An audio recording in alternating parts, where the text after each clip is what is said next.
Hello everybody, and welcome back to Warhammer 40K Rogue Trader.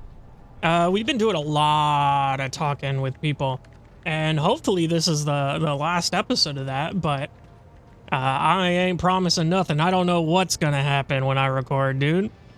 But we're gonna jump right in here, and we're gonna continue talking to Argenta. Greetings. Who still has a couple of things to say. What kind of gift should I give Jay? If you want to do her good, give her a dose of conscience and a fear of the Emperor. That is what she truly needs. But if you want to please her, give her some meaningless jewelry, expensive and shiny. Such baubles wield magical power over hearts like hers. So translation, this girl needs Jesus. But if she ain't get Jesus, just get her a diamond. Fair. You know what? Fair. I want you to leave. I'm just kidding. Are you ready to tell me more about yourself? If such is the rogue trader's wish, although there isn't much I can tell, I am the Emperor's daughter and his servant. What else is there to know? Why's your hair white? Is that a weird question? Where do you come from? Now that Where did you go? I can tell you, I come from everywhere and nowhere. Okay. I am the child of officers of the Imperial Guard. I was born in the hold of a warship. Grew up following my parents' deployments from one planet to another, and lost my family in the flames of a righteous war. Okay, I was about to say, I thought she was an orphan or something, right? But I guess that was before the orphaning. Is that a verb? The orphaning? My memory is like wafts of smoke over a still battlefield. The gray of a ship's plating. The strict cadence of life in military camps. My mother's uniform. I loved looking at it. Then, that battle. The rumbling, the shouting, and the soot. The screams of soldiers burning alive. And the gold of the regiment's Aquila. Untouched by soot or blood. The last unsullied piece of a world that was going mad. Well, then you should feel right at home. That was my last memory of my mother. And of my former life. Before the Progenium and the novitiate. Before my trials. Before the vows. Holy shit, she pronounced those so good. The Schola Progerium and the novitiate. I am never gonna say those correct again. Promise. That's the ecclesiarchy responsible for upbringing. Yeah. That's the orphanage, basically. That gold shard you carry with you. My own relic. It's the regiment's Aquila. Or rather, the fragment that survived the attack, the explosions, and the fire. For me, it's a reminder that purity and radiance can be preserved, even in the heart of darkness. Cool. So how did you become one of the Adeptus Sororitas? Become. It's such a strange word for it. True. It seems right, but is that how one talks about their destiny? Oh, I was just thinking You're asking recruited. about the path itself. That's easy enough to answer. First, like many other orphans, I endured the Progenium. Those years were rough, but I remember the hardship fondly. Few things can compare with the feeling of satisfaction from a past trial, even if it leaves your body aching from exhaustion or your soul wincing in pain. I don't know, man. Naps are pretty good. I'll just put that out there. But I was one of the best among my peers, and I was selected for the novitiate in the ranks of the Adeptus Sororitas. When the hour came, I passed the trials and took my vows. The most joyous day of my life. The Emperor's light has always been with me, but to accept it with all your heart, to utter the oaths, that is a rapture like no other. cool. I'm glad she's gushing about it now, I guess. Kind of weird to love your job that much, but whatever. Have you ever wished for a different lot in life? Have I ever? But that would be shameful weakness, almost heresy. Okay, Of course not. calm I down. was born for this. I live by the Emperor's will, and in his light, I myself am the light. I must be the light. For myself, and for those who ask for my protection. Cool. Sorry. Jesus. Okay, I was my bad. chosen to serve. But beyond that, I won't deny it. Few things elate me as much as the thought that the heretic felled by my shot will never again orphan a child. That's on brand, I feel. It is pretty good. my pleasure to be candid. Is it? You don't seem to like it. I would like to discuss the Salus Prime and the relic that you want to find. Of course, my mission is all I can think about. Okay, what is our mission again? To Remind find me. the way to the planet called Salus Yeah. Prime. Saint Argenta is my patroness, and that is where her fallen ship is. And One it must star. also be the resting place of her great relic, the one star. The one star that we know nothing about, apparently, remember, I think? Tell me about Saint Argenta, whose relic you're searching for. Gladly. Listen.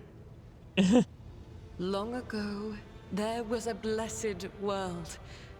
Thousands of stars covered the sky there, so bright that its denizens hardly knew the darkness of night. Thousands of rivers nurtured the soil. Thousands of gardens bloomed every spring, and at every moment, thousands of prayers were flying into the clear air, thanking and praising the Emperor. Cool. But one Oh god, day, she's going on and on about it, the huh? people learned the meaning of darkness. Like a storm, accursed heretics who had sold themselves to the archenemy descended upon the planet. Shells flew from the sky that desolated whole cities and burned the gardens and filled the riverbeds with the blood of the faithful.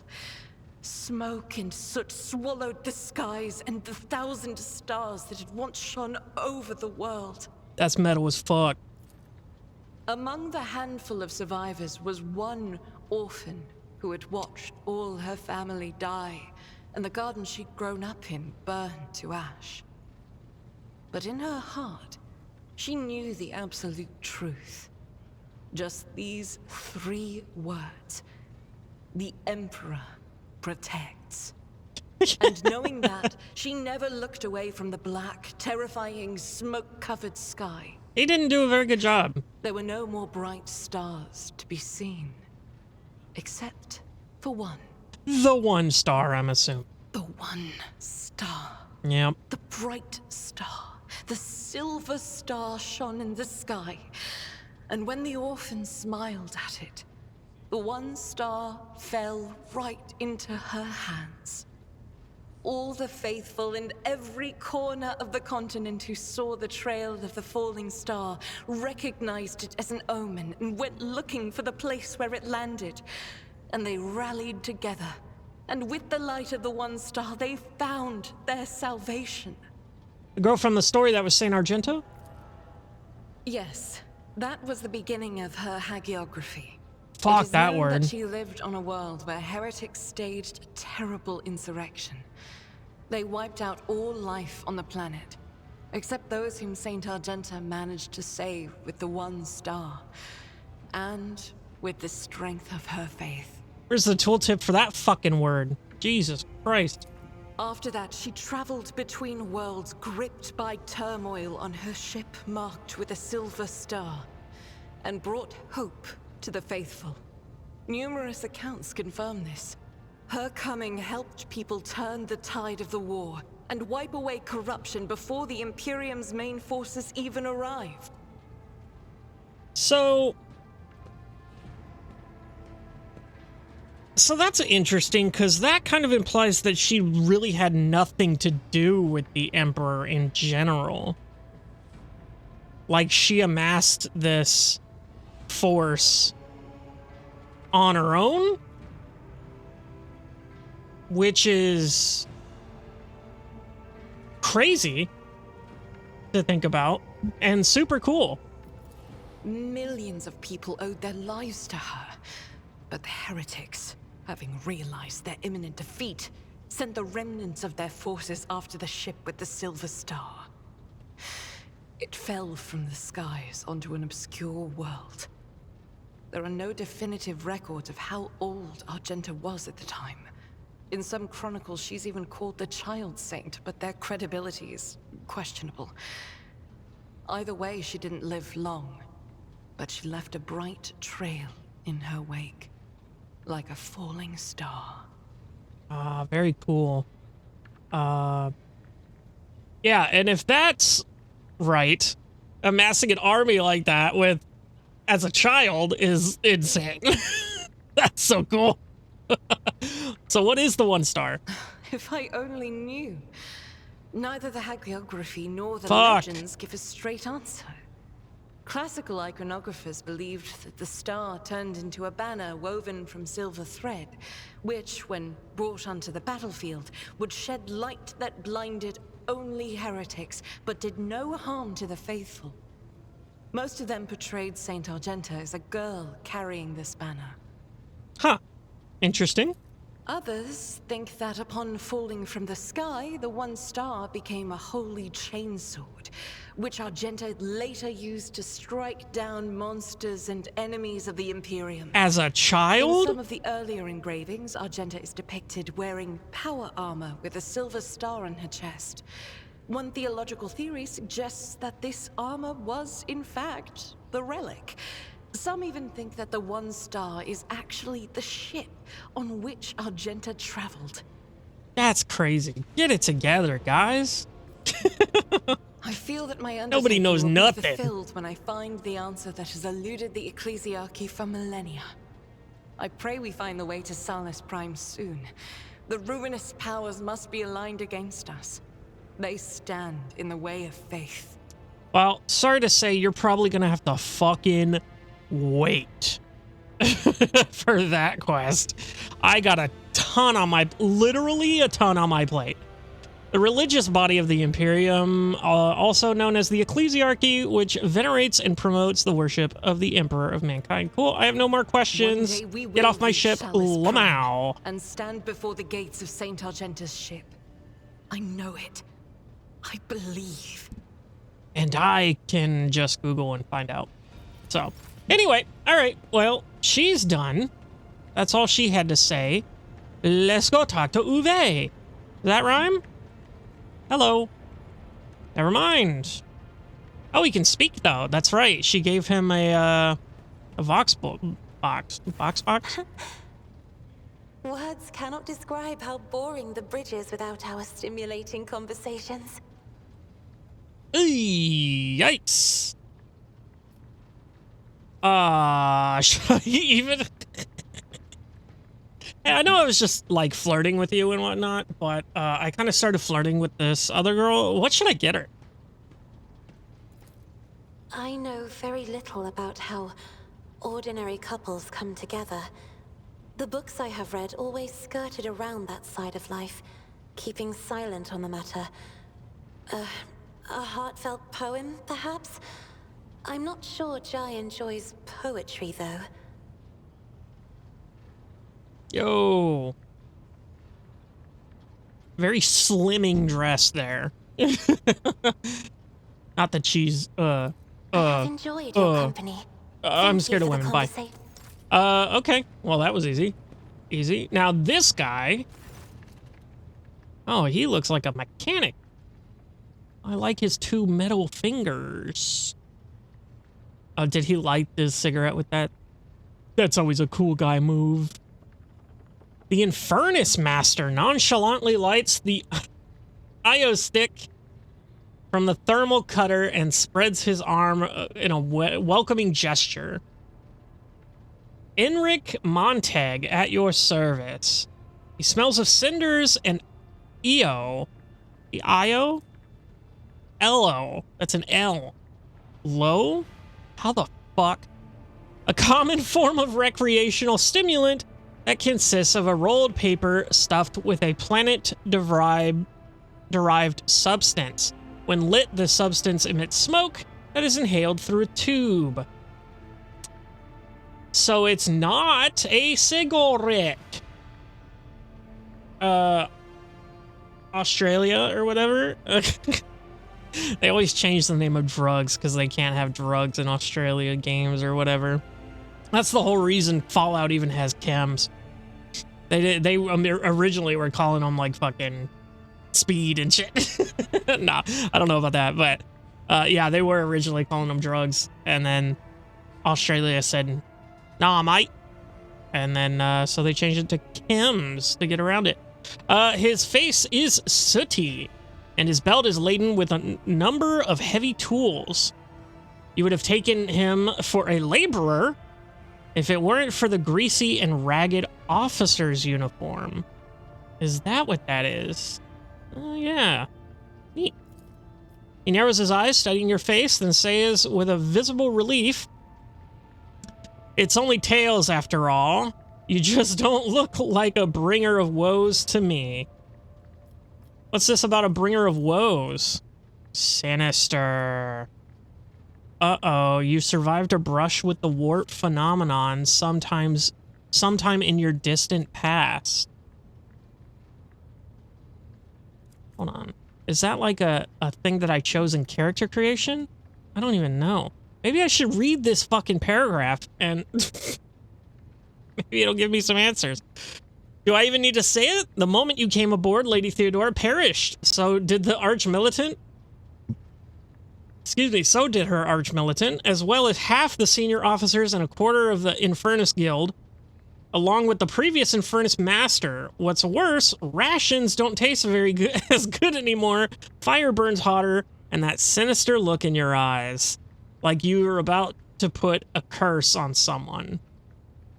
Einrich grins. I think that's, his name's Einrich. I think that's how it's pronounced. Anyway, it's what the Voidsmen say, so it must be true. Ludicrous nonsense. Pah! I spit at you. What if I were to put a curse on you this very instant? It seems that several ships' bays are due for depressurization as a disciplinary measure. Holy shit. God damn. 1 second. Okay, where was I? Should I do ludicrous nonsense? I think Wilbur would. Ludicrous nonsense. Don't let it get to you. They get bored of it soon enough. Remind me who you are? I am just a humble laborer in charge of putting out fires and dealing with emergencies, but everyone calls me the Infernus Master. I guess this is because I answer for them with my life. Huh. With your life, you say? What kinds of emergency does the Infernus Guild deal with? A laborer? Then why are you lounging on the bridge? What do you mean with your life? That's right, picture flames roaring. All the ship's systems have failed, including the artificial gravity. You can't make out anything because of the red hot debris, and you know an explosion is coming. It's a nightmare, but it's your job to evacuate the panicked crew, eliminate the cause of the fire, and get the compartment back in working order. Continue. Of course, the job description doesn't allow me to risk my life now, he smiles sadly. It was all about management. It's all about management these days, sending the boys and girls into the fire. But it's all nonsense. And if the going gets tough, I won't leave them there alone. Sounds like my type of guy, dude. Or the people. What kind of emergencies do you deal with? Oh, there's many. Accidents due to external factors, for example. Hits from enemy guns or collisions with hollow objects like a wreckage of the other ships. There are plenty of internal causes as well, from system malfunctions to short circuits to problematic cargo. A couple of years ago, something blew up in the hold, nearly burned it to a crisp, and then there's sabotage. The Voidiger snake, that Voidiger snake, did a lot of damage to the ship. Why are you landing around the bridge? Simple answer is because nothing's on fire. As head of the Infernus Guild, I'm mired in the officer's routine of reports and discussions. There are several compartment upgrades and refurbishments on the agenda right now, and I have to make sure that fire safety protocols are followed everywhere. Oh, so is he just like the firefighter man? No, because he said he does other maintenance stuff, right? Rest assured, I'll scurry back to my technical bays to do manual labor as soon as all the paperwork's done. I have some other questions. Ready to answer them all.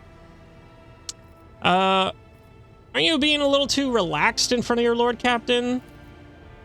Perhaps because I live under the constant threat of an agonizing death by fire, I have repressed, what's the word? Self-preservation instinct. Or maybe I just relish every minute I get to breathe low smoke instead of cinders. I humbly apologize for my manners, Lord Captain. Heinrich continues to smile with a shred of embarrassment. Jesus, that's pretty flirty. Take that low stick from Heinrich's and draw a puff. You're an interesting person. Do not forget I'm your master. Is that understood? This is fine. This is a little too casual. This is a little too uppity. I enjoy having informal conversations. I'm glad you feel that way. Life is too short to waste it on ceremonies. It is better to present yourself as you are immediately. How did you come to be in service of the Von Valencia's dynasty? Not in the usual way. My ancestors wronged yours and were appointed Inferni as a result. Hard labor, deadly risks, plenty of opportunities to atone. Those criminals have been dead for generations, but we are still serving their time. Maybe we will find redemption one day. Oh, that's fucked. But I mean, you are kind of like in charge. I guess you're happy? Question mark? Tell me more about the Infernus Guild. What interests you the most? Our duty? Our state-of-the-art equipment? State-of-the-art equipment? Or our vibrant traditions? How's the guild organized? The Infernus service is split into different brigades according to duties. The heart of the guild are, of course, the liquidators. Tough guys with nerves of steel who put out fires and pull people from the flames. Others are repairmen dealing with problems like jammed doors, fuel leaks, and broken vents. And then there's the walking inspectors who check the decks to make sure that nothing is blocking any passages or access to communication lines. State-of-the-art equipment, that sounds interesting. He smiles guiltily. That was a bit of a stretch, I'm sorry. There is no state-of-the-art equipment. The risks of ruining it in a fire are too great. We get by using human resources and the most common items available. Respirators, fire extinguishers, and flame retardant uniforms. Let's face it, the lives of the Inferni are not worth much. Well, that's unfortunate.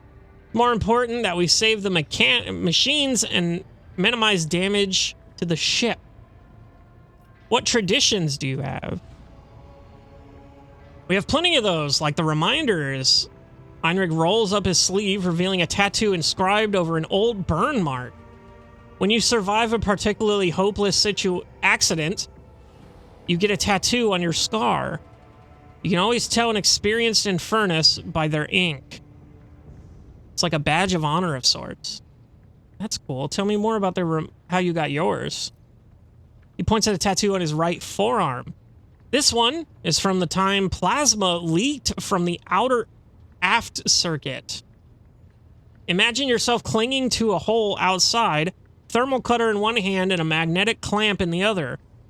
Azure flames burst from the breach, the kind that can incinerate you in a second.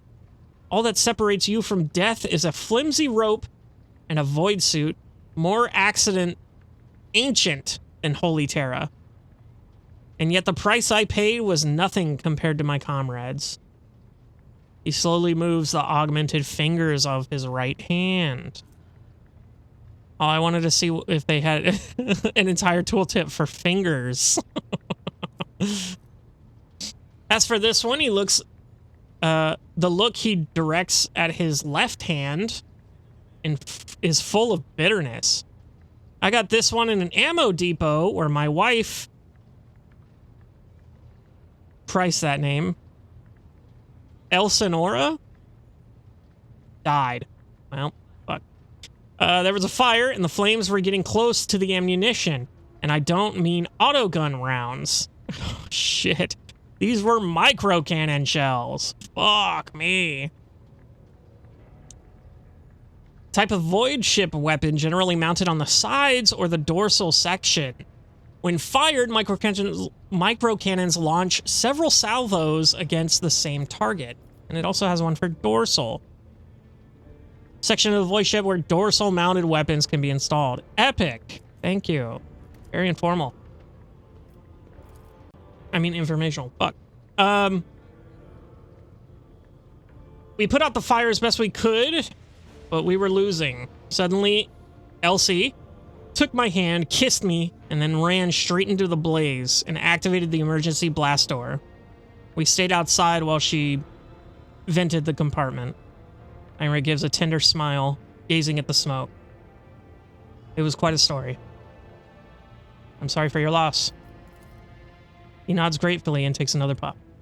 Well, that's all I needed here. Have a good day. Shall we talk about now? Nothing. Never let a fire go out, Lord Captain. I mean, no. Heinrich hurriedly waves his hands. That's just a stupid little guide in joke. Oh, guild in joke. Seriously, if you see an infernus next to a naked flame, run. Okay, cool. Wow.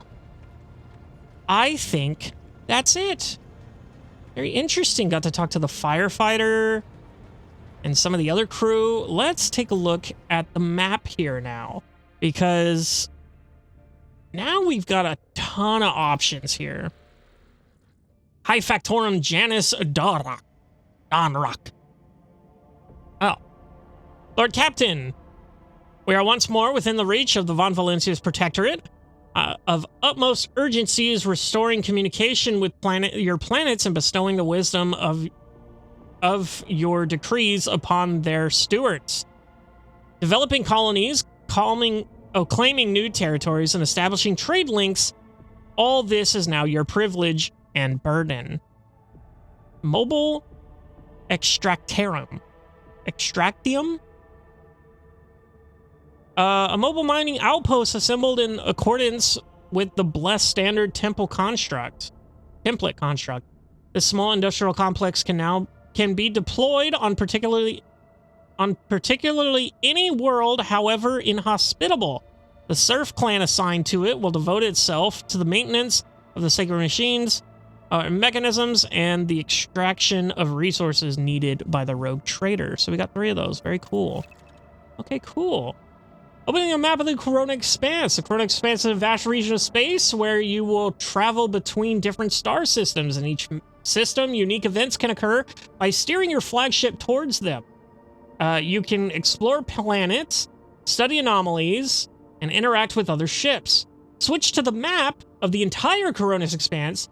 Click the button in the bottom right-hand corner of the screen. Got it. Oops, didn't mean to do that. But those are it, right? Oops. I just wanted to... I can't... Okay. Anyway. So this is the map of the Coronis Expanse. So now we're going to get a look at the actual world map, right? Oh, shit. Okay, hold on. More and more tutorials, baby. Let's go. Travel between systems is fraught with mortal peril. It takes place in another dimension known as the warp. Only a navigator can plot a course through the warp to other star systems. Click the circular button at the bottom of the screen to have the ship's navigator chart a new route to the system you have selected. To initiate travel, click left mouse button on a system and press the warp travel button. Pew, pew. Very cool. Okay. A route's color is an indication of its danger level. Green routes are the absolute safest. Yellow routes signal the unpredictable events can occur during the jump. Orange routes denote a high probability of the ship coming under attack, even in the warp. Red routes are a sure sign that the ship will be assaulted by enemy hostile forces during travel. The ship's navigator can make a route safer by spending points of navigator's insight, which can be acquired by discovering and scanning new systems throughout the Coronis Expanse. Let's check out the Navigator's Insight. Navigator's Insight is a special resource acquired by exploring the Coronis Expanse, by scanning new systems, anomalies, or participating in non-combat space events. The Navigator of the flagship uses it to build new warp routes, as well as make them more stable and safe, in as much as it is possible. Epic. Chart new routes. Look at that. You charted a path through the warp to another system. Very cool. Holy shit. Oh my god, actually. Oh my fuck. This is huge. Hold on. Standard scanning cannot reveal a route to a selected system. But you can still get there by spending navigator points of Navigator's Insight to plot a guaranteed direct path. Click on the system and use the Navigator's Insight chart. Okay. Sato's Tomb. This is an uncharted system within rumor proximity, inevitable triumph. Oh, okay. So it tells you what.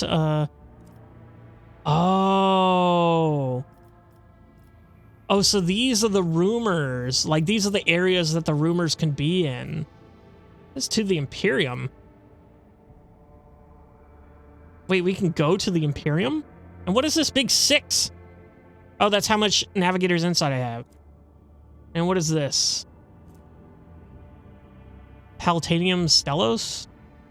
Palatium. Okay. Creative Crypty? No, I don't know. Omicron! Okay, cool. And then it seems that... Oh, fuck me. Oh, fuck me. Oh, goddamn, this game is massive. Oh, fuck me. Start the operations of the administrative... Okay. Okay, so what's the closest one here? Janus. Janus is the closest one. And then... That's Kiva Gamma, and then that's the capital. Rangadas. Okay, so what if I... Okay, so I'll definitely get attacked here. I can go here just for safety. This one I might fuck up on. This one I more than likely will fuck up on, and this one guaranteed fuck up. Oh shit, look at this. This is awesome. Holy shit. I just want to look around here. This is cool. This map edge is very cool. That's a lot of skulls. Holy shit. Look at this. The cauldron? Is that what that says? Very warpy right here. All the way over here. The Foundling Worlds. God Emperor's Scourge. Holy shit. unbeholden reaches. Fucking Christ. Oh, fuck me. This is cool. The accursed demons? I don't even know. Heathen stars? Sick. Oh, that's the Winter Scales realm. Holy shit, that's a big fish. I wonder if there's anyone else's... Yeah, okay, I'm not seeing anyone else's, any other realms in terms of, rogue traders, it seems. I don't like that big eye. I hope that big eye is not actually real. This is huge. I wonder what the fuck this is. I hope all this is just like, oh yeah, it's gotta be just art. You know, like how on old-timey maps they would have like sea creatures and stuff. I think, because there's no way these two ships are still battling. But okay, holy shit. Inevitable Triumph. Cache of the Former Lantern. The Navacia. Dumped Cargo. Hotbed of Xeno Heresy. Lost in the Void. Okay, well, cool that it shows us at least a general area of everything. I did not... God, I did not expect it to be this big. I'll be real with you. This is massive. I think we're gonna go here first, though. But I think we're gonna leave that for next time. Like, we're definitely gonna fucking... What does this button do? Known start system. Fribundus. So that's where we are now. That's the only one we know. And we can't go back to the old one, it seems. So what are these buttons here? I can go back to the bridge. That's my navigator's insight. That's void ship management. That's the login and everything else is cool. That's the settings. Okay, let's see here. People, provisions, chemicals, plasteel, mechanisms, promethium, weapons, xenotech, adamantite, phlogiston. Cool. And profit factor. Very cool. Agreed to the demands of the rebels on the lower decks. Interesting. But I've got a fuck ton of other stuff. Hold on. Stripped your Rec 5 of anything valuable. Other. Obligated the governor of Reichid system to provide resources and people to the crew of the Von Valentius flagship. Other. Nothing. And J. Hidari joined the retinue. You just get +2 from that. That's sick. Well, fuck. That's amazing and awesome. That's so fucking cool. And we have so much to do. Literally haven't even touched the surface of this game, and we're already almost 50 episodes in. Absolutely insane. But I actually have to go, so I'm gonna call it here for today. I got people waiting on me. But Jesus Christ. What a fucking game we just opened up here. Holy shit. I am so excited. Oh, I'm gonna be playing the shit out of this. Get ready to see a lot of this, because this is probably gonna be my mainstay for a while until I get my shit in order. But this is fun as fuck. I'm loving this. I cannot wait to explore. That just got me so hyped right now. But okay, I'm gonna call it there. I'll see you in the next one. Have a lovely day. I love you. Mwah.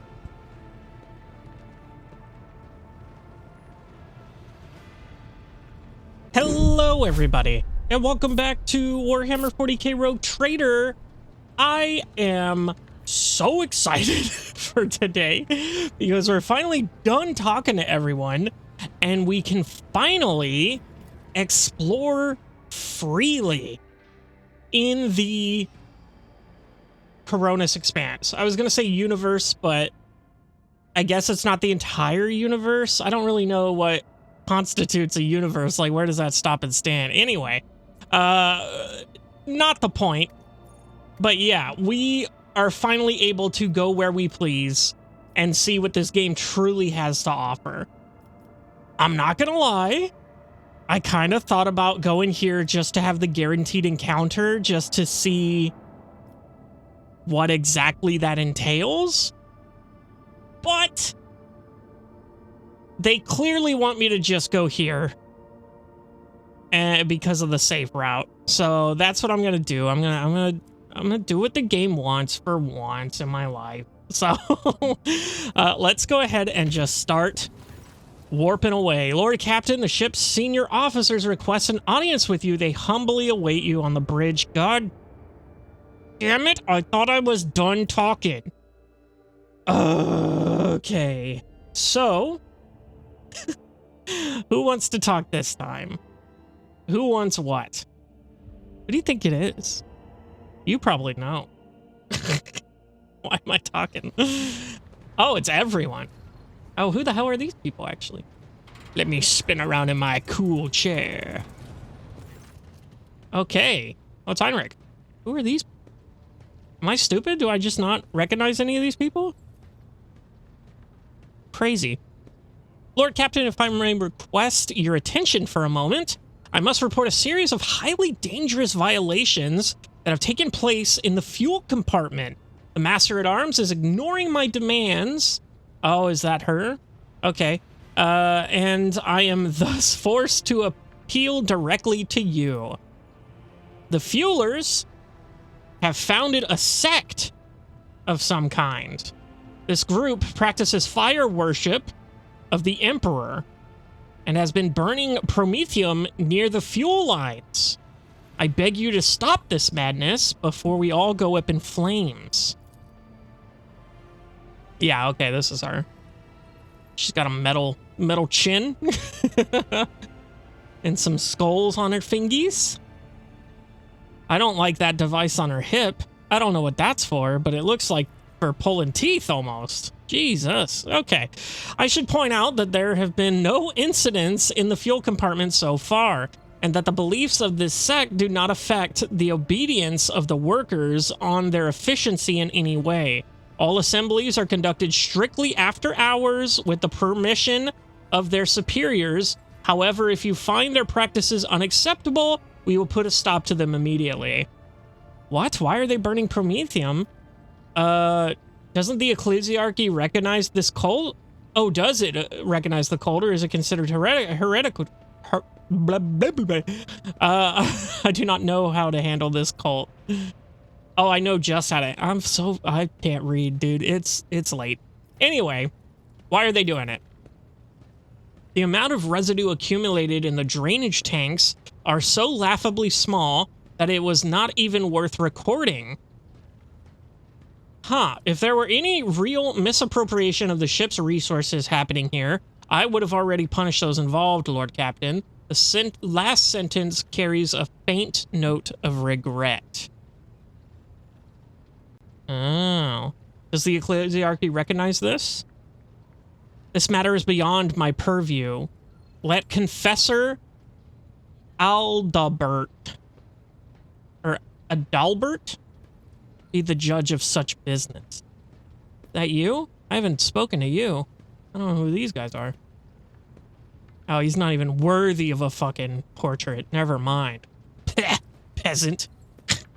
A plump, rosy-cheeked old man steps forward, his voice deep and sonorous. I don't know what that means. The Emperor protects your lordship. I can assure you that there is no heresy festering in the fuel compartment. The sect of the fire prophecies has been tested for purity and found it to be in accordance with the creed. Their leader, who calls himself the Oracle of Fire, is devout and submissive to his servants. Oh, to his servant. Okay. Him being the Emperor. They do not twist the sacred teachings, as for their chosen forms of worship, these are neither rare nor remarkable. Many such minor cults exist in the Imperium, with the full approval of the ecclesiarchy. Does the Oracle of Prophecy fire really make prophecies? At least he and his flock believe that the Emperor reveals glimpses of the possible future to him in the sacred flame. Occasionally, his visions do come true, or so his followers convince themselves. We do not know whether the grace of the God Emperor truly lies upon him, or if he is merely a charlatan, or perhaps a blissful lunatic, or... Oh, who the fuck is this guy? Zachary Wises. Yo, who the fuck is this guy? Holy shit. What a fucking sick portrait, my guy. A wicked rogue who possesses psychic powers not tempered by his will. A croaking voice interrupts the confessor's words. Lord Captain, as choir master of the Owlcat Choir, I must be watchful of any threats to the ship's safety originating from the Immaterium. I have heard rumors about this oracle, and so I have sent my adepts to see him. They assert that the man is a psyker. Oh, he's real passionate about that one. His little movements there. This man who speaks to the warp is a danger to himself and the entire vessel. Both law and common sense dictate that he should be thrown into a holding cell, tranquilized, and handed over to the Inquisition to be sent to Holy Terra. Alternatively, you may also dispose of him in another way. Yeah, we have not had the pleasure of conversing. I beg your forgiveness, but I seldom leave the chapel to interfere with affairs of the ship. My duty requires that I keep constant vigil as I direct the arrival and departure of messages across the boundless void. But given that this incident had already demanded my interference, I thought it would be a good opportunity to introduce myself and pay my respects to you. I know just how to handle this cult, and I have a ton of options. We stand ready to carry out any order. Since Confessor Aldebert, that's going to be so hard to... Or Adalbert. Jesus Christ, I couldn't even fucking do it. And Mistress Sourback have both attested to those people are obedient and free of fault. I will not ban their teaching. The Oracle's visions may prove useful to us. We will not let the law stand in our way. Do keep an eye on him, Wise. Huh. If my Infernus Master says that they're a danger to the ship, then I'm convinced. Disperse the troublemakers. Throw the Oracle into a holding cell and hand him over to the authorities at the first port we visit. Throw the prophet out the airlock.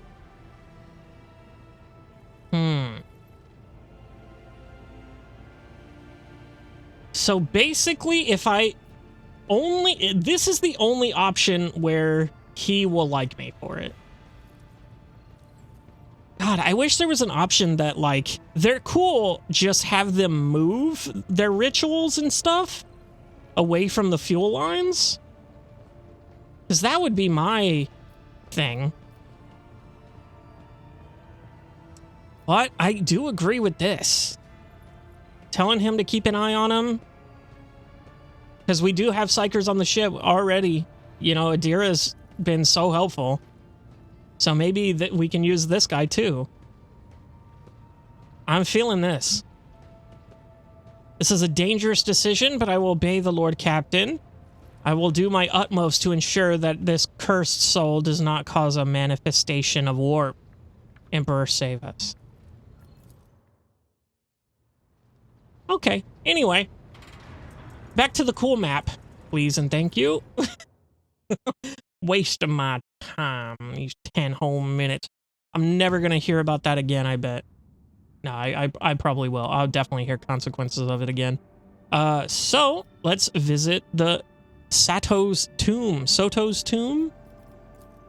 Let's see what the game has in store for us here. Okay, pirates. Epic. And it's even got a little ring around it. Are they moving as well? They are not. Okay, so we're not... Okay, unidentified object, trophy, and hostile object signature. So there's space dust, there's a Hulk, and then there's more space dust. Let's deal with the pirates last, I think, is our best play here. So let's start over here, I guess. We're going to be traveling through this space dust. Okay, so we automatically pick it up. So these are trophies. What do we get here? Fuel. Cargo is for sorting loot, not found valuable enough for the mighty rogue trader. Okay, cool, cool, cool. Okay, so let's just go and I'm getting real close to that sun. Okay. More fuel. Okay, let's check out this Hulk. Okay. Chartist monocle. This monocle grants the wearer a 15+ bonus to commerce. Interesting. And we got Mechanicus creations. Interesting. Okay, so for now, let's actually look at Jai here.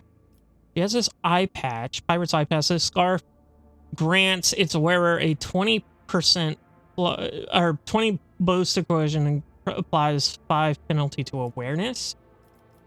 So maybe we do want to... Where the fuck are the things that I just picked up here?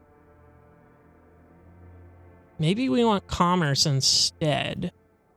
Our commerce is at 90. Coercion is pretty high, so I don't think we need that. I think we go commerce here. Represents the character's business sense and their ability to make profit bargain. Yeah, I think that's definitely the play here. Just bump that up as much as we can. 105? I think that's sick. Now we don't have the penalty to awareness either. We're green across the board. I think that's a good play. That's an interesting get. So let's take on these gosh darn diddly pirates, eh? Jay Hidari. Our newest member with her big skull arm.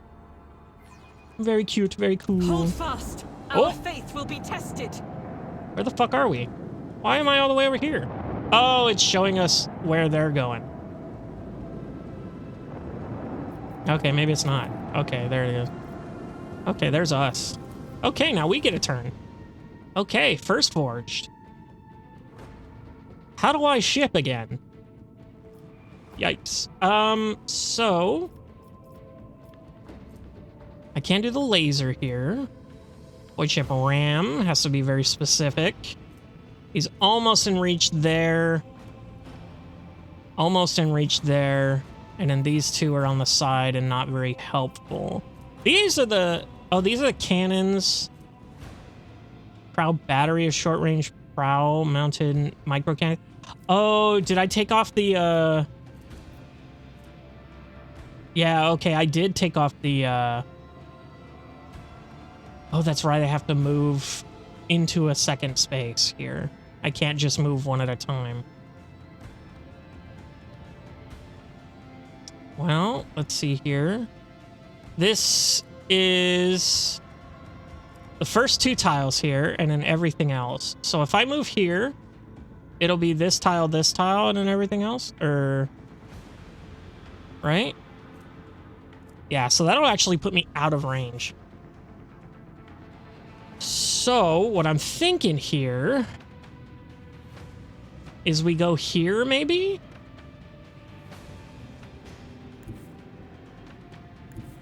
That's right, I can preview shit. I'm retarded. So I can't hit anyone with anything, actually. Right there. So let's actually try there. Yeah, see, it just circumvents it. I do have this, though, which is cool. And these... But that's about it. I do have these 3 in the middle. Or, well, these 2 right here. It seems. That's about all I have. If I go here and I ram... Okay, it has to be diagonal. Okay. So I think I will go here. And then I think I will start just shooting the shit out of them. Yeah, these are good. And we'll do that.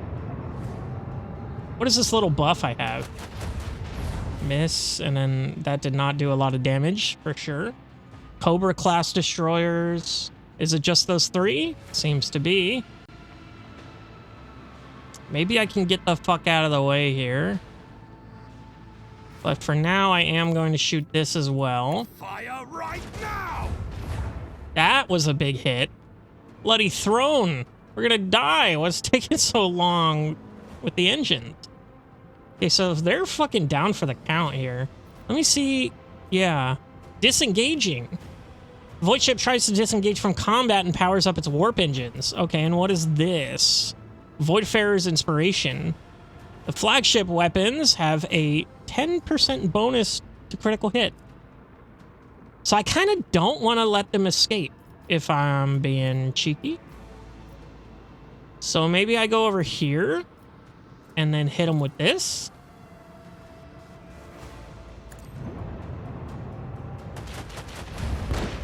Hey, baby, get fucked, homie. And then I think from there we're gonna try to go after this guy. I think we're gonna take some damage in the back here, but we've got 70 shield all around us, so it should be fine. Both have 50. He is way closer to us. The time has come. Let's get the fuck out of here. And I think that's good for now. I probably could have angled it so I could hit this guy, actually. I just realized. Oh well. I do have 2 damage for some reason. Just weird. Well, let's wait for them to see what they can do here. They're definitely in range of firing. Yep. So, boo boo boo boo. Boo boo boo boo. Eh, just a little bit of damage. Nothing major. Yep, and that one's on the side, and that one's on the back. They're definitely going to take 2 shots here. They're missing a ton of shots, which is good for us. Ooh, that's not good. Oh, actually, that's not bad, actually. Yeah, actually, if I can hit this guy with this. Strewn across the stars. That was a big fucking hit. Are they disengaging now too? I think they are. They sure are. So let's hit them again. Fire right now. Got him. Lamau. Get fooked. And then we're gonna do a Yui here, I think. Or maybe we can go here and hit him with the... No, we can't. Damn. So close. So then we might as well just go here. Oh, they're so close. They're one away, dude. All right, well, we're gonna do a Yui. And then we're gonna hit him where it hurts. And we took very little damage this round. How long does this take? Cooldown 5 rounds. Initiates the process of restarting the shields. The shields will be restored at the start of the flagship's next... turn. Rerouting the power to the shields reduces the flagship's speed by 3 and firing by 2 on its next turn. Okay. So we want to do that. Oh, shit, actually. I didn't realize we had such... We 38 and 31. Yeah, we do want to be taking them head on here. 'Cause that 31's a little rough. Not gonna lie. And they're gonna be hitting. So let's go there. Now we're in range, and they're definitely gonna be taking 2 shots, but now we're taking it on the front of the ship, where we should have plenty of shields. Yeah, it seems. Okay, and they are being a little bitch, actually. Son of a bitch. Can I hit you with this still? I can. So fuck you. You're a bitch. That actually didn't do a ton of damage, but it did get through a lot of shield here. I can actually hit him with this from here, so I might as well. That's doing a ton of damage now that the shields are gone. So what does this look like here? I can do that, but I'll be just hitting shields. That's the ram. Damn, I really can't do much of anything. So let's just hit them from here then. It's what we're gonna have to do. I don't know how long it takes for them to charge up their shit and fuck off. I got 4 health, dude. I'm so pissed. Oh, I do have a little bit more movement here. But I can't really turn enough. Yeah. I guess we just get right in their fucking face. Onward! How about that? That way they're kind of hitting either the front or the, oh, the front's a little damaged. Maybe we should have just let them hit the side of us. Well, whatever. Oh, 3. Oh, so it takes 4 turns to get the fuck out? Oh, well then they're fucking screwed, huh? They're pretty fucking dead, eh? So let's go here, maybe? Hit them with this? I don't get their shields, but what if I can do better? What if I can go here and hit them from here?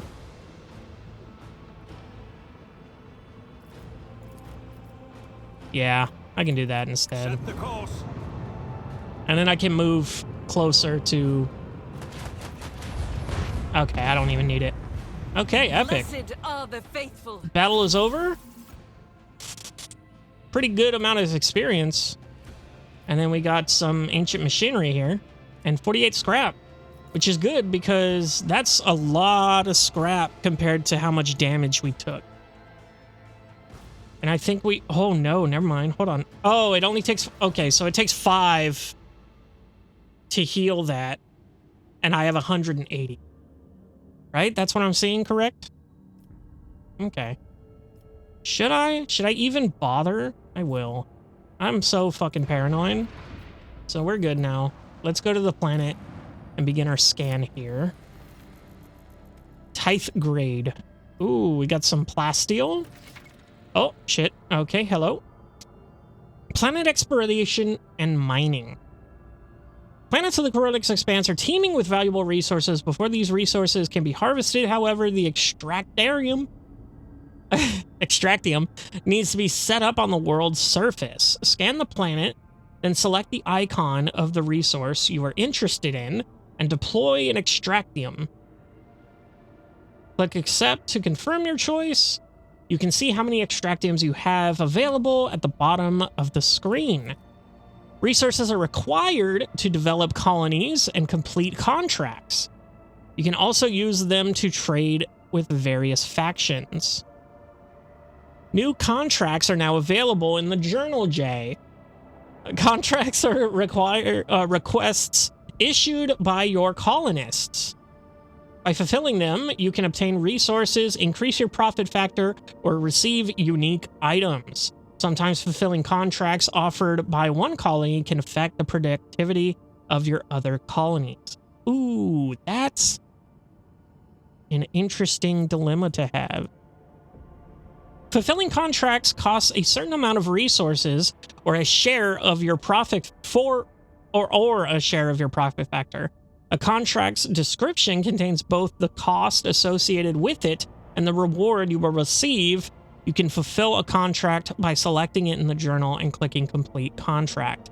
Yeah, so 15 fucking plasteel for 3 profit factor does not seem like a good trade.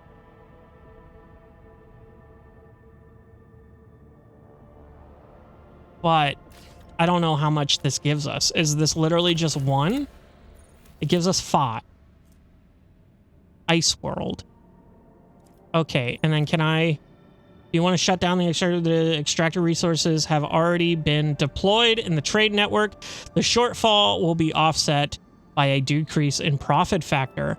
So these are pretty permanent, it seems. Like, I can take them off, but it'll drop my profit factor, which is unfortunate. And then from here, not explored Soto's tomb. Imperium cartographers and chronological... Right? Chronologicalers? Chronologicalers know this place well. Long time ago, the planet was a prosperous outpost capable of eclipsing even footfall. There used to be a Silobian tomb stationed on its orbit.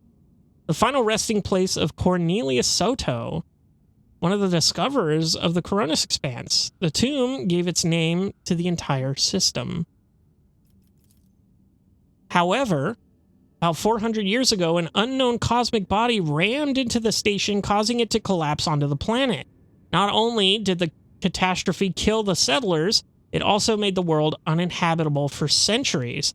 The crater formed by the station's impact can be seen, or can be observed from orbit. Soto's tomb became a sepulcher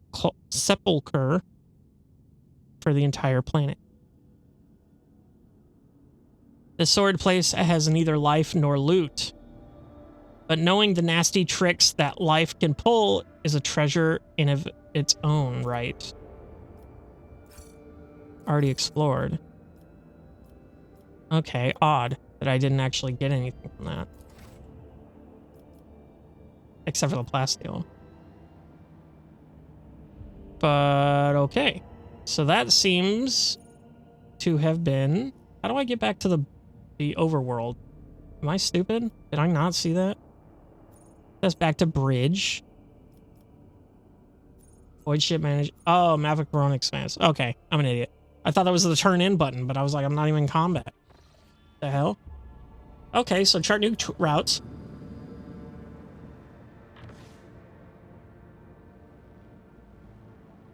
Okay.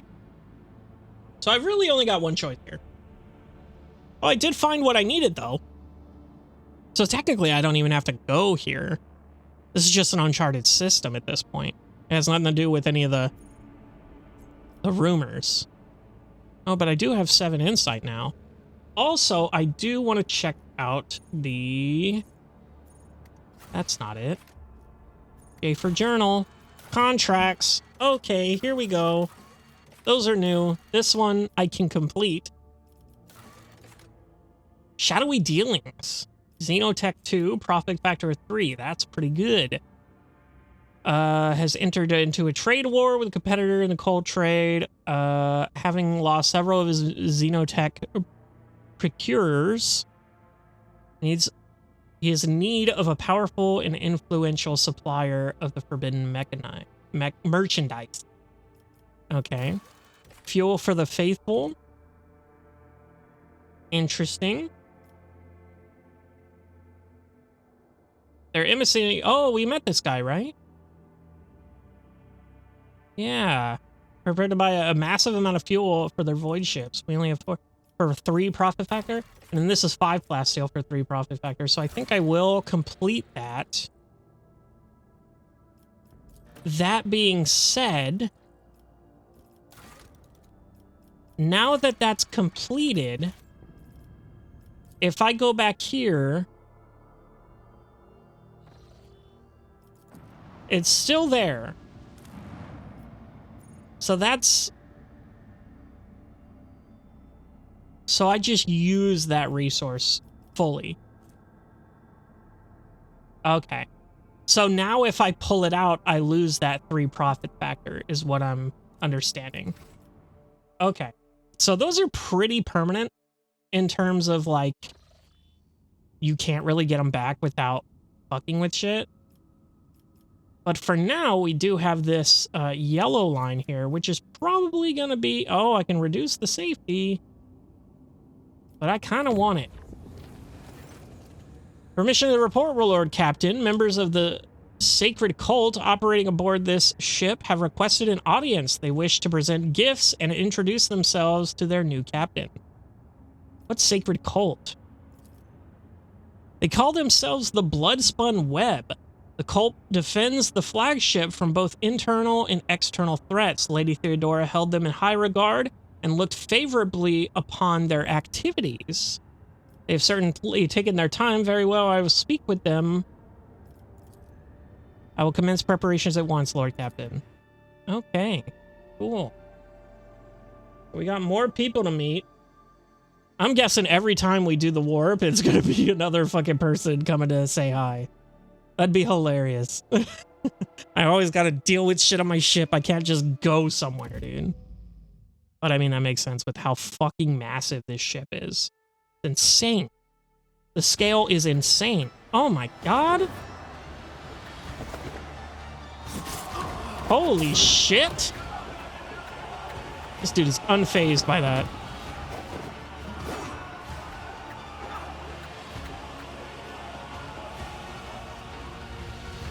What the fuck is going on here?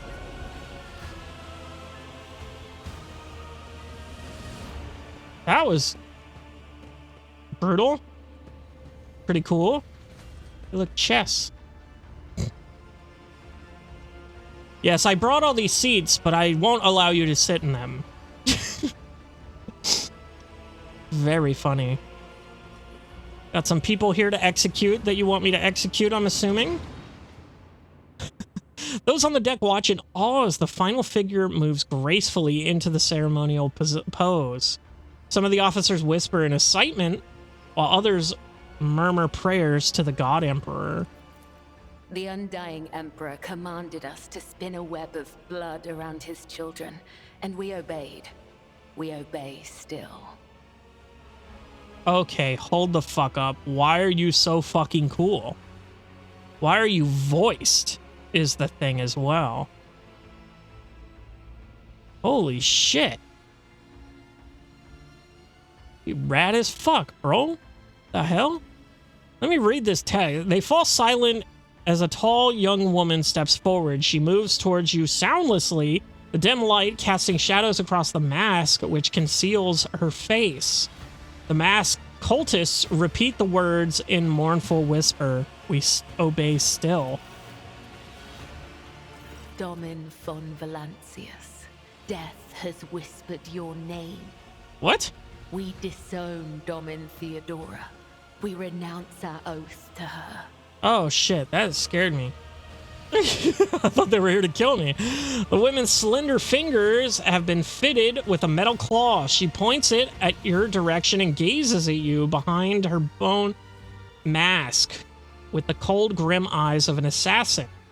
She pulls out a sinister curved blade, and similar weapons suddenly appear in the hands of her motionless companions. And now we give the gift of our blood to you.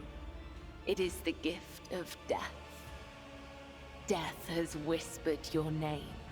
The followers of the tenets of the web swear fealty to their new overlord and offer proof of their devotion. Cool.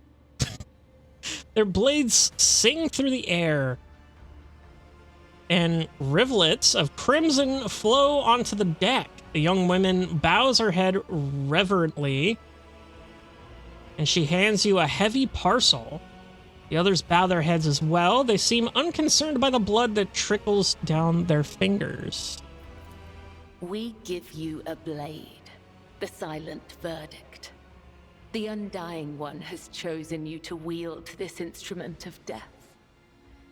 We give you one of our own, Kibella. She will be your shield and shadow.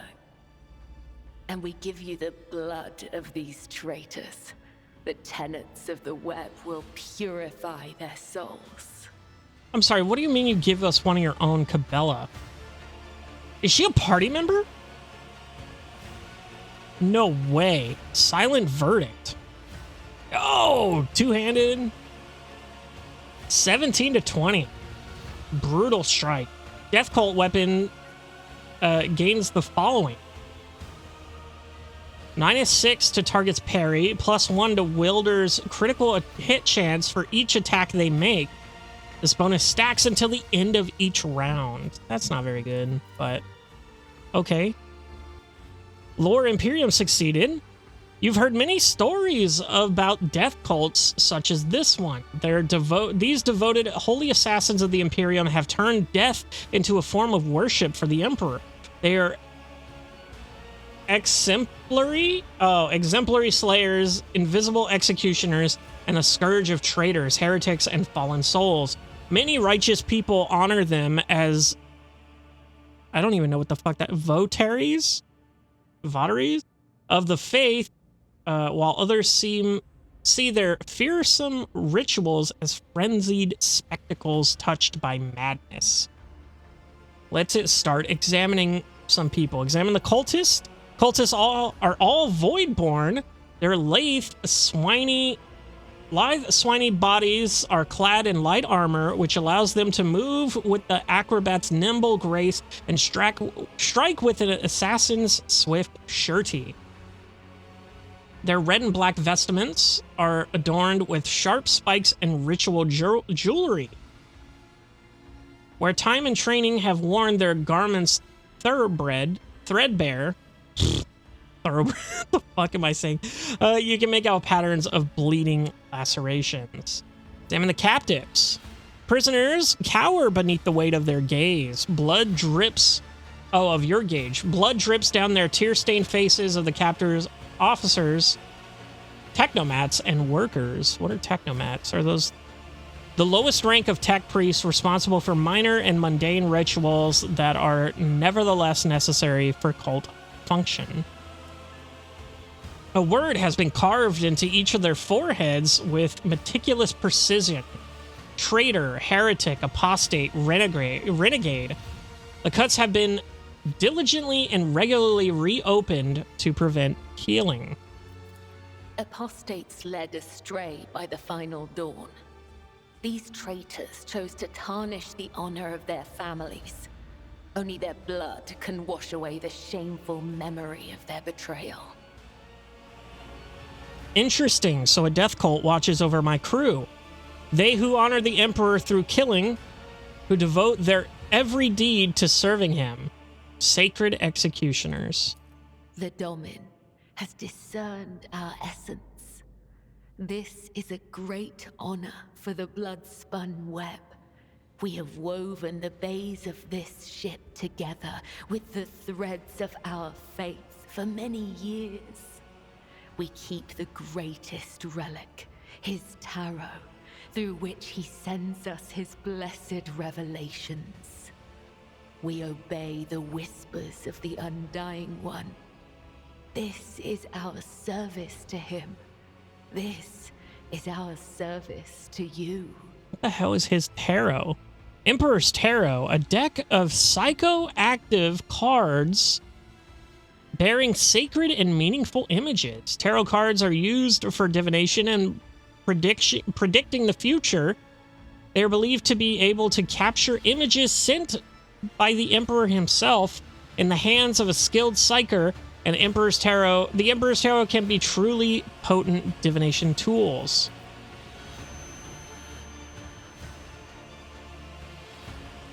The fuck? Whispers. Precision consequence, you were wounded by the corrupted weapon, which led to the warp entity invading your mind. Oh, okay. A ringing sound fills your ears, deafening the noise of the world around you. Time goes still. A voice whispers seductively in the back of your mind. How interesting, devout assassins who believe themselves to be instruments of a higher power. They revel in violence and cannot tell the difference between bloodthirst and piety. They follow their faith blindly, unaware of how closely they tread to corruption and depravity. Look at them. They stand on the edge of a precipice. The smallest push will send them plummeting into the abyss. You could be their downfall. All you have to do is push. What exactly does the cult like the Bloodspin Web do? The tenets of the web teach us to read the threads of the future and understand the hearts of others. When a soul is filled with the poison of corruption, we know its time has come. We bring liberation. 3 strikes, 3 rebukes, 1 blade.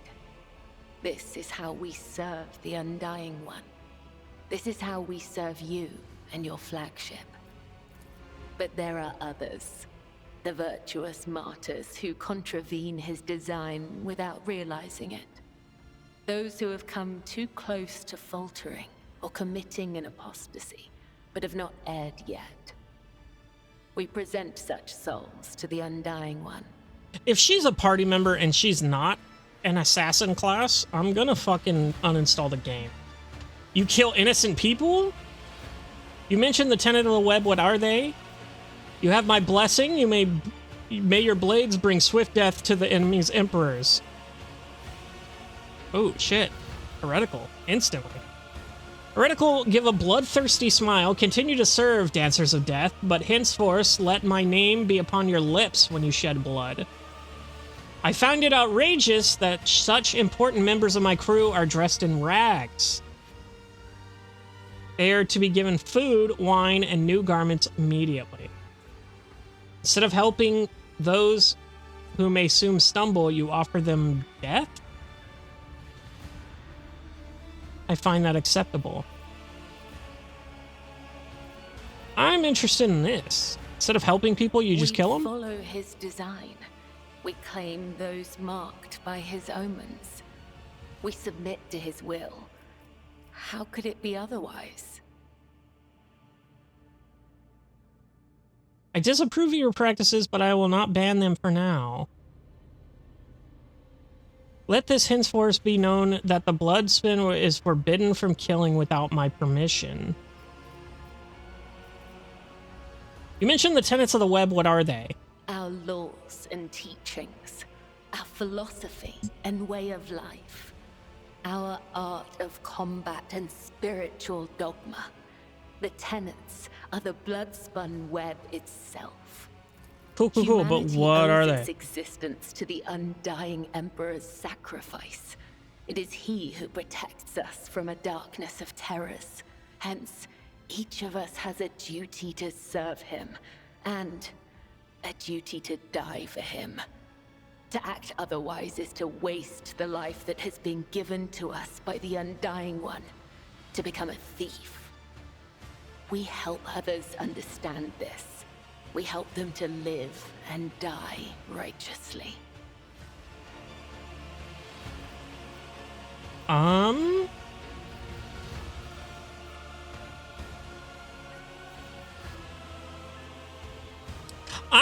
You know, like, I'm sitting here thinking and thinking and thinking, but goddamn am I down for this. Like, honestly, you have my blessing. May your blades bring swift death to the Emperor's enemies. The blood-spun web will not forget your words, Domin. They are the wisdom of the tenets and the benediction of our duty. They're creepy, and I love them. Tell me about yourself, Kibala. Are you the leader of the blood-spun web, or its herald, or its servant? Why have you waited so long to reveal yourselves to me? Nod towards the captains. Why have you brought this rabble into my upper decks? Tell me about yourself. I am the second spinner of the blood-spun web. The honor of this title is bestowed only upon those who have ushered more souls than... It is shameful to speak of one's own deeds. I'm here to become your shadow, not to make boasts. Cabela stops abruptly. She touches a slender finger to the flesh wound on her hand and points and paints the symbol of a lock across her lips in blood. That's creepy. Why have you taken so long to join my party? There when the blessing of death was granted to Dom and Theodora. Our failure brought shame upon the blood-spun web. We could not stand before you until we restored our honor. We tracked down the traitors and sliced open their bodies. Then we washed the flagship's bulkheads in their blood in a sacred act of ritual purification. Sick. But, like, you didn't kill the main guy, right? Because I don't want the story to be over.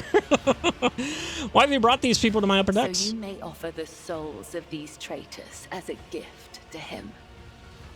You have the authority to order their execution.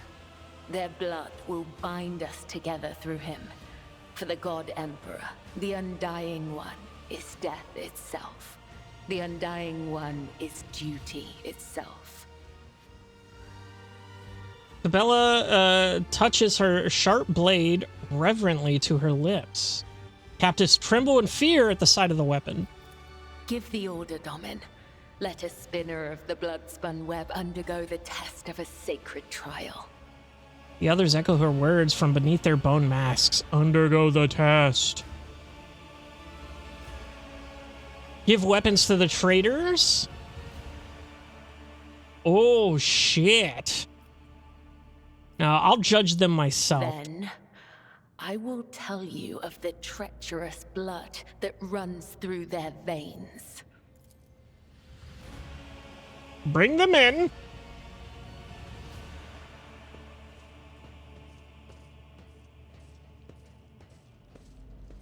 Well, these aren't the guys, are they? Oh, they are. They just don't have hand-bound animations. These wretched apostates were caught trying to sabotage the reactor. They are guilty of treason. I swear we are not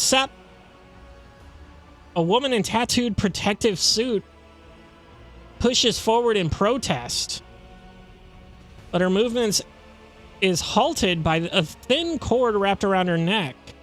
You notice that all the captains have been similarly restrained. The woman clutches her throat as a thin line of scarlet appears between her fingers. Theft of weapons, sabotage, and the death of the crew in Bay AL 82. Do you have proof of these charges, or are such claims the result of cultic revelations? There is doubt in the Infernus Master's gentle voice. With all due respect, it is difficult to discern the truth of these accusations without evidence. Divine visions and dark portents may be reason enough for you to shed blood, but not everyone here shares your perspective. I agree with him. Enough, Heinrich. The Lord Captain will decide the truth of these claims for himself. What about those prisoners you killed during the procession? Did you feel entitled to stand in judgment over them? What? I don't know what that's referring to. Is it true these things were revealed to you through visions?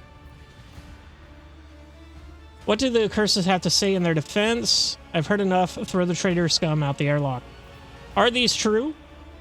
The practice of sacred divination using the bones and sinews of a martyr led us to the reactor room. It is true. But it is also true that I beheld the act of treachery with my own eyes.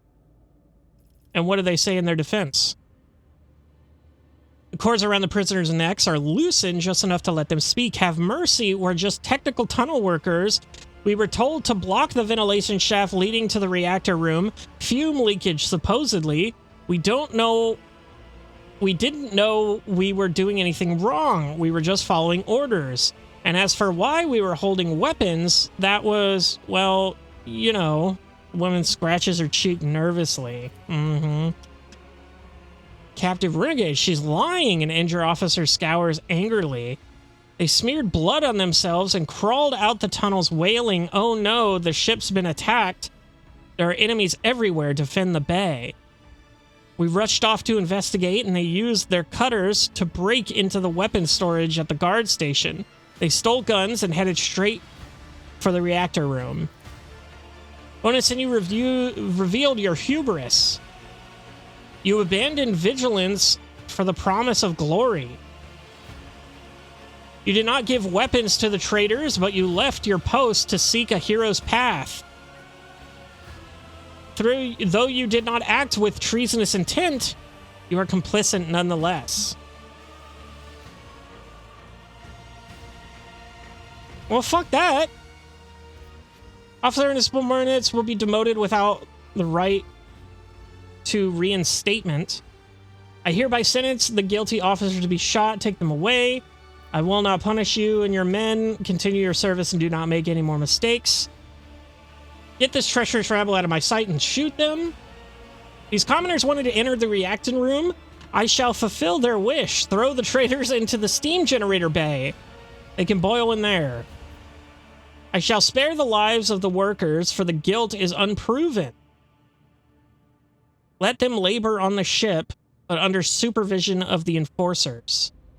Throw them all out the airlock. Let us be done with this. So I think this guy doesn't deserve it. He was just protecting the ship. We will never forget your generosity, Lord Captain. We will repay your loyalty with our lives if need be. What should be done with the rest of the prisoners, Lord Captain? I mean, I do kind of want to kill him. I'm not gonna lie. I believe the story. They shouldn't have had weapons. That's like rule number 1 there.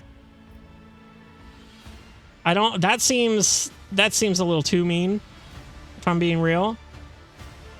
And I mean, I guess I gotta let them labor for the rest of their lives, but I'd rather just kill them. Mercy, Lord Captain, mercy. Lord Captain has spoken, take them away. Alamau. I cannot honor you by ushering the souls of those traitors to the other side. This troubles me. I wish to serve you as the sword serves its master. Will you make me your shield and shadow, Domin Wilba? Your lordship, the spinners of the blood web are watching, tracking, and killing Von Valencia's enemies long before the warrant of trade passed to Lady Theodora. However, their blade has also been known to cut short the lives of highly understanding persons. Factum swallows nervously, casting a fleeting glance at Cabela. But I certainly do not in any way condemn the deeds of the deeply esteemed cult. I am sure they must have a good reason. She clears her throat. The cultists are the scourge of the seditious? Or seditious? Yeah, I don't know. They bring the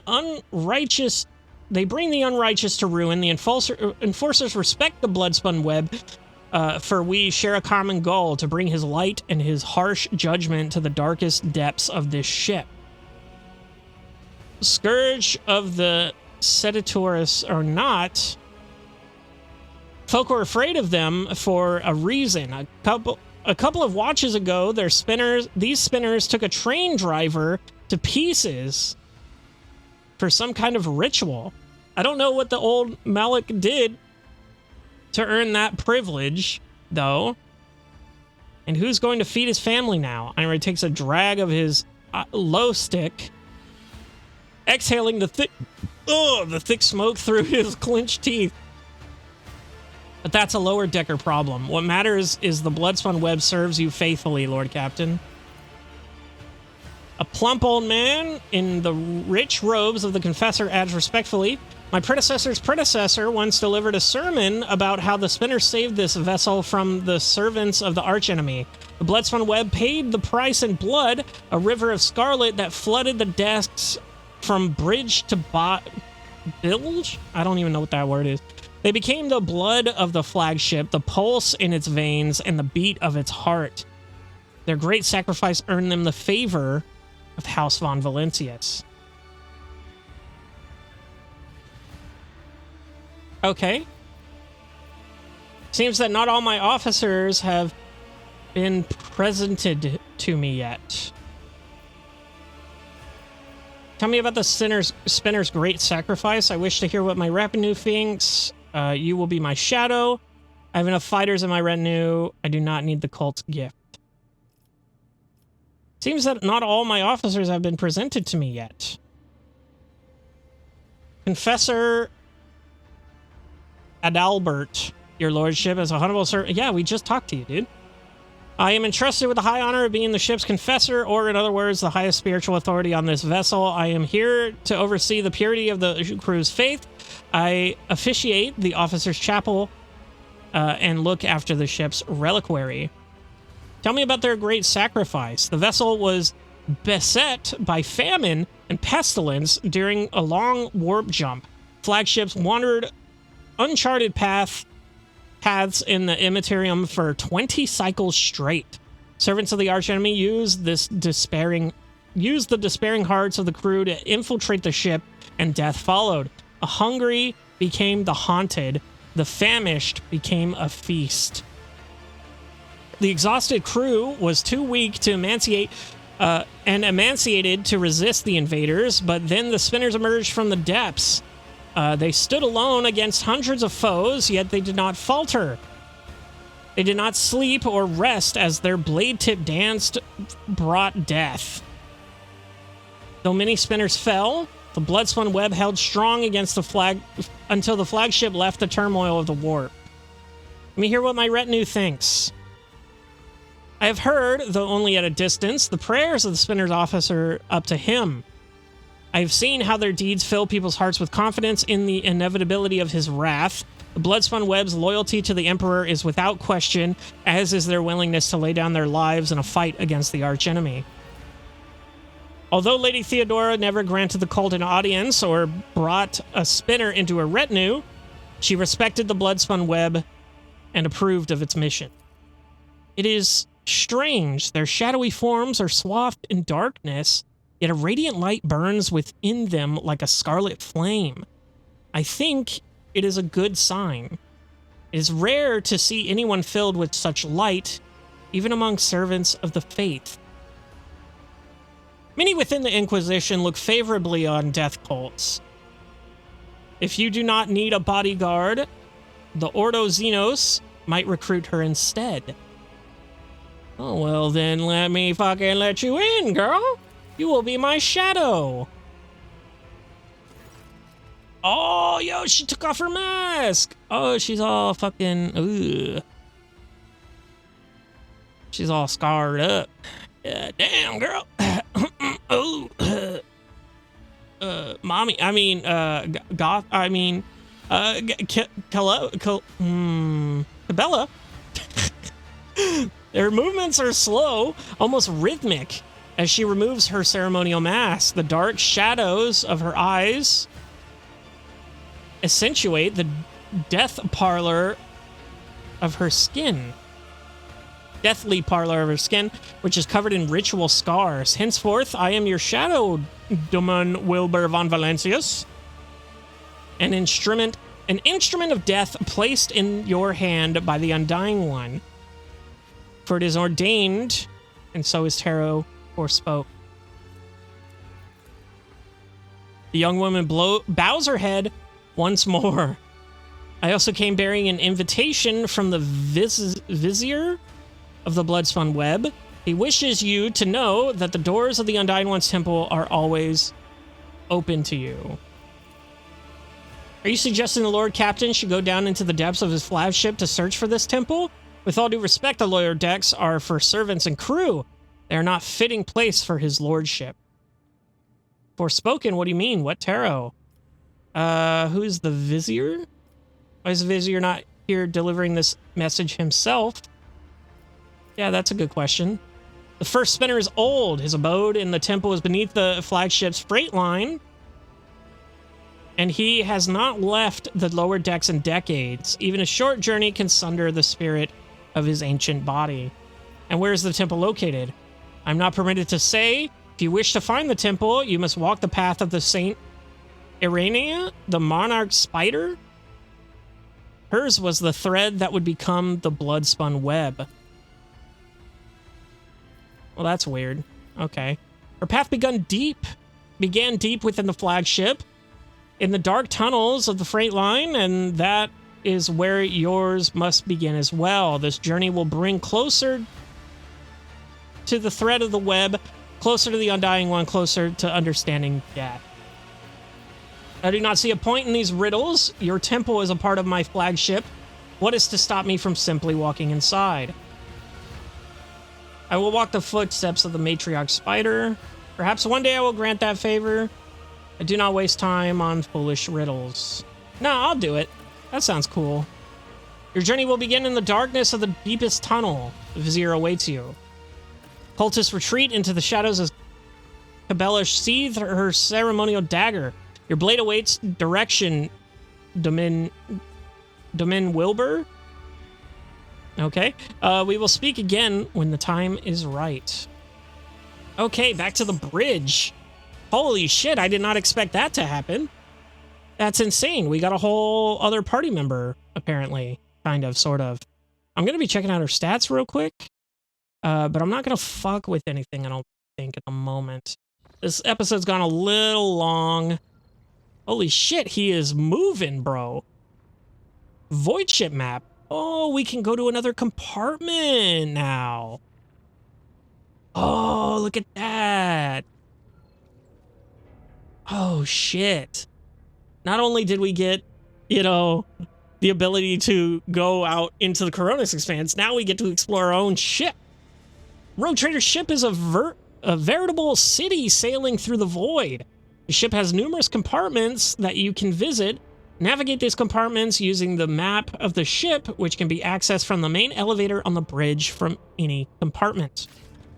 Well, this is straight to the Lord Captain's quarters. And then over here,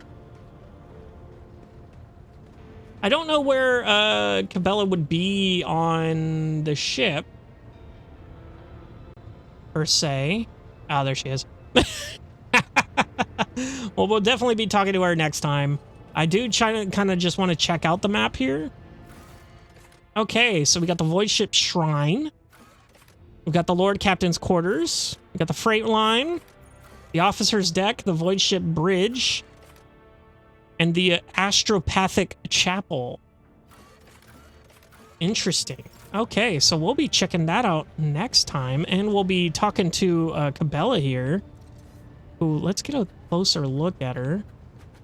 Hey, look at that. So sick, dude. Let's actually go to our characters here. Oh, she's so sick. Yo. Oh, look at that mask. That mask's so sick. If the wearer has 10 or more stacks of blood blessed, they gain 1 resolve. Light Spinner's press. Holy shit, that blade is drenched, my guy. It'd be dripping, bro. But that's all she has. That's literally it. Let's see. 20% armor. Not bad. Character wearing this armor will dodge 50% of average enemy attacks in this chapter. Okay, so that's just telling me in general. Base armor property, agility bonus, dodge and parry against melee attacks. Extra property, +5 agility. So what's her main thing? Obviously weapon skill. Obviously toughness. Agility is really good too, but that's about it. She might be our coerce person, maybe? Oh, she's got really good demolition. But I think Argenta is way better at that. She has really good Medicaid too. Wow, she better with how many fucking... how much she cuts herself, bro. Let's, yeah, look at her face, dude. Dang, girl. God damn, girl. Okay, let's put, let's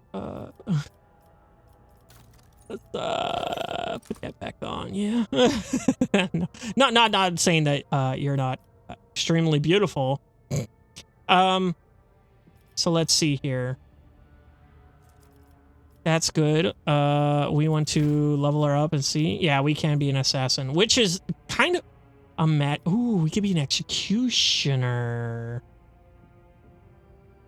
That might be interesting. Arch Militant, not very good. Master Technician, absolutely not. And an Exemplar. Is that the same for everyone? Yeah, we can all be Exemplars. That's the only other class. Okay. Well, she has a ton of Blade Dancer. Ooh, that's interesting. I didn't see that in a, in any things there. Yeah, she's an operative, officer, warrior, officer. Pascal's an operative, soldier, warrior. Yeah, so our first Blade Dancer. That's new. Very cool. She's obviously a melee-only class. I mean, not only, but you know what I mean. Like, melee-heavy, kind of like Abelard. But yeah, interesting. We'll definitely be talking to her next time. We'll definitely be leveling her up next time. We'll definitely be exploring the ship next time. We'll definitely be looking at the Coronis Expanse more next time. No, we're not going to be doing all that. I'm sure one of those things is going to take up the whole episode, and then it's going to be another fucking 2 days before I fucking play it again. But I'm calling it there for today. I had a wonderful time. We got a new party member, which is very exciting. I did not expect that at all. I kind of just wanted to go around, warping around, seeing what's what, but that was pretty fucking cool too. I'm not gonna lie, they kind of immediately had me when they were running around killing those people while marching. That was pretty sick and kind of got on my side here, so I'm down for them. I'm not down bad. Calm down. But I'll see you in the next one.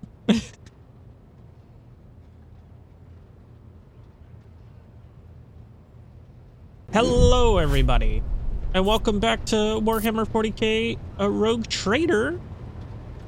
So last time we had a bit of an unexpected visit from the assassins.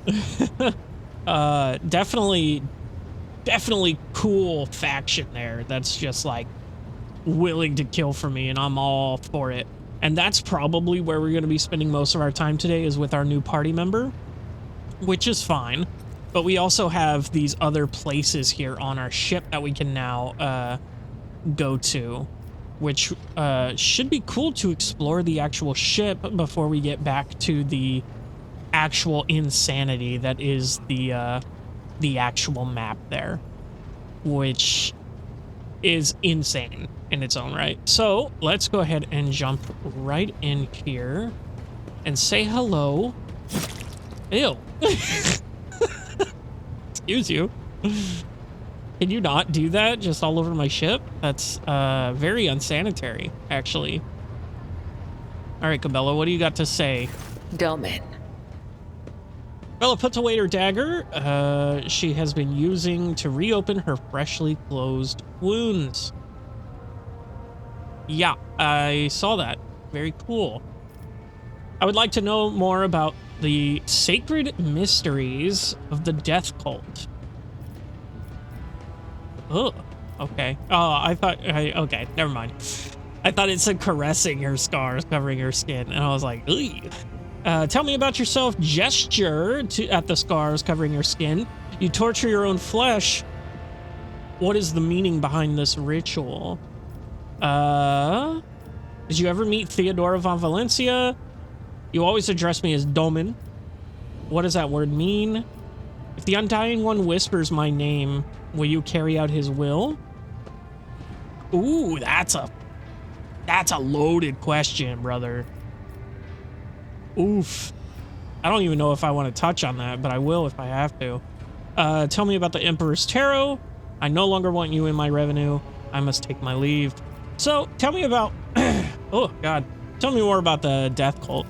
The Vizier taught us that there are many like us throughout the Imperium who spill blood in his name. Death cultists, as they call us. He said that no two death cults are the same, just as there are no two identical stars in the void. I will tell you about the blood-spun web, but I cannot speak on behalf of all death cults. Oh, fuck. This opened up a whole tree, huh? So what is the cult's purpose? Obviously, you're here to kill. The blood-spun web holds the bays of the flagship together with the threads of its faith. Such is our service to the Domini of the von Valancius line. The Undying One commanded the Domini to embark on a ship and sail the void's expanse. And thus, it became our duty to protect your dynasty and the Ark that became its home. This great relic of blood and adamantine. So, is the blood-spun web specifically just on my ship? Like, that's their whole deal? Is that they're just basically routing traders and all that bullshit just on my ship? They don't go anywhere or do anything? Like, I can't send them out? Some loathe and fear us. They call us murderers and reapers. Others call us dancers of death, who send the souls of the dead on their way. Both are right. Both are wrong. We are servants of the undying Emperor. When he whispers that the time has come for a righteous martyr's soul to be laid in his blessed hands, we come to claim it. When he whispers that the wicked must know of his wrath, we come to reap. This is how we maintain order on the ship, unseen and guided by death's will. Very creepy, very unusual. The fact that she said a righteous martyr makes me think that she will kill me if they tell her to. Which might become a thing, but what if I romance her, baby? I'm just kidding. I mean, Gothbay's pretty good choice there. But, we'll stay open. Oh my god, I didn't know I could look at Wilbur's portrait at any time. God, look at the man. Oh, he's so righteous. Anyway, let me see here. So you hear a whisper in your mind telling you to kill someone and you obey? Have you ever considered that these whispers could be a deception orchestrated by minions of the arch enemy? How do you know? How do you know you've never made a mistake? How can you be so sure you have never wrongly robbed one of your victims of their life? Be it as it may, your thirst for blood is troubling. Let's speak of something else. How do you know you've never made a mistake? We are carried along by a current of blood in the great river of fate. Life is not given or taken away by chance. If I see an enemy of humanity, my blade will sever the thread of their existence. I will not wait for a sign of his divine bidding. I am his will, and I do what must be done. Okay, so she's basically saying, you know, hey, I kill bad people when I see them, brother. I call it like it is. So she doesn't necessarily have to wait for the okay from the whispers in her head. But let's see if they have considered it to be of the warp. Death's whisper is unmistakable. It is not like the murmur of stars or the hiss of corruption. It is truthful, pure, unyielding. Only the most eminent of us, the high spinners, can hear the whisper of the undying one and give voice to his will. They must hone their senses and temper their body and soul for years before his call can reach them. If it puts you more at ease, you can think of these whispers as his providence. Yeah, no, that doesn't do it for me, lady. Yeah, that's not, oof. I'm not gonna tell her that her thirst for blood is troubling, because that's kind of like her whole shit, and I kind of don't want to challenge that. On the other hand, she does seem to be like the definition of I can fix her. Like the you know, hey, she's a baddie, I can fix her. Let's not do that for now, though. Speak of something else. How long has the Bloodspun web been in existence? Spinners carved the chronicles of our history on the stones of our temple long ago. But fate and time have erased our past, just as an exploding star erases a part of the galaxy from existence. I will say she talks very slow, which is odd. What are the responsibilities of the Vizier? It is the Vizier's duty to watch over the flock, to lead those who want to learn more of the Undying One, but are fearful of death, and guide those who seek answers in death but do not know how to live. The Vizier protects all. Those who do not know we exist, those who are grateful for our service, and even those who hate us. The Vizier sees what is to come, remembers the past, and accepts the present. They spin a web of faith and blood so strong that no enemy may sunder it. This is the Vizier's burden. This is the legacy of the matriarch spider. Okay, I'll be totally real with you. I kind of zoned out there for a second. That was... He's in charge. Very cool. They're in charge. I don't know if he... Anyway, who's the matriarch spider? It is said that she was one of many, born in the void, the Domin's subject. She honored death instead of life, and for this, she was persecuted.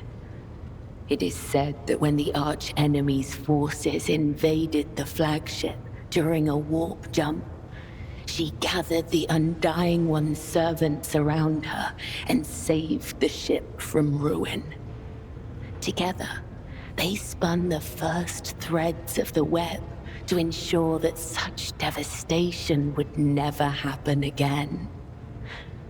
It is said that she was strong and indomitable, but as the years passed, her heart became as stone, and thus, the Undying One whispered her name to the one who would become the first Vizier of the blood-spun web.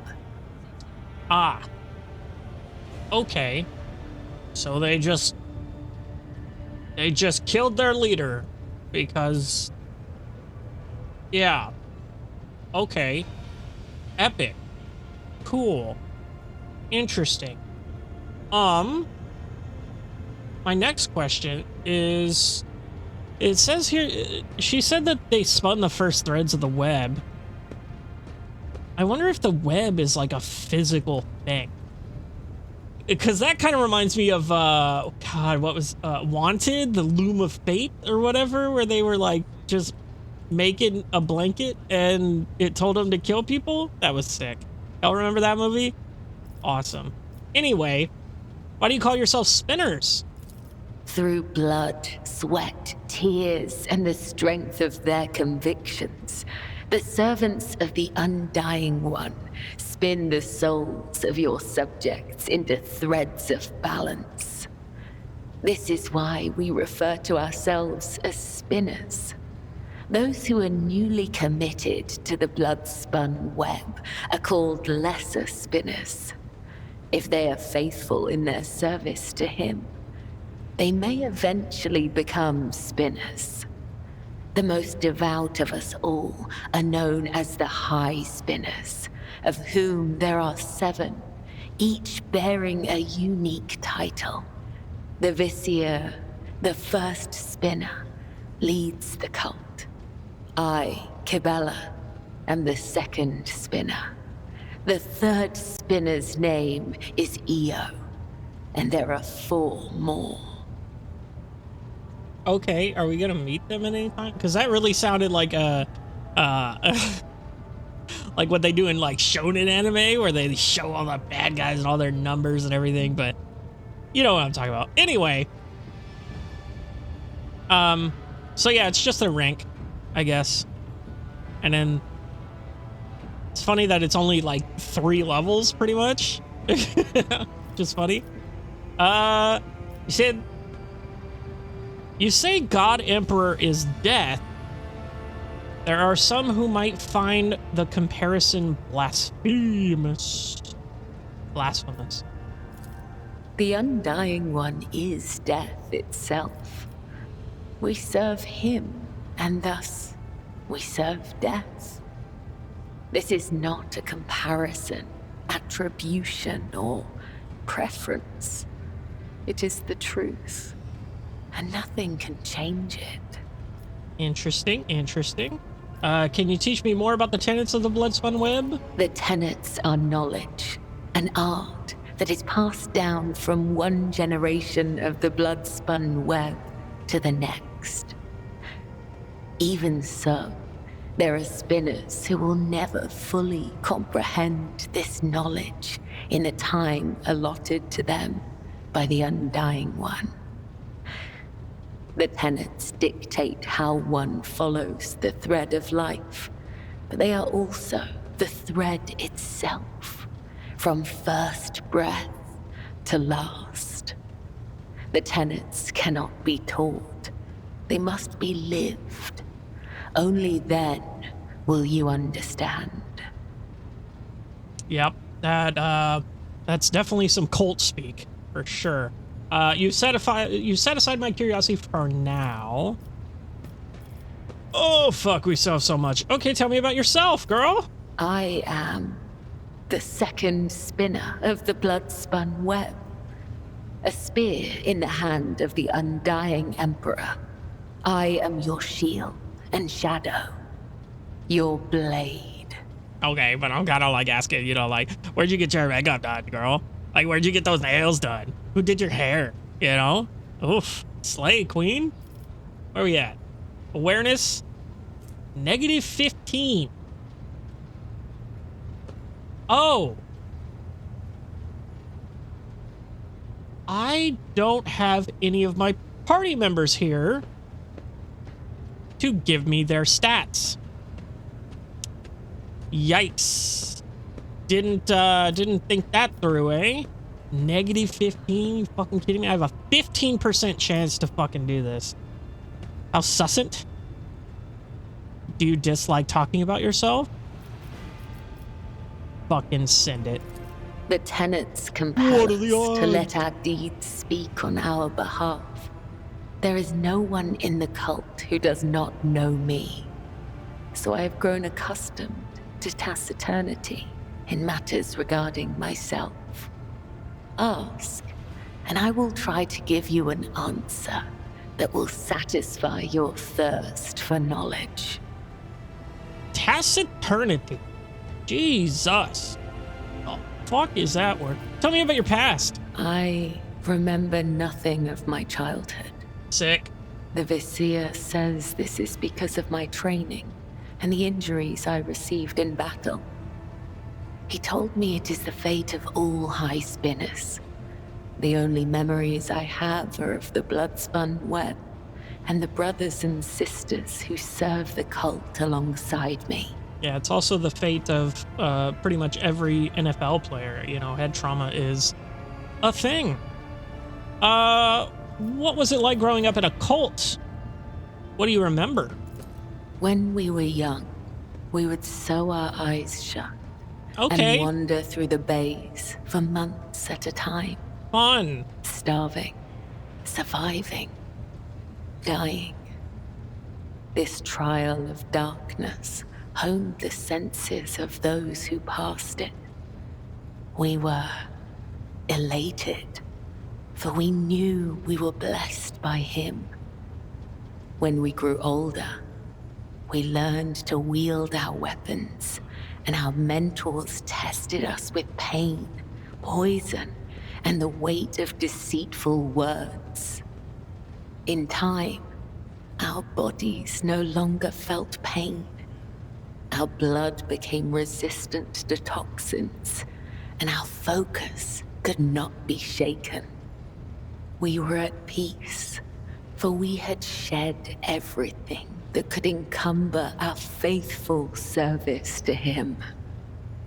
That is insane. Holy shit. That is fucked. Okay, cool. Not only are you scary, you're a badass. Which, I mean, I assumed already, but Jesus Christ.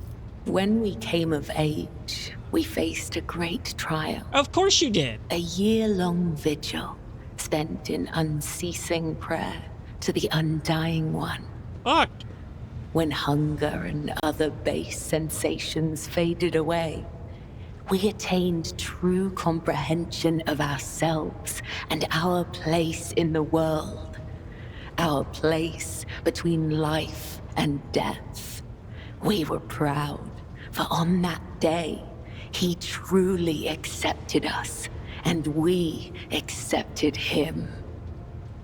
I have so many questions. Did you pee? Anyway, no. I didn't look at it earlier, but I'm pretty sure by now that she's probably dogmatic as fuck, like in terms of moral stats. It must have been difficult to go through all that as a child. I can see now why the cults are the best assassins. Why you are the best assassin in the cult. The cost was worth it. It is awful. No one should be subjugated to that torture. I see, said the blind man. Fuck.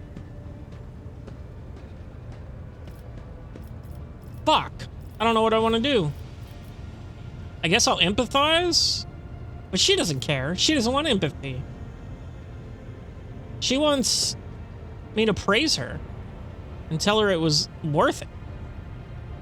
Surely she doesn't want me to say, that's fucked.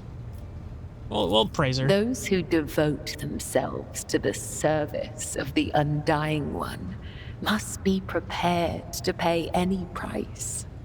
Emotions, blood, life, death, memory.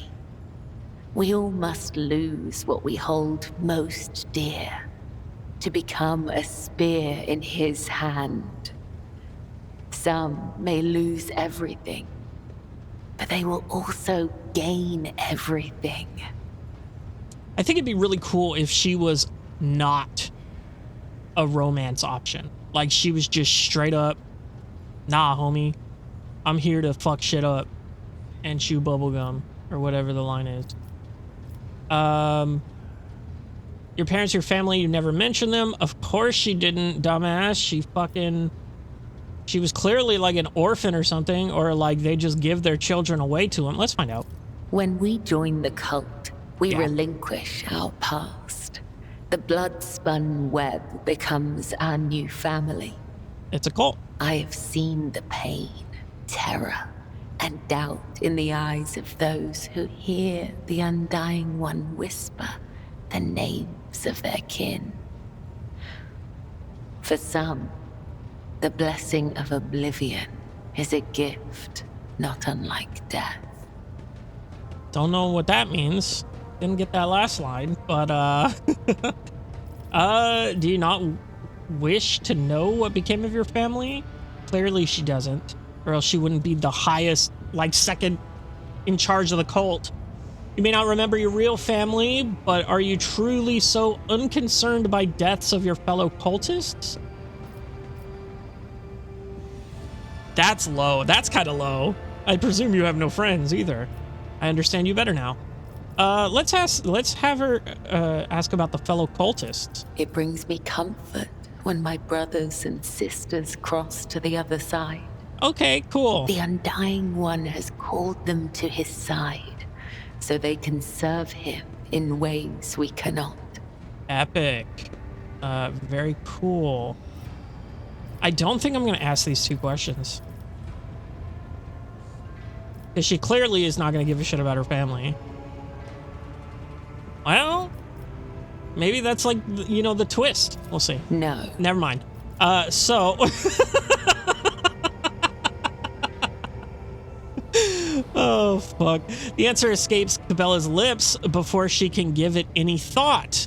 Upon realizing this, she produces a small blade seemingly out of nowhere and begins to sharpen it with pointed nonchalance. Huh. Okay. You got no friends, honey? Attachment makes us weak. Yeah, I figured. The weak meet their demise prematurely. Typical cult behavior. But such death does not please the Undying One. For a soul must not be claimed before their time has come. It is true that spinners occasionally cross paths with those outside the cult. But such paths always diverge in the end. We may walk the same road together, but we are nothing more than temporary traveling companions. It is similar for those of your retinue.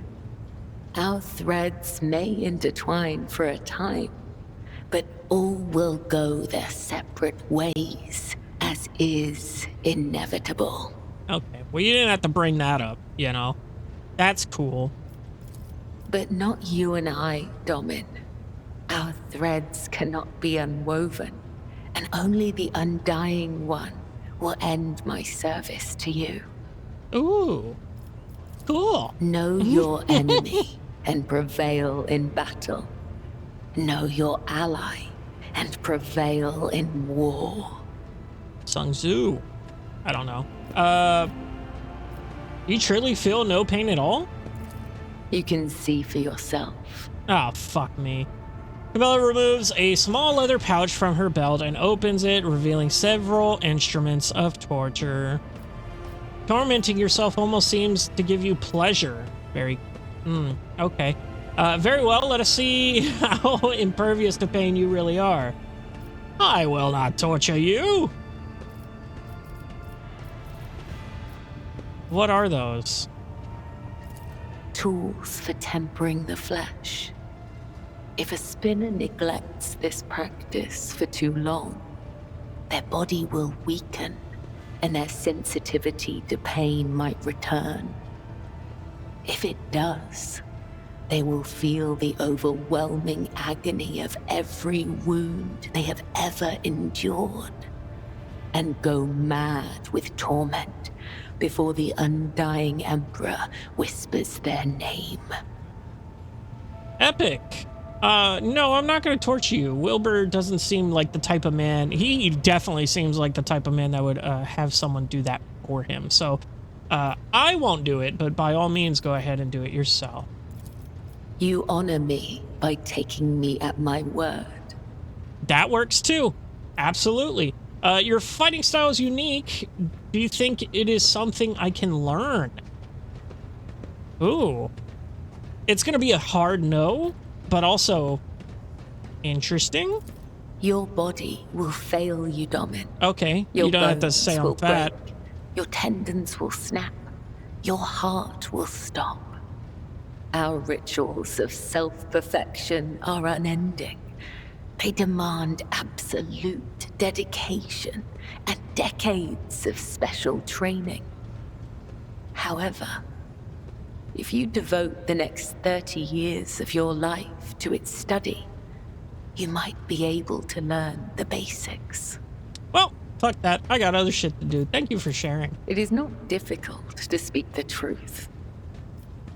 Yeah, but it does have consequences. Gesture at the scars. You touch your own flesh. What is the meaning of this ritual?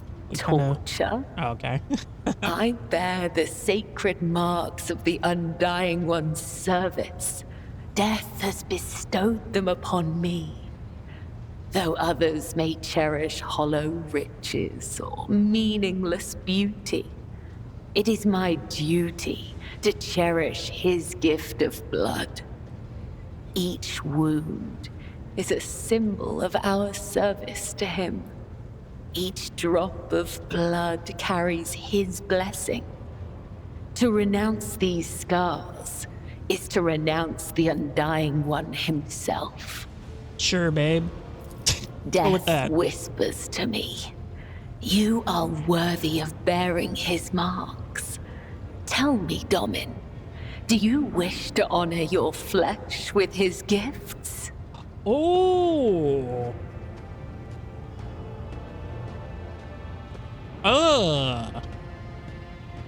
You notice several officers exchanging worried glances as they eye the blade in Cabela's hand.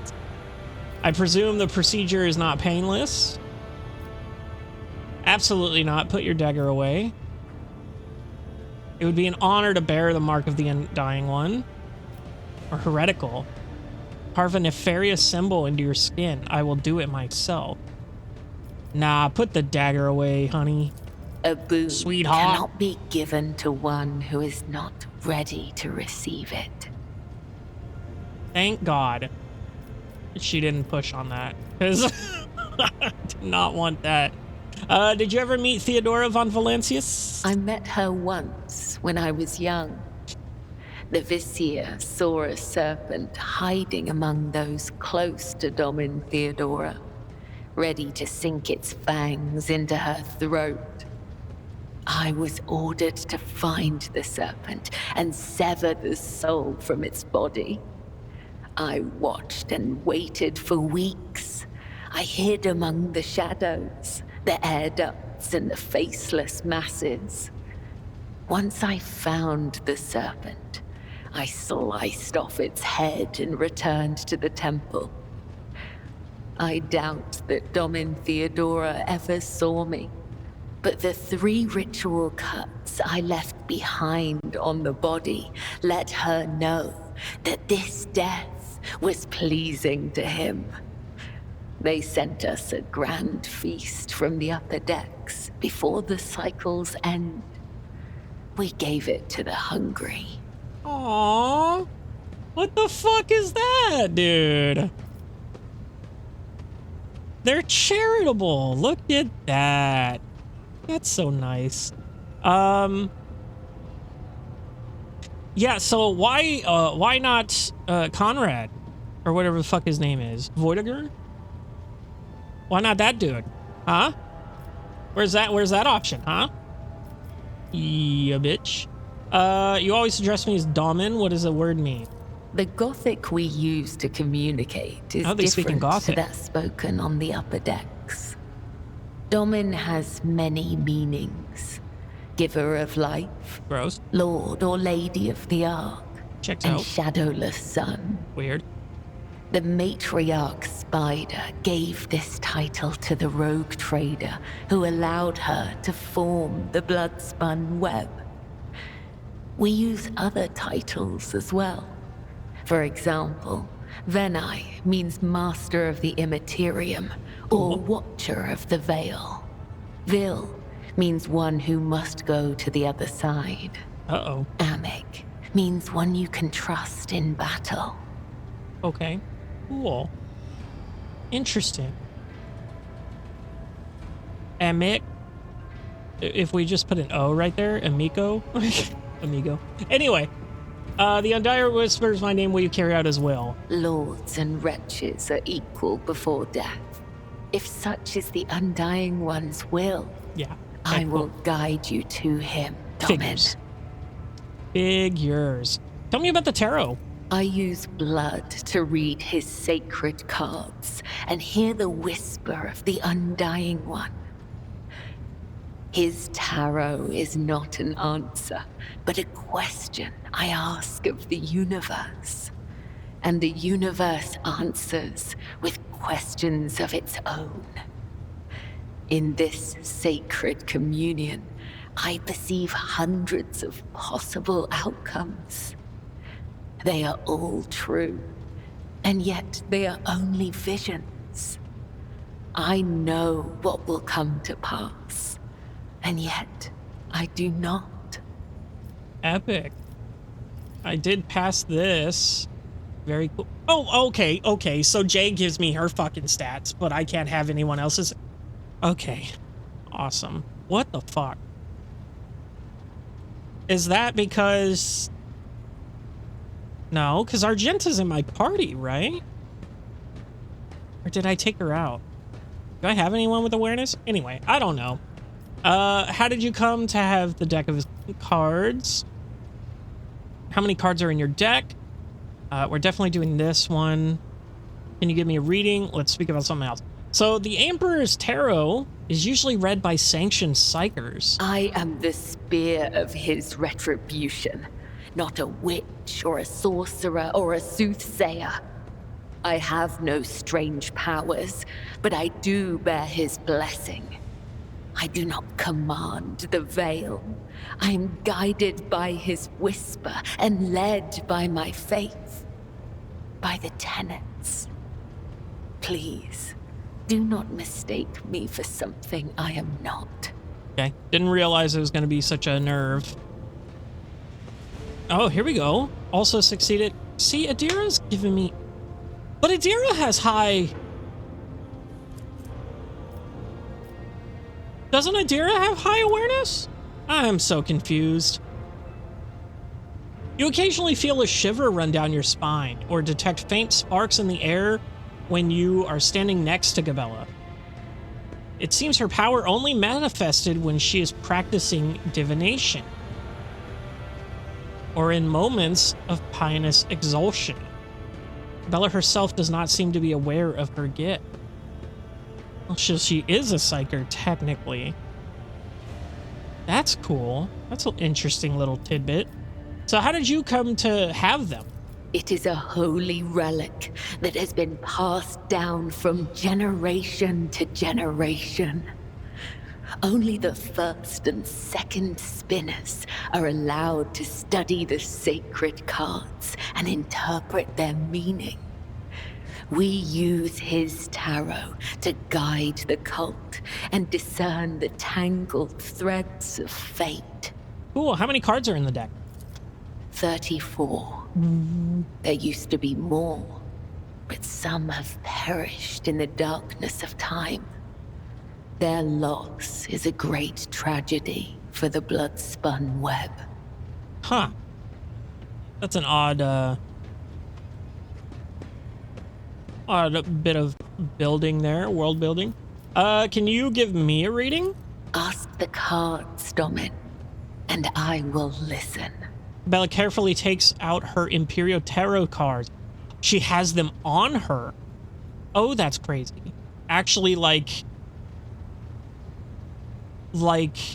I thought they would have been in the chapel or whatever where they study or whatever.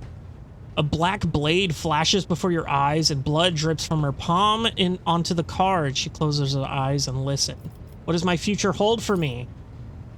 She draws 4 cards from the deck and lays them face down before you. The first card is the young warrior. It suggests inexperience, a path of becoming. The second card is the shattered world inverted. The path will have twists, turns, and thorns, but you will gather allies along the way and find what was lost. Yeah, I mean, she knows it's a video game, right? That's pretty standard, typical stuff. The third, the hound inverted. Someone has marked you as their prey and is chasing you through a field of traps. The lost child. You will leap into one of those traps of your own free will and place your trust in someone truly desperate. Okay, that's a little more specific. Yeah, I mean, the hound, obviously that's Conrad, I'm sure. Unless it's not. Plot twist. And then the lost child. Leap into one of those traps of your own free will and place your trust in someone who's truly desperate. Oh no. And place your trust in someone truly desperate. So, am I truly desperate or are they truly desperate? I don't know. That's an odd one. I have no more questions. Nod slightly. Very cool, very cool. Let's talk about something else. And actually, there's nothing else I want to talk about. May the Undying One shroud your footsteps from the faithless. That's a cool line. So, I do want to, I know this is way too late in the video to be mentioning this, but they did just have their big, I turned on my computer today and it was just like 17 gig update. And I was like, yo, what the fuck is happening? But apparently they added a ton of shit, like more voice lines. And my favorite one that I saw was the these stratagems, the front line and everything. Front line, back line, and rear. You can rotate them now.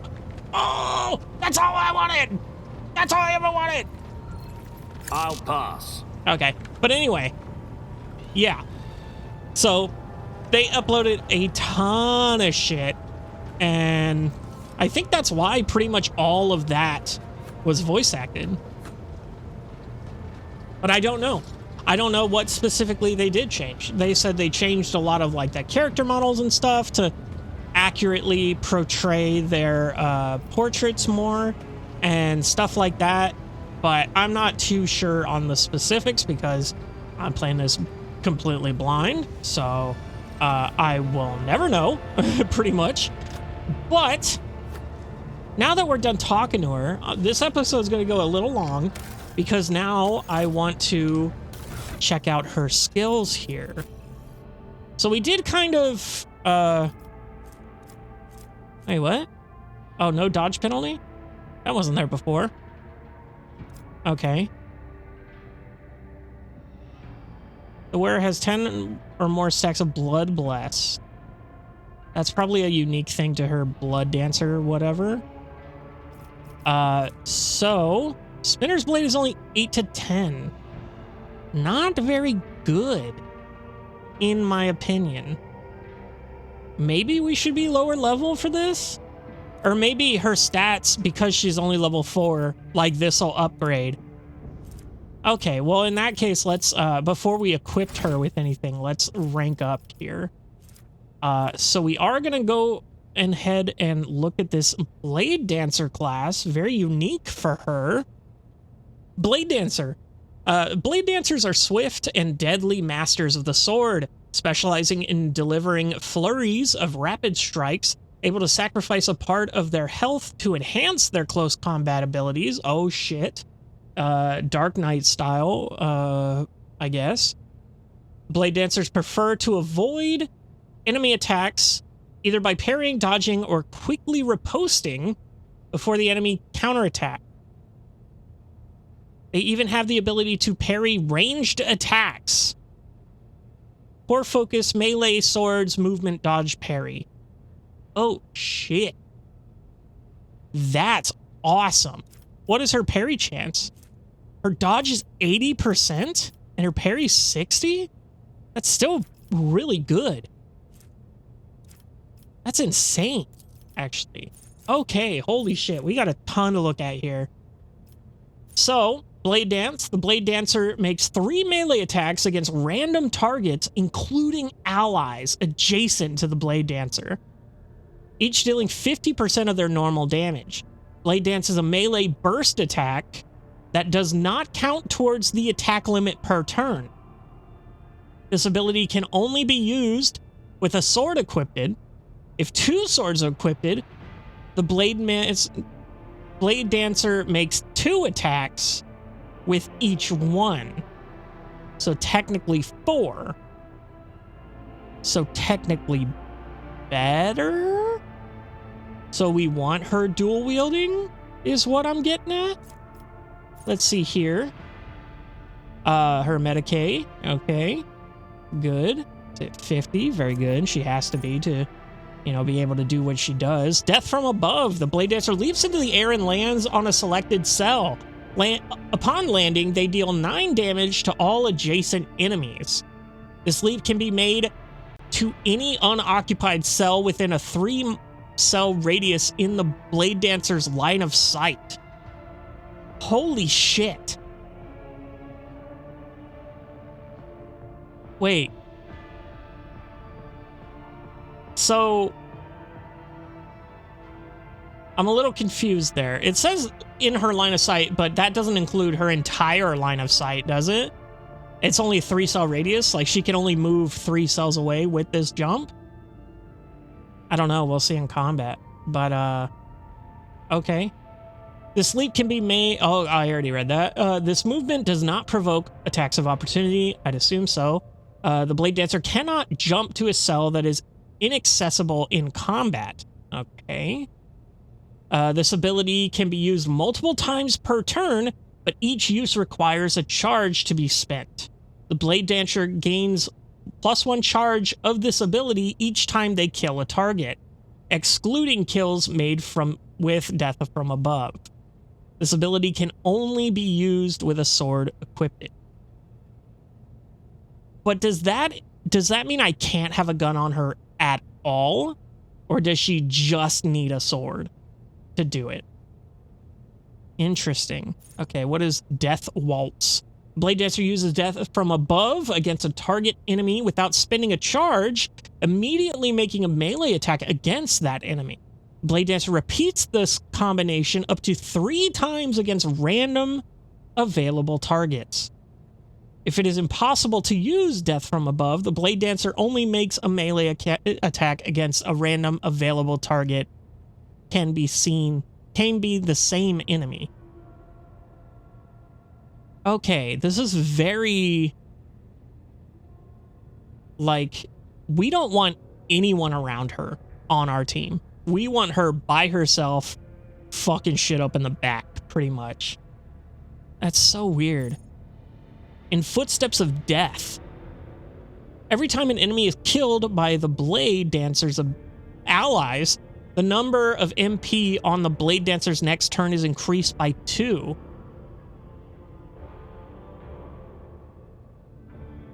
Oh. So the more I kill, the more she gets. Oh, but it's only movement points. I'm thinking MP like fucking magic points. No, that's stupid. I mean, that's good. That's fine. It's just not as good as I thought it was. Okay. So let's go ahead and see here.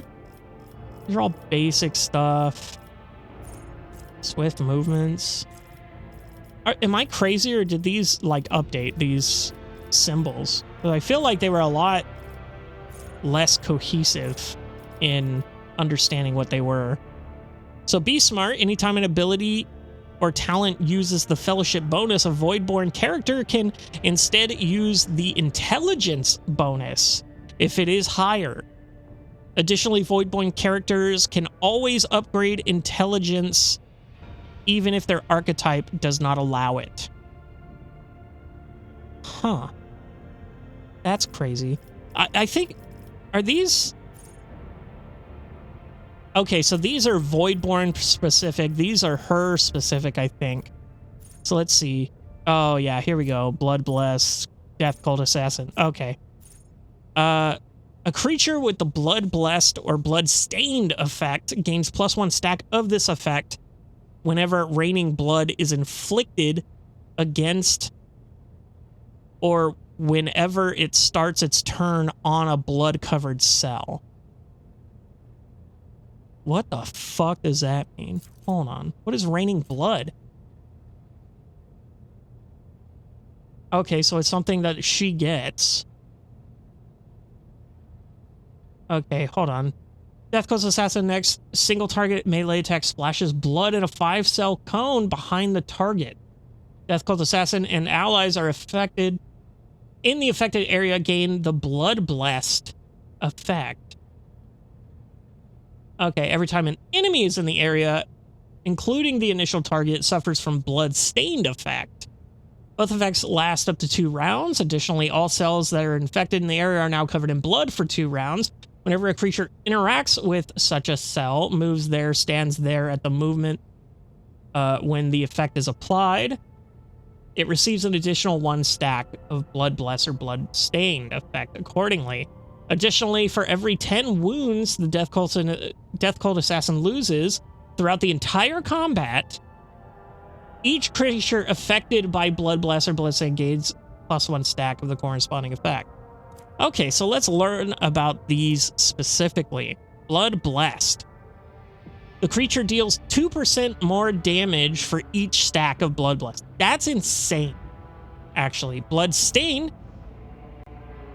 Oh, the creature suffers 2% more damage from each stack.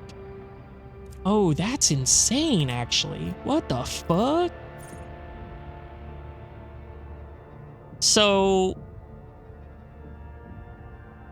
Okay. So this just gives me more of that, essentially. Dance of Blood, the Death Cult Assassin's allies deal +2 agility bonus % more damage to enemies if both the ally and its target stand on blood-covered cells. Okay. Each time the Death Cult assassin parries or dodges an attack, all enemies with the Bloodstain effect suffer +1 more of the effect.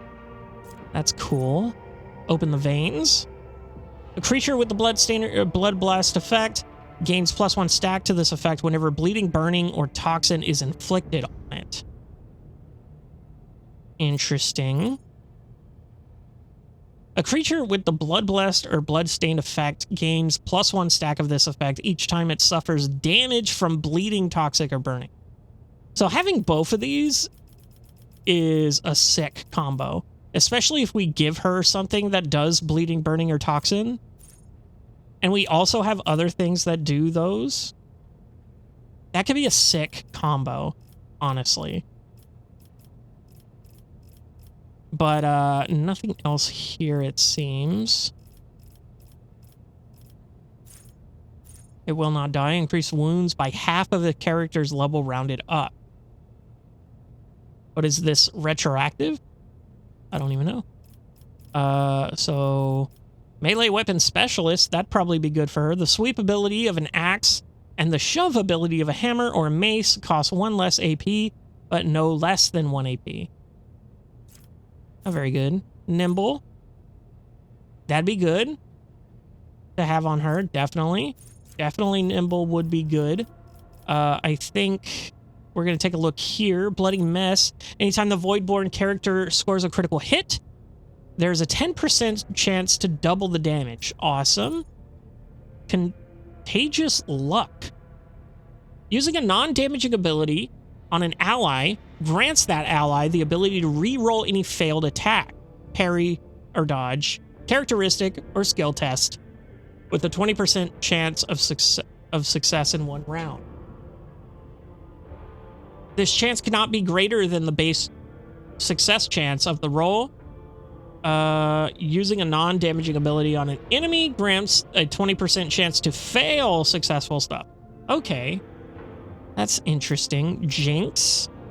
While a Voidborn character has more than 50% wounds, all chances of all creatures, including enemies, in a 3-cell radius are increased by 10%.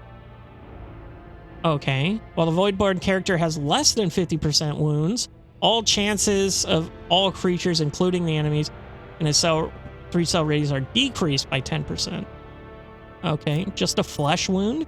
Voidborn character has a 20% chance to survive after suffering lethal damage, surviving with 1 wound. So I think that would be good to have. From what I see, this seems to be a pretty good combo here. This, and then the Crimson Tide, definitely, to stack those and get those more.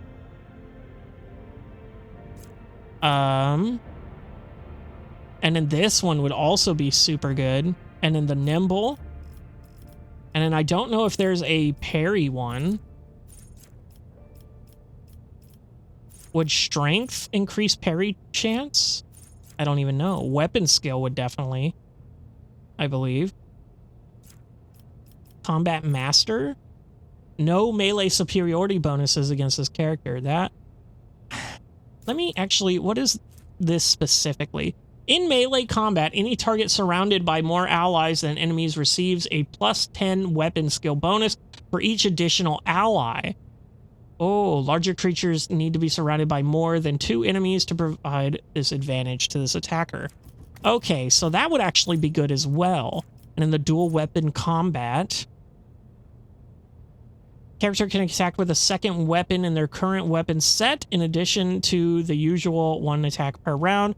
This attack suffers a 20% penalty to weapon skill and costs +1 AP.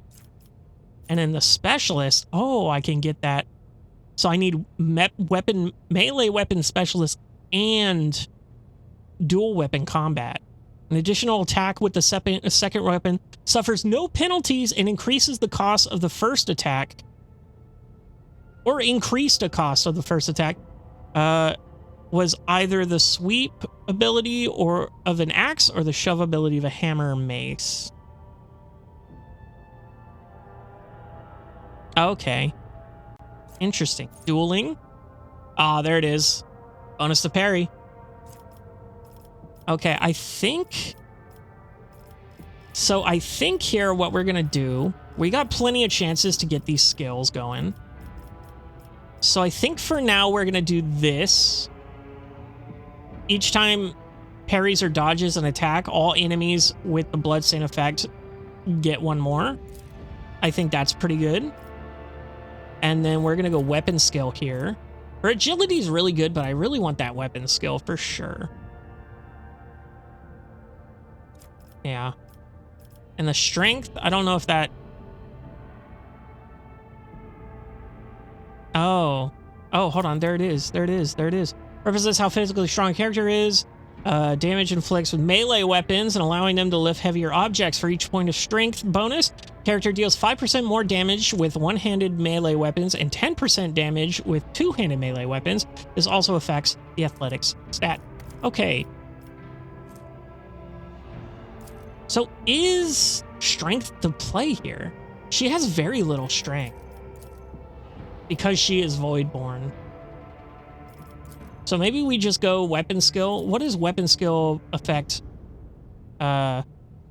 Increases their parry and reduces enemy parry chance against melee attacks. It also increases chances of scoring a critical hit in melee combat. Oh, it doesn't even do damage. It's just their parry. It's just their chance to hit. I am so stupid. So we do want strength. We do want strength here because she... That being at 40 isn't bad, but having a strength of 25 is bad. Toughness, she's super tough. That's crazy, actually. So let's go strength here.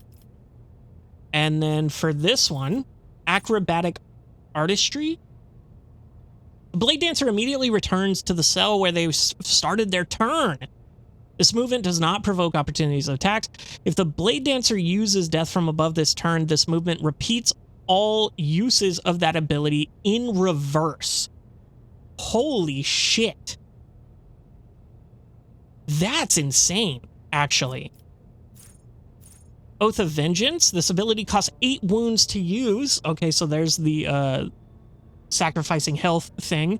Blade Dancer selects an ally. Until the end of combat, their attacks made by the Blade Dancer against enemies who have already attacked that ally gain 15% critical hit chance and 28% critical damage. This ability can be used multiple times per turn, and the bonuses do not stack. But the bonuses do not stack.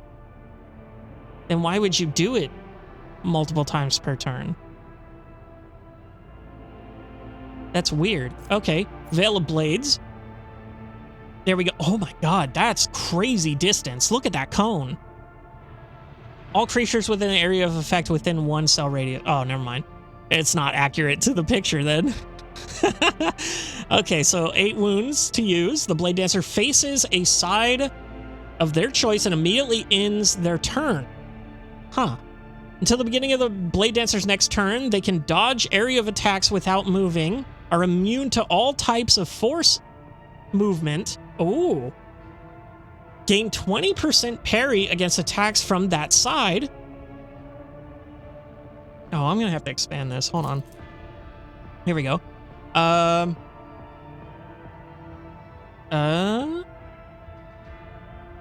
parry against attacks from that side, and can now parry attacks made against adjacent allies. Oh. While under the effect of Veil of Blades, the Blade Dancer can even parry ranged attacks, except ranged area attacks made from that side.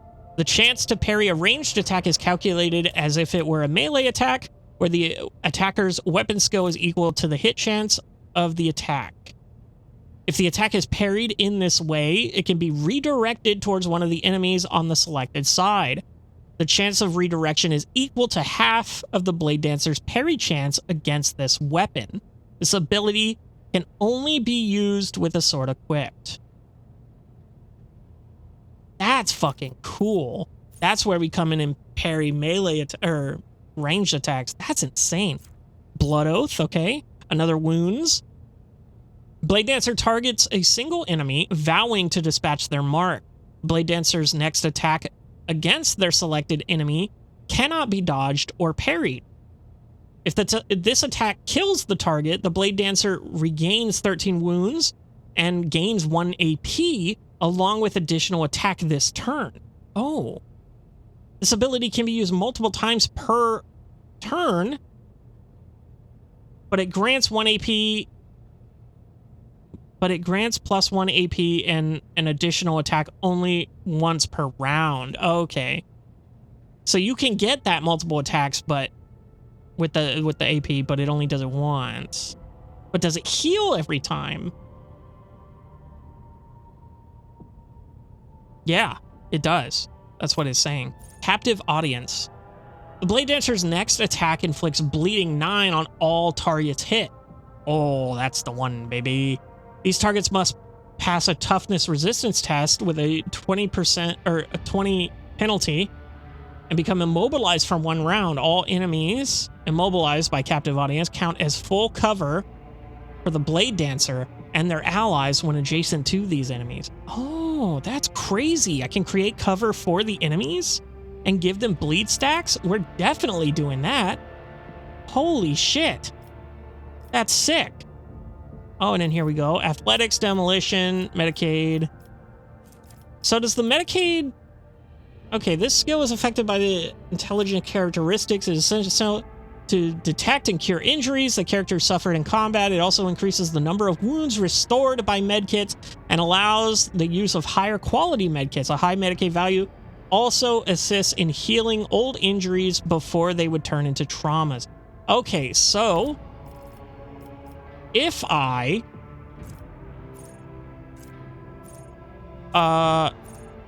shit, I can't see it. I was thinking for that one that heals me, it does 13 healing. But if I take this, does it heal more? Don't know. That's where the question lies, huh? But right now, I don't think we need anything else, really. I think we're going to take the Medicaid. And then here, we're going to take the Strength again. And then here, these are completely different. Why are these completely different? This is a whole other section. Oh, fuck. Oh, fuck me. I thought that was all. Now I got to read all this shit, too? Okay. Definitely going over. Blade in his hand. The Blade Dancer attacks made with a sword deal additional agility bonus damage. This bonus damage is doubled if it's a two-handed sword. So maybe we do want to give her a two-handed sword. No, we want the dual... We want the dual swords for the extra attack. Enemies attacked by the Blade Dancer have their weapon skill, ballistic skill, and perception reduced by 10% of the blade weapon skill bonus until the start of the Blade Dancer's next turn. These penalties do not stack. Death Warden. The Blade Dancer's Medicaid is now determined by weapon skill instead of intelligence, if their weapon skill is higher. Oh. Blade Dancer deals more critical damage and can use medkits as if the Medicaid skill advancement, as if having the Medicaid skill advancement and the corresponding features or talent. That's crazy. Race against death. The Blade Dancer's maximum wounds are increased by whatever her dodge. Rising tempo. Each attack made by the Blade Dancer increases damage of all subsequent attacks they make during this turn by 5%. This effect stacks up to 3 times. Area attacks, burst attacks, including the Blade Dance, and any other attacks that deal multiple hits are considered a single attack. But that Blade Dance, is that... No, I'm thinking of Death from Above.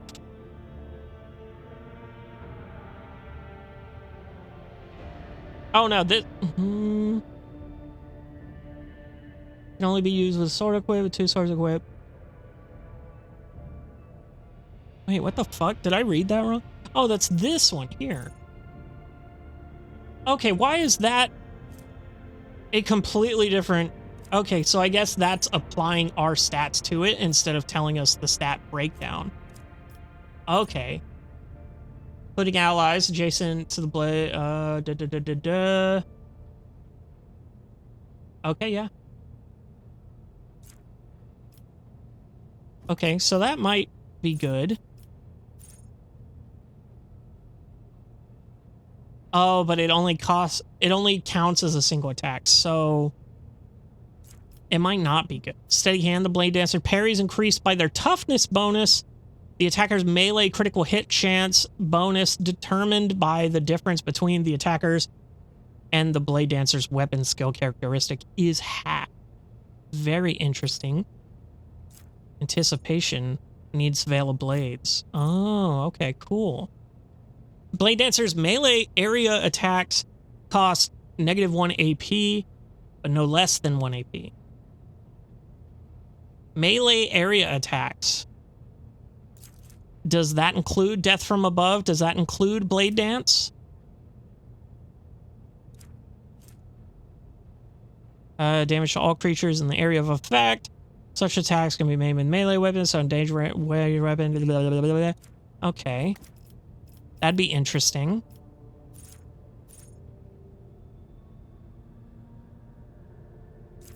Okay, and then this is the one that inflicts all the bleeding. Okay. I need anticipation for that.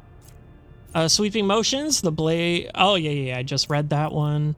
What does anticipation do to see if we want to get it with the Veil of Blades? Whenever the Blade Dancer parries a melee attack while under the effect of Veil of Blades, they deal 50% to their normal damage to the attacker. Additionally, while under the effect of Veil of Blades, the Blade Master chances to deflect a range attack is increased by 20%. I definitely want that. 100%. Blade Dancer can use both a Desperate Measure and a Heroic Act in the same combat, but not in the same round. Whenever the Blade Dancer uses a Desperate Measure, they gain +10 to weapon skill and +3 resolve. Bless Scars. Whenever the Blade Dancer is healed for the first time in a round, they are healed for an additional tough bonus and gain +10 toughness until the end of combat stacked. Interesting. Blood Bonds. Every ally targeted with Oath of Vengeance gains the same bonuses as the Blade Dancer against all affected enemies. Okay, that kind of makes it crazy. Because if she buffs herself crazy, that double buffs with the other person. Blood Rush. Whenever the Blade Dancer uses an ability that costs wounds, they gain +3 MP in the current turn. That's cool. Bloody Requiem. Whenever the Blade Dancer kills an enemy, the Blade Dancer's resolve is increased by +1 until the end of combat. That's not that good. As long as the Blade Dancer has 2 swords equipped, the Blade Dancer's weapon skill is increased by agility bonus. That's cool. Definitely going to take that probably. Blade Dancer deals an additional weapon skill bonus percentage damage against enemies armed with a melee weapon. Okay. Escape Artist. Whenever the Blade Dancer dodges an attack made by an enemy who attacks them for the first time, the Blade Dancer gains +1 charge of Death from Above. Interesting. Facing the End. Blade Dancer gains +3 weapon skill and +3 agility for every injury they are currently suffering, and +10 weapon skill and +10 agility for every trauma. Okay, feel no pain. Whenever the Blade Dancer uses an ability that costs wounds, they gain half of the wounds spent temporary wounds as temporary wounds. Okay. The number of temporary wounds gained cannot be decreased by the effect that reduces the cost of abilities. Okay. Oh, I do have Captive Audience, so I can do Grand Performance. And then that's the one that gives me all the bleeding. Targets affected by Captive Audience have their armor, dodge, and parry reduced by agility bonus until the end of combat. This penalty is doubled for targets failing the ability's toughness resistance test. Okay, so that could go crazy. But this...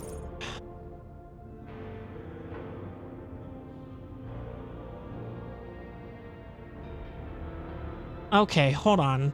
So it says the Blade Dancer's next attack inflicts 9 bleeding on all targets hit. These targets must pass... Okay. So if I pop that and then do the death from above where you're leaping around everywhere, so all of those guys get 9 bleeding, is my understanding. And then that would also have their armor, dodge, and parry reduced. So I think that's the pick. Guillotine. Death from above deals double damage to enemies who have less than 50% wounds. That's pretty good. Footsteps in Death. You already have this feature. Epic. Takes 2. Oh, yeah, it's right there. That's the one where we get movement when our allies kill people. Takes 2. If all the strikes made as part of Blade Dance are directed against the same target, the last strike deals double damage. Okay, and Blade Dance was this one, which is the one where we do a crazy amount of... Okay, so if there's only one person there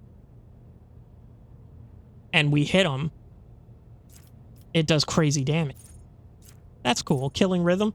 Whenever the Blade Dancer kills an enemy with an opportunity attack, the Blade Dancer immediately gains 1 charge of Death from Above. Holy shit, we're almost done here. Pain and Blood. Once the Blade Dancer has killed 4 enemies in total, the next ability, which requires spending wounds, will cost no wounds and instead restore wounds. That's awesome. I need Blood Oath for that. Restores an additional 1 AP. Shadow Dancer, as long as the Blade Dancer has less than 50% wounds, they gain 12 dodge. Oh, excuse me. And 3 MP. The Blade Dancer also gains 8% dodge and 2 MP if unconscious ally in combat, for every unconscious ally in combat. Okay. Whenever the Blade Dancer uses acrobatic artistry, their dodge and cover efficiency are increased by agility bonus until the end of their turn, of their next turn. This bonus is doubled against all attacks made by enemies during the Blade Dancer's turn, excluding extra turns. Okay, spinning blades. Whenever the Blade Dancer parries an attack, the number of attacks made by the next Blade Dance is increased by 1. This effect stacks up to agility bonus times. Okay. Interesting. And then Unforgiving. After the Blade Dances loses any number of wounds, their next attack deals 9% more damage. If the loss causes the Blade Dancer to suffer an injury or trauma, the bonus damage increases to 18%. Oh. That's crazy. That's kooky. That's very interesting. But I think for now, we are going to take this one. Each time it suffers damage and each time it happens. I think we want both of these. I'll do the damage one because that's going to be a more than 1 occurrence, whereas this is only a 1 occurrence. So that'll be good here. We got Medicaid, Athletics. Oh, we can't choose Medicaid because we already took Medicaid. Okay, cool. Then I guess we take Athletics. There. And then we can do another one here. And then we'll take the Open the Veins. We're kind of going for a bleed build here. Oh, okay, so Death Walls gives an upgrade here.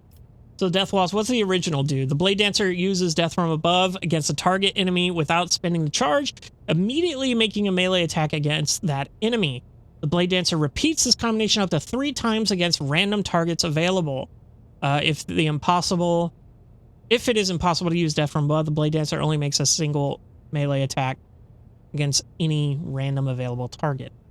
Okay, so let's see what we can make it here. So using Death Walls, the Blade Dancer immediately heals to full The cost of abilities that cost wounds is reduced by half until the end of combat. That's fucking sick, but I don't think I'm going to go for it. Death Waltz also grants the Blade Dancer +4 charges of Death from Above until the end of combat. Death from Above deals plus agility bonus damage. Until the end of combat, strikes made by the Blade Dancer include attacks made as part of Death Waltz. Reduce enemy weapon skill by a ton. These penalties stack. So that's just a debuff one. So far we got the healing one. We've got a bonus damage one, pretty much. From the Death from Above, giving us more charges. This one is a debuff one. Upon using Death Waltz, after killing an enemy with Blade Dancer gains +3% dodge until the end of combat, stocks up the agility bonus. So I think I'm going to take this one here. Since we're going to be using Death from Above, I think we're going to be using that quite a bit. And then from here, we want creature with that effect whenever blame rate or is inflicted again, or whenever it starts its turn on a blood-covered tile. No, we don't want that. We do, however, I think want to start going into the dual wielding here. Dual weapon combat, dueling mastery. Oh, we can do the parry though, because we did take the skill that it's this one. So every time it parries or dodges an attack, all enemies with the Bloodstain effect suffer +1 of that effect. So we definitely want to do parrying. So that is a potential option here. I think that is a good option to have for the time being. Melee weapon specialist. I don't think that's good. Hold on, the sweep ability react. Okay, yeah. No. That's not what we want. We do want nimble. So we want nimble and we want duelist. Dueling mastery. Dueling mastery and nimble. I think we'll take the nimble for now because it is way higher, because it's 80% right now, and this will take it up to 90%, which is crazy. And then from here, where is actually the dual weapon combat is what we want, I think. And then this is good too. But for right now, we're going to take the nimble. And then we already took the strength, so let's take the weapon skill. And then here, we get another pick of these. Blade Dancer immediately returns to the cell where they started the turn. Okay, we definitely want this, because this is going to reuse Death from Above this turn. So that is a must. And then I think Anticipation is the next one we get, and the next ability we're going to get is the one that parries all that shit. For now... Oh, wait a second. Didn't we want... Wasn't there one for the acrobatic artistry that needed it? Ah, slip away. Here we are. When it uses it, the dodge chance to cover efficiency are increased until the end of the next turn. This bonus is doubled against all attacks made by enemies during the Blade Master's turn, including extra turns. That's not that good.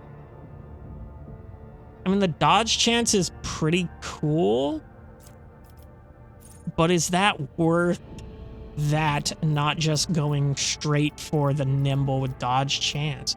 No, I already took the dodge chance. That's right. So I'll probably take the parry. Yeah, because the parry's just base, whereas that needs to be used, that other one. So we'll take the parry for now. And then we get another one of these. Our agility is 50. Our weapon skill is 40. We're going to take the weapon skill again. We're going to take another athletics. No, that's not what we wanted. Is it? No, we didn't want that. Why did I think we wanted that? I got it right here, didn't I? I did. I thought it was something else. So these are just... I mean, it doesn't really matter. Because these are just, I guess we'll take the athletics, fuck it. And then, from there... Did we want any of these? No and no. Okay. So from there, I think we do... the dual weapon combat here. So I'm trying to decide between the dual weapon combat. No, I think we do the dual weapon combat here. Because we want to start speccing into... And then we'll do the dual weapon specialist. Oh, but we also need melee weapon specialist. Oh, so we do have to take this at some point if we want this. What does this do? Oh, the attack doesn't suffer penalties. That's right. That'd be really good, I'm not gonna lie. I guess we take the coerce here. I mean, demolition's good, but if I have Argenta on the team, I don't know if that's gonna be worth it, because her demolition is so high. I can't even click on her right now. I mean, I can click on her, but I don't want to fuck this up. I want to save this, you know. I say we take the course. It's our toughness, and that's really good. This represents the ability to resist negative effects applied by some poison. Okay, yeah. Yeah, we want that. Yeah, we want that. Straight up. And we need toughness or agility. I think we're going to go agility here because the toughness is good, but we don't have a lot of stuff that scales off toughness. We do have a lot of stuff that scales off agility. So we're going to take that here. And then from here on this one, slip away is definitely still an option in my mind. Make no mistake. I just want to see if we can get any of these extra stuff done. Holy shit, it's already been an hour and a half, pretty much. Oh, fuck me. The melee superiority is good, because she's probably going to be surrounded if she's in the back lines, jumping all over the place.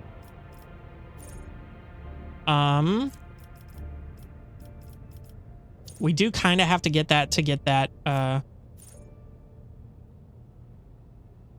that nice, other one. I don't know what the fuck I'm saying. The dual weapon specialist. We do have to take melee weapon specialist here. So that might be our move for now, I think. And then we'll get the dual weapon specialist after that. Death Waltz gets upgraded again, dude. Death Waltz is crazy. What the fuck? So I already took that, but now I can add a different one. Oh, shit. Okay, killing an enemy with it gives us dodge. This one heals us fully. I think we'll do the health. I think the health would be good. Okay. Look at that. So it says she's level 15, but... Okay, I was about to say, why wouldn't it let me fucking pick a thing? So Executioner is interesting.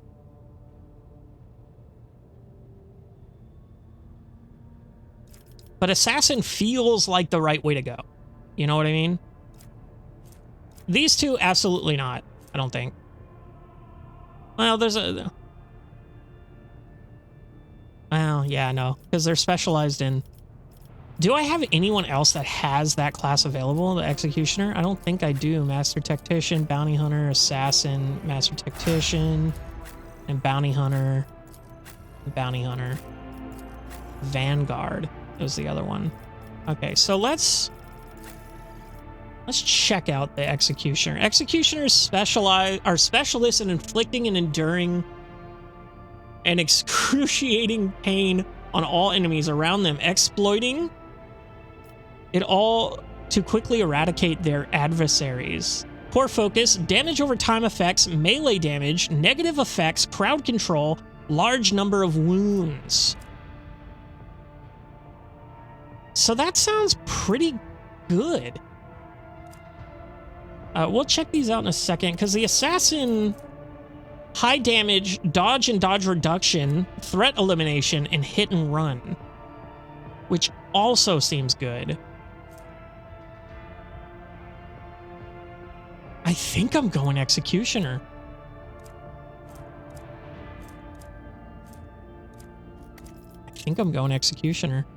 Oh shit, I didn't actually mean to do that. Hold on. Let me read these. Where it hurts. If the executioner's next successful attack is under any damage of over time effects, this attack will immediately suffer 3 instances of damage. This target will immediately suffer 3 instances of damage for each of those effects. 2 instances if the executioner makes a burst or area of attack. That's still pretty good. This damage is dealt after all other effects from the attack are applied, and all damage over time effects are removed from the target. Oh. I don't know if that's good.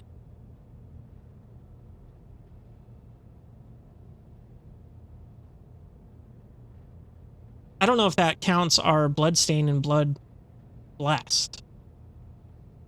This ability is applied instead of Scourging Strikes and removes all stacks of Forced Repentance. So let's read about those now. Forced Repentance, whenever the executioner inflicts a damage over time effect on a target which is already suffering from an effect of the same type, the target is immediately suffer an additional instance of that damage from the initial effect. All damage over time effects are of this type on this target, including the one inflicted by the ones that will possibly be inflicted later, have their level increased by the Medicaid. Oh, and her Medicaid is high. I think this is the class for her, honestly. Executioner's melee attacks inflict 2x strength bonus, levels of bleeding on all targets hit. This effect is applied after all other effects from the attack are applied. Carnival of Misery, that's the heroic act. Until the end of combat, all damage dealt to enemies by damage over time effects is increased by 100% after all other modifiers. This effect stacks and can be inflicted by more than one executioner. Ooh. Ooh, ooh, ooh. And then this is the same thing, I think. Until the end of combat, all damage dealt to enemies by damage over time effect is, Effect stacks and be inflicted more than once. Until the end of combat, Forced Repentance no longer increases the level of damage over time effects. Oh, so that's the downside of it, of using it as a desperate measure. Yeah. We're going Executioner. Sick. Okay, and these are the abilities for the Executioner. Exsanguination. That's a fucking word. The Executioner immediately inflicts bleeding 5 on an ally of their choice, including themselves. That ally gains a +5 Medicaid bonus to dodge and +3 additional MP until bleeding ends for any reason. Huh. So I could put 5 bleeding on myself and then just get a ton of dodge and movement. Gift of Torment. Oh, shit. Until the start of their next turn, the Executioner gains bonuses to their parameters for each creature, enemy or ally in combat suffering from the following damage over time effects. So I gain armor from bleeding people. I gain dodge from burning people, and +1 deflection for toxic. But bleed is where I'm going to go, so I think the armor is pretty nice, honestly. The Executioner's next ranged attack or psychic staff ability inflicts a damage over time effect on all targets hit. Okay. The type of this effect depends on the weaker's attack damage, so toxic or burning. Okay, so we don't want that at all, it seems. Pain resonance. Ooh.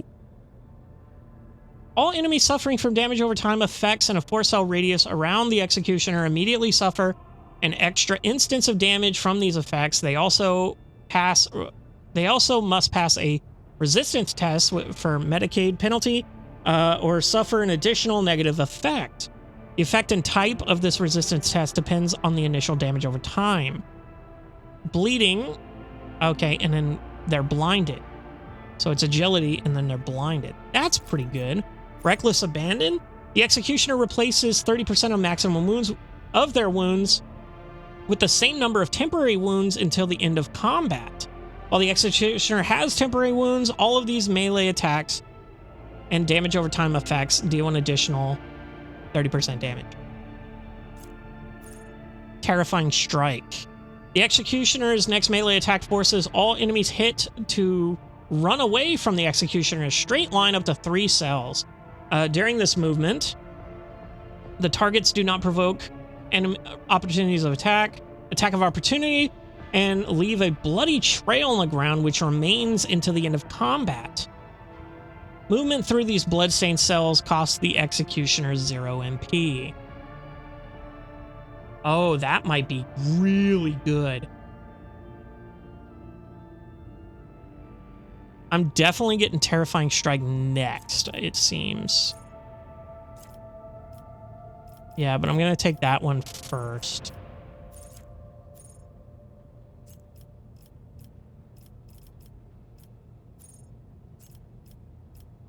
Okay. Oh, here we go. Now we got more for... Fuck, this is for, the what's-his-dick. Bloody trail here. While moving, all bleeding enemies leave a blood trail on the ground, which remains for 1 round. Moving through the bloodstained cells costs the executioner 0 MP. So again, that would be really good. So acute pain. Whenever an enemy suffers damage over time from damage over time effects inflicted by executioner for the first time in combat, this damage is increased by 100%.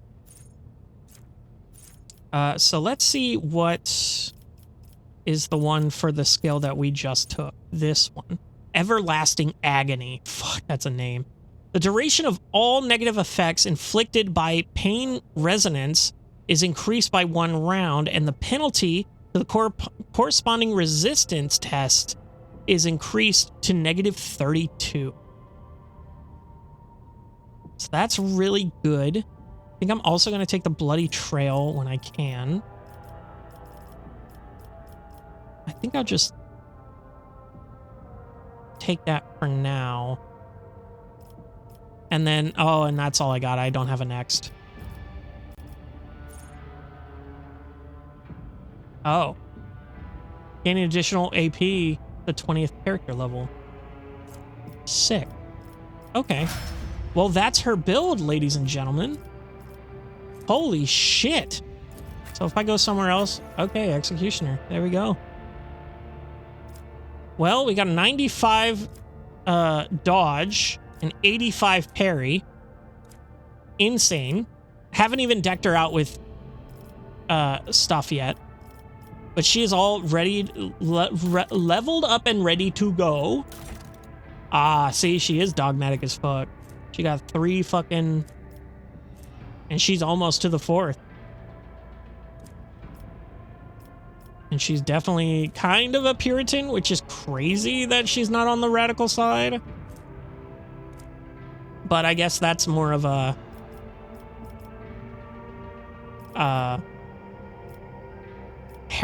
heretical kind of thing here. I never checked Jay's, did I? She's a little radical. And she's very iconoclast, which is probably... She's good for me, you know. Heinrich, very Puritan, very dogmatic. Did I not check anyone else? Did I check Pascal? He's kind of the same. Okay. So now, let us go to inventory here. Now let's fuck with her inventory here. And I think, does this apply bleeding? Oh, the stats didn't change. Eey, that's bad, I think. Because what do all my other weapons do? See, that's crazy. Silent verdicts? Yeah, that's insane. Death cult weapon gains following? Oh, shit, this was made for her. Oh, this is the sword they gave me. Duh. It's a two-handed blade. Which kind of takes away the fact of my dual-wielding stuff.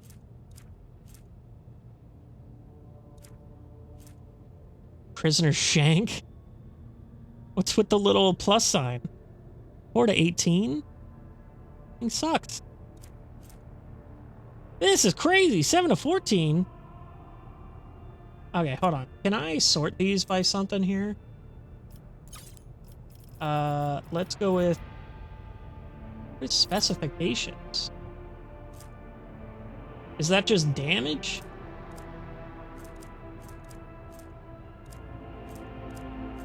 Seems like it's just damage. So the hammer. So this chainsword is pretty good. 2% plus to wielder's critical hit chance for each time they attack if they make. Okay, so that's not actually good, the spinner's blade, it seems. Let me go ahead and give you this one. And then in your offhand, I kind of want to give you that fucking knife, bro. Not the prisoner's shank. I don't know why this does so much fucking damage. Has a chance to inflict bleeding. I mean, that's pretty good. Looking good, girl. And then in your offhand, I think I'll just give you... Oh, God, I don't even know. A shotgun?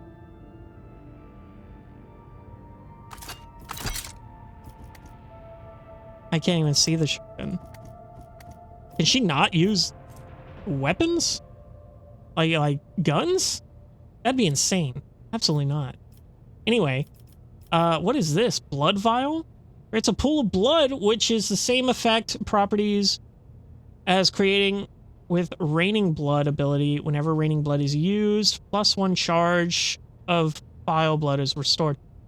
Okay, so what is this raining blood shit? Because does she come with this? Yeah, raining blood origin talents. Okay, so that is, it does cost something.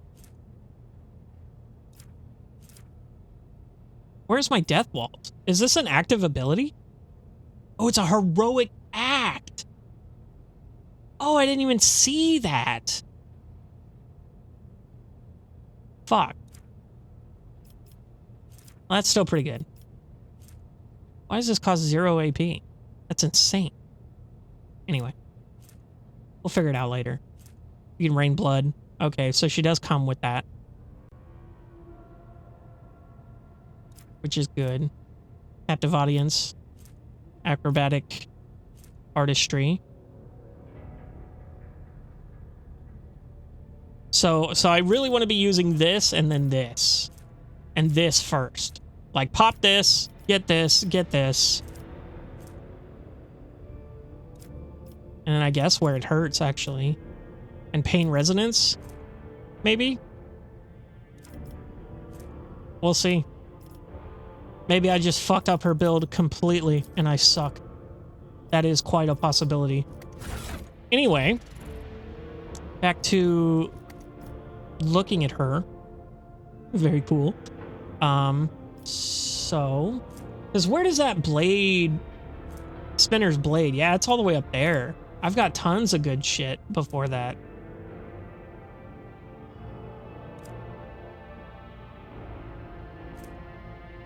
And that's a two-handed blade, so I might give that to, what's his dick?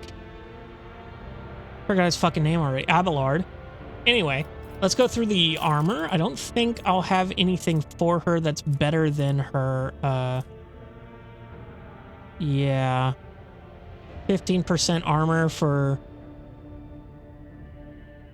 Oh, yeah. No, that light spinner breastplate is going to be fucking loads above anything I can give her. For sure. Because it gives those special characteristics. So that's fine. Let's see here if she needs anything. She's got the thing. 10 or more stacks they gain resolve. Cool. But she doesn't have anything else here. Phantom cloak. I mean, I guess she doesn't need that.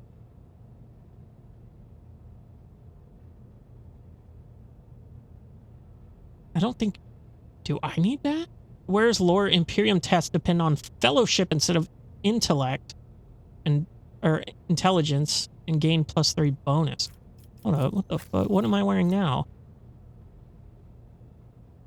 Whenever an ally is under the effect of the voice of command ability, makes an attack during an extra turn. This attack deals additional damage. Yeah, that's way better actually. Never mind. This cloak here. She doesn't have endure. Doesn't need logic. Officer archetype abilities she doesn't have. Can't have the eye patch. Narera raises momentum to 175 whenever they kill 5 enemies in a row in 1 turn. Yes, I can put those on her. And this manual gains owner +8 to Medicaid. It also grants toughness bonus MP after using a medkit. That's pretty good. I think that's good for there. And then here we do definitely want to put some medkits on her so that she can have those. I don't think I want anything else here.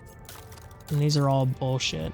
Okay, I think she's decked out as much as we can deck her out. What is this slot? Oh, it's a... jewelry. I don't think anyone else has... Oh, you got a pair of holsters.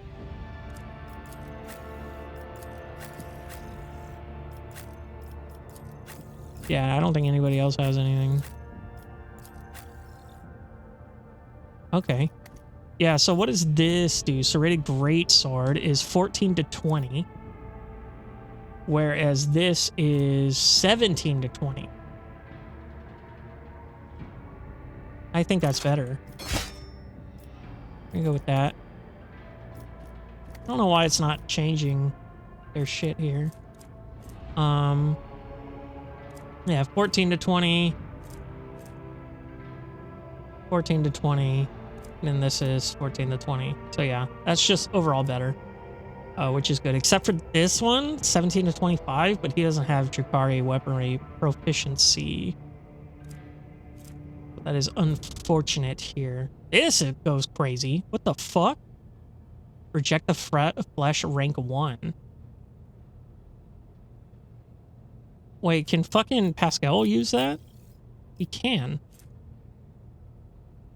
Why? Why? Why have I not put this on immediately? The fuck is wrong with me? 16 to 24? Like, fuck me, that's great. Fantastic. The hell? Oh, he can use plasma weapons? Interesting. I didn't know that. And this is actually better than the fucking one I'm using. And I can do more stuff with it.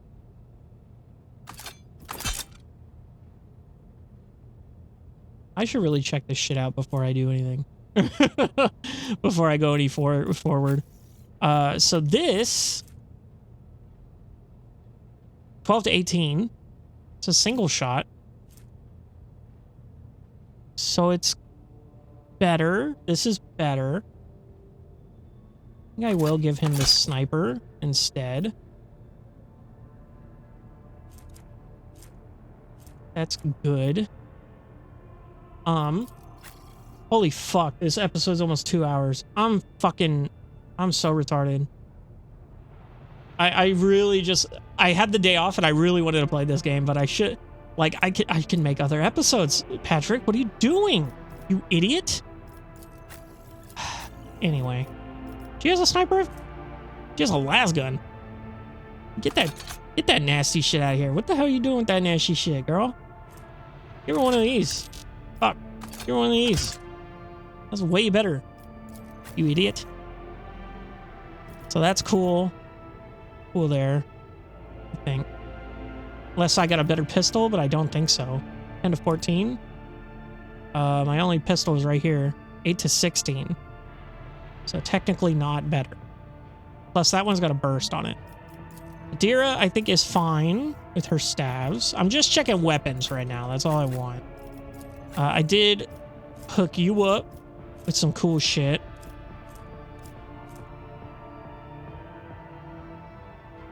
Damn, I do have that toxin blade, I just realized. And the chainsword. And she's gonna be mostly guns anyway, so maybe I put those away for now and see what I can give her here. So she can't use the Drukhari. Or the Aldari. Okay, so that was actually the correct play here. So we're gonna go ahead and put that there. And then the Aldari chainsword here.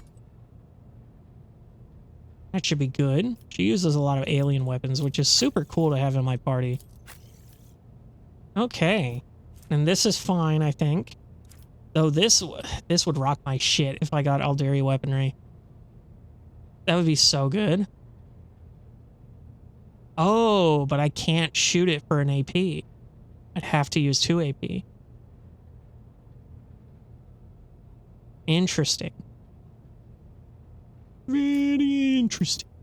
And these pistols suck my ass, dude. I'm such a sniper now, like, I don't even give a fuck about these pistols.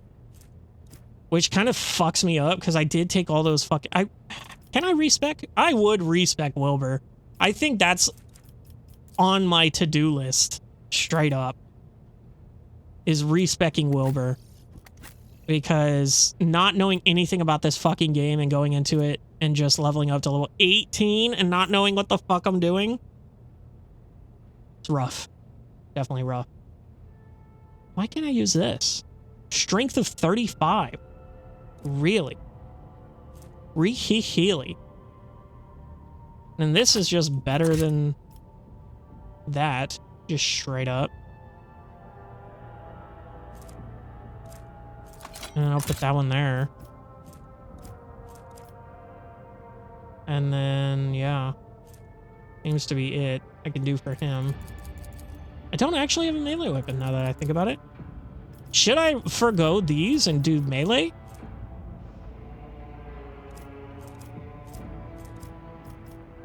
Maybe I do. Maybe I take the hammer. Yeah, maybe not. No, because if I am going to go a melee weapon here, I should go like dual swords, right? Those are my best ones, aren't they? Oh, hold on. I got other shit here. Never mind. This is one-handed. 10 to 17. Yeah, this is better than both of those. So we'll actually... Well... Oh, yeah. We'll put that there. And the chain axe we'll put here. And those are better than both of those, right? Yep, yep. Yep, yep. Okay. So he's got some cool shit. But, yeah, definitely might want to respec him. This hour's... I mean, this episode's going so fucking long. I apologize to anyone who doesn't give a shit about this and wants to see more of the other shit, but this was definitely an experience today. Getting our new party member up and ready to go in our... Should I give her a shotgun? I don't think I should, actually. I think I should give her a longer range weapon. Just because I think we had that problem with Abelard Sorry, I'm totally fucking going on a tangent here.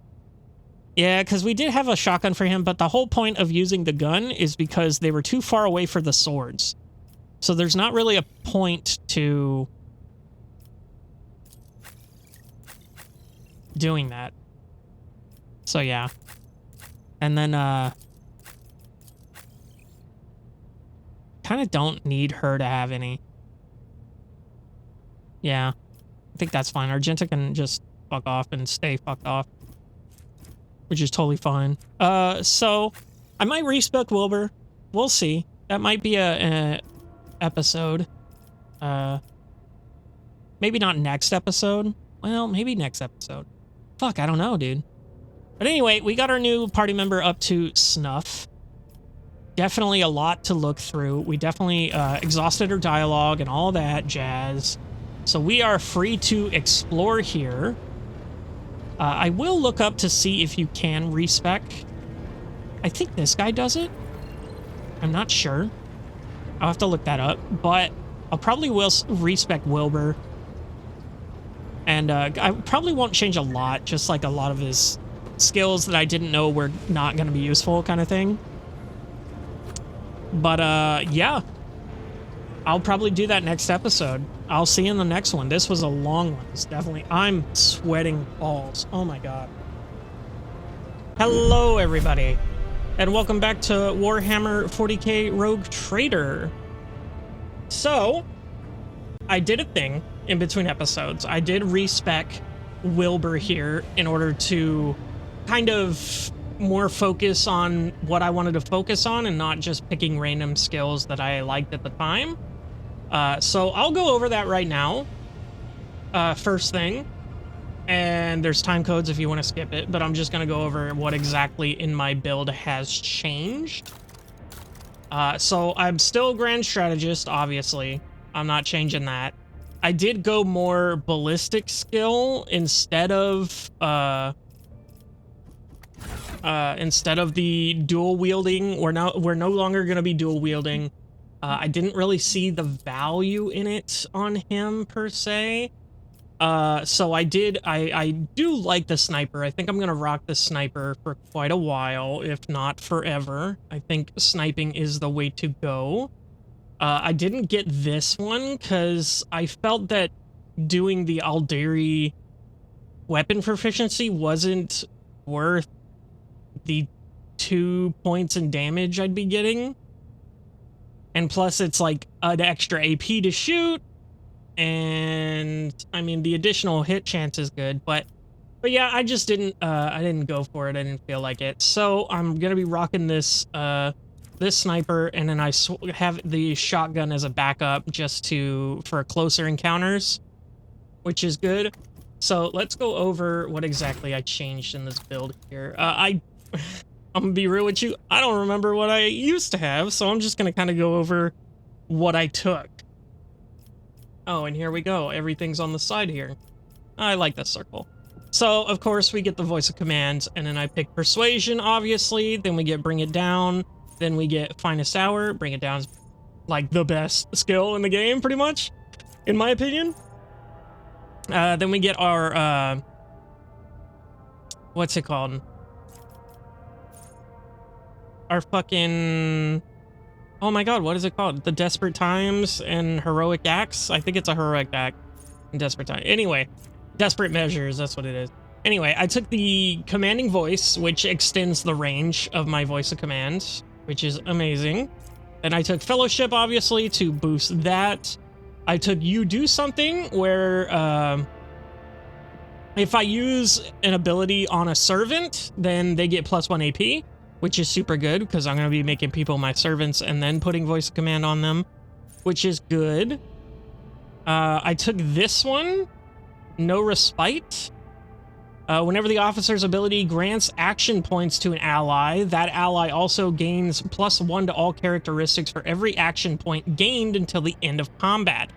So if I'm doing this, the Bring It Down to the same person every time, they're going to get buffed to hell. Like, that's gonna be crazy. I love that. Again, Fellowship, just to pump that up more.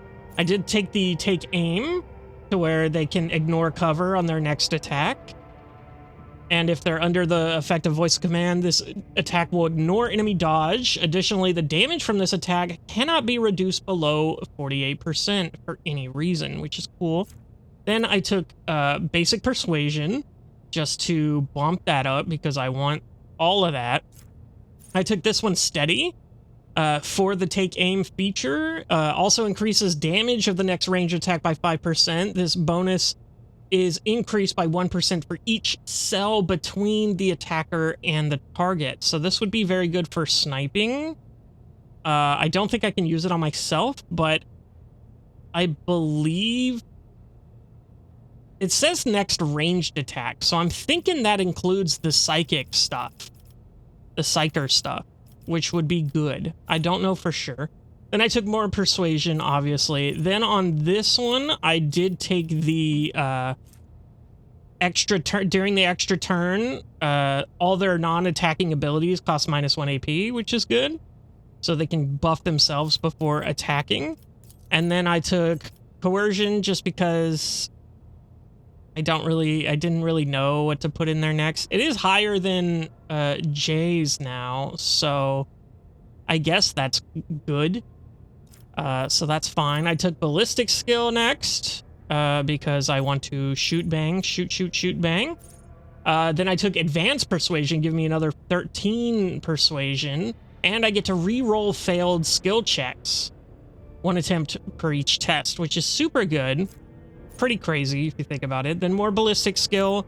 Then I took the move in order to get my people around more. And then I took this, which was kind of like iffy for me, I was thinking about. The solid projectile weapon attacks gain +2 minimum damage. So that, in of itself, basically makes my sniper rifle that other sniper rifle. And this, because it was only 2 minimum damage that I'd be gaining from switching to that other rifle. So keeping this and having, this is for any solid projectile weapon. So I believe that includes the shotgun. Let me check real quick. Is this yeah, this is considered a solid projectile weapon. So now this does 20 to 22. I believe. I don't know if that's showing the buff. I don't think it is, because I think it was 18 to 22 from the beginning there. So that's cool. Then we got focus, where when I use an ability on an ally, they gain a bonus to their perception and ballistic skill, which is cool. And then this can stack, but they lose half the stacks at the end of the round, at the end of their turn, basically. Then I took more coercion. Very cool. Willpower, it was the only thing I could really pick besides weapon skill and toughness, which I don't really need. I do need more mental fortitude, like against warp abilities and stuff, so that'd be cool, just to buff that as much as I can. Then I took You Go On, where the servant gets +2 movement points every turn, which is pretty crazy. I didn't realize that was a thing, that would just like buff and buff and buff and buff and buff. So if I put that on Abelard, or if I put that on, maybe even, Cabela here, she can just get around, you know, like crazy. Anyway, then this one, I took the damage bonus. During the extra turn, they do 18% more damage, and until the end of combat, the target gains the effects of Voice of Command. So, very cool. That was my officer there, and in my Grand Strategist, I haven't really gotten into, obviously, because I'm only level 18. I only had 3 levels in this. So I got the combat tactics, where I can do the areas of effect, basically, and then I took this one, the kill zone strategy, where I can choose one of those places, and then I can, so basically for that round, all enemies in the area are forced to re-roll successful dodge and parry tests against all attacks. Any enemy that suffer damage and are left with less than 18 wounds dies immediately, which will be super fun, I think. I think that'll come in handy at some point. What does this scale off of? My intelligence plus fellowship bonus. Okay. So that's good. At least I'm not very intelligent, I don't think. But, let me see here. It's 35. It's not great. It's above average, just a bit. But then, yeah. Oh, the malediction. Oh, okay. That's where that's going from. The grim portents. Okay.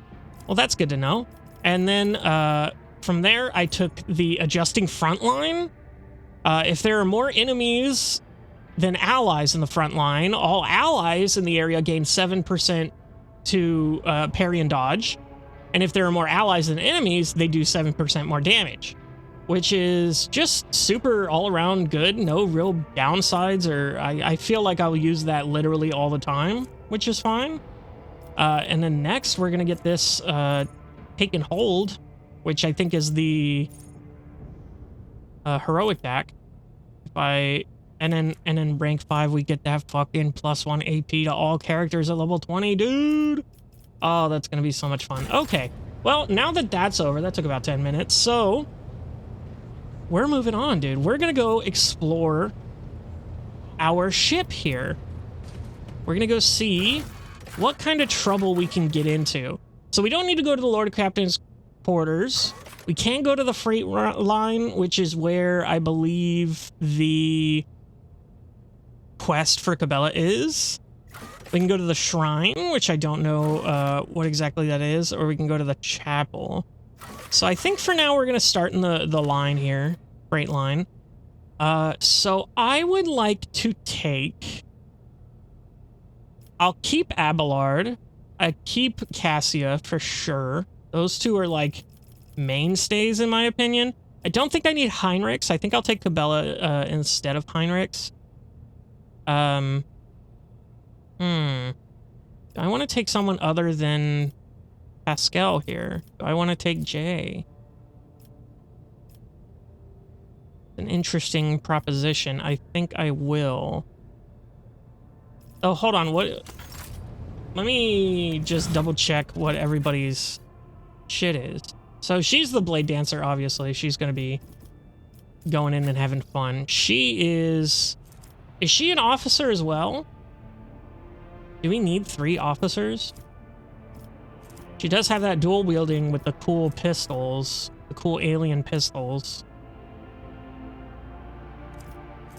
Which will be cool to use.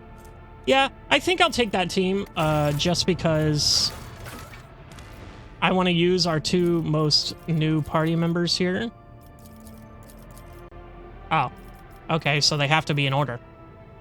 Okay, didn't know that. That's cool. I can't change the order of them. That's weird, but fine, I guess.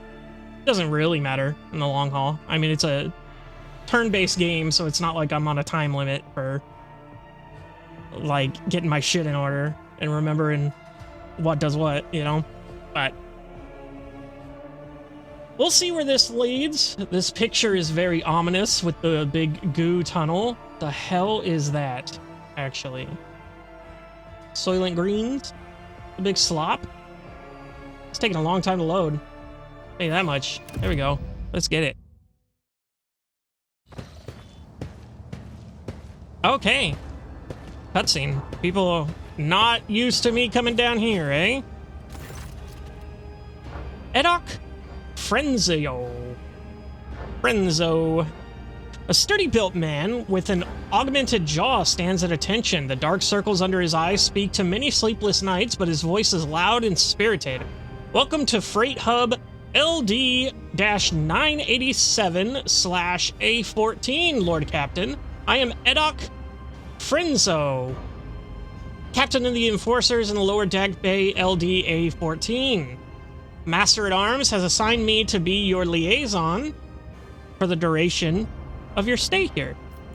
Very nice. Lord Captain, would you like to inspect the control room or to begin your search for the Temple of the Bloodspun Web? He says the last part with obvious concern. Uh-oh. What the hell?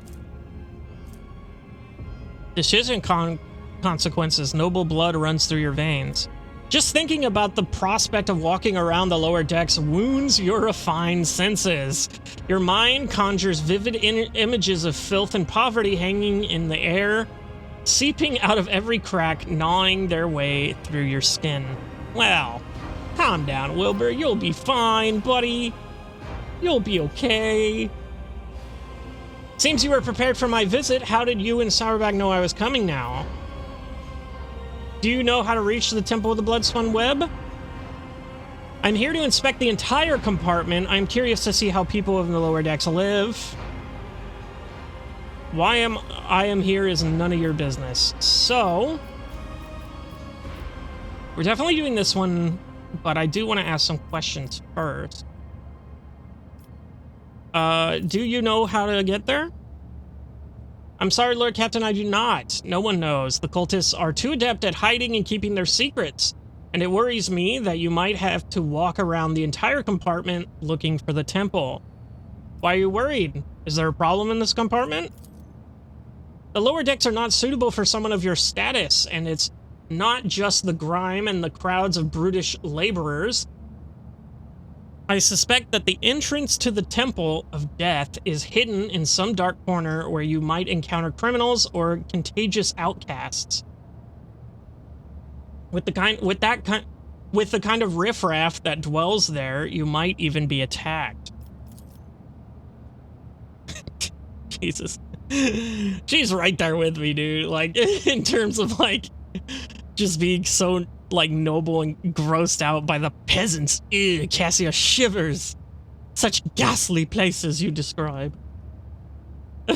We are not headed there, are we, Lord Captain?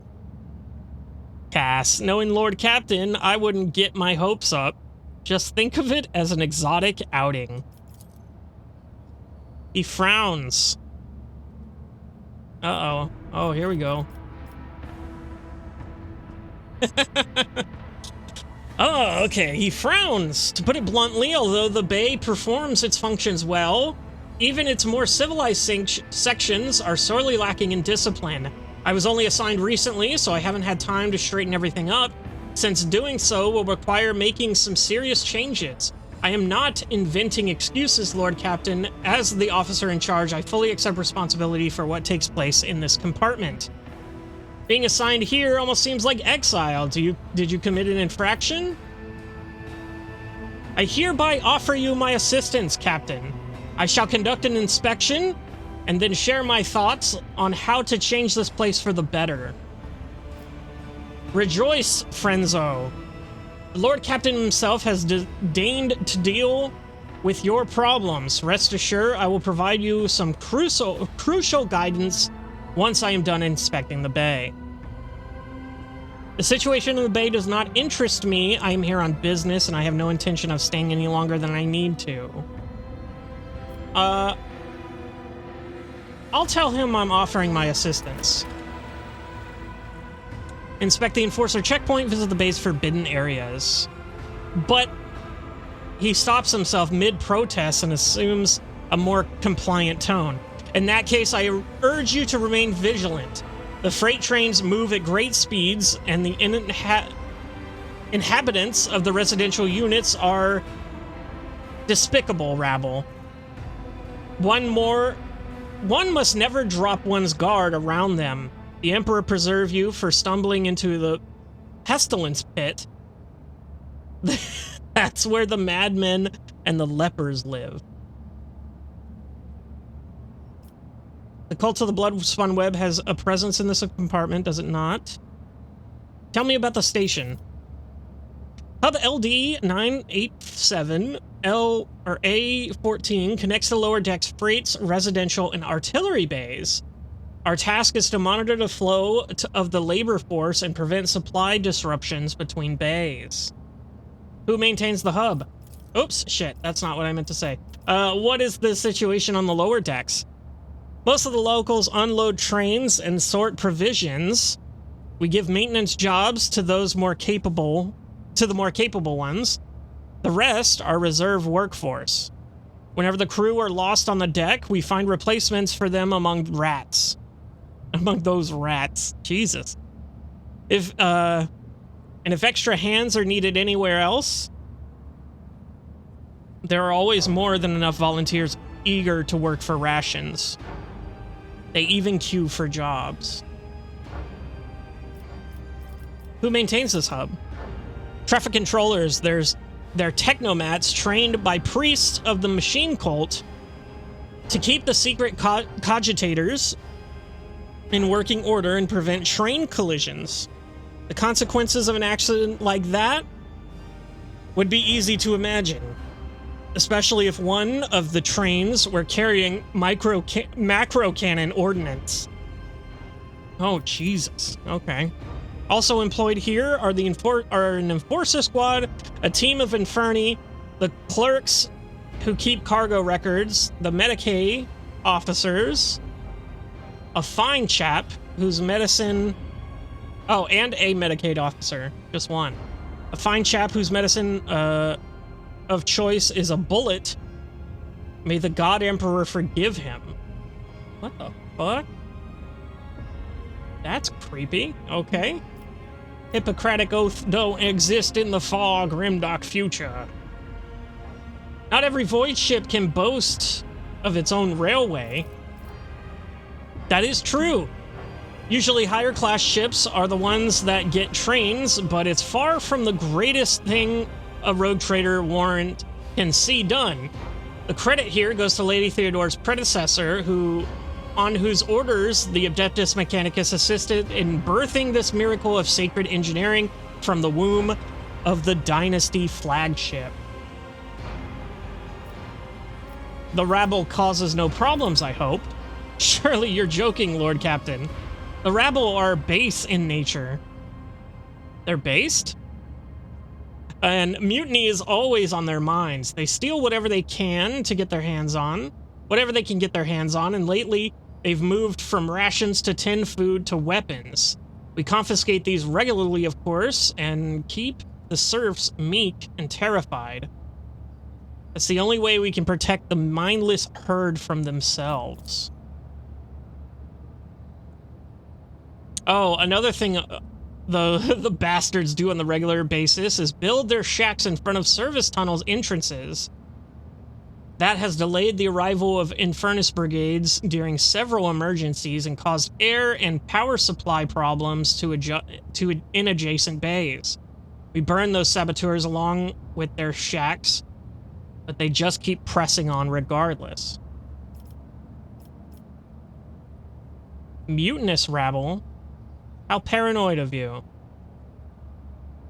Should we say that? Fuck it. To the best of my knowledge, being paranoid is practically a requirement in our line of work. In any case, the rabble are always plotting. Take my word for it. I've learned enough. At your service, Lord Captain. Always at your service, Lord Captain. They have a presence in this compartment, do they not? That is correct. The enforcers do not bar them from carrying out their sacred duties, he scowls. As irregular as it is to have armed crew members set up secret hideouts forbidden to the enforcers, and that they can go around dispensing bloody justice. What do you know of the death cultists?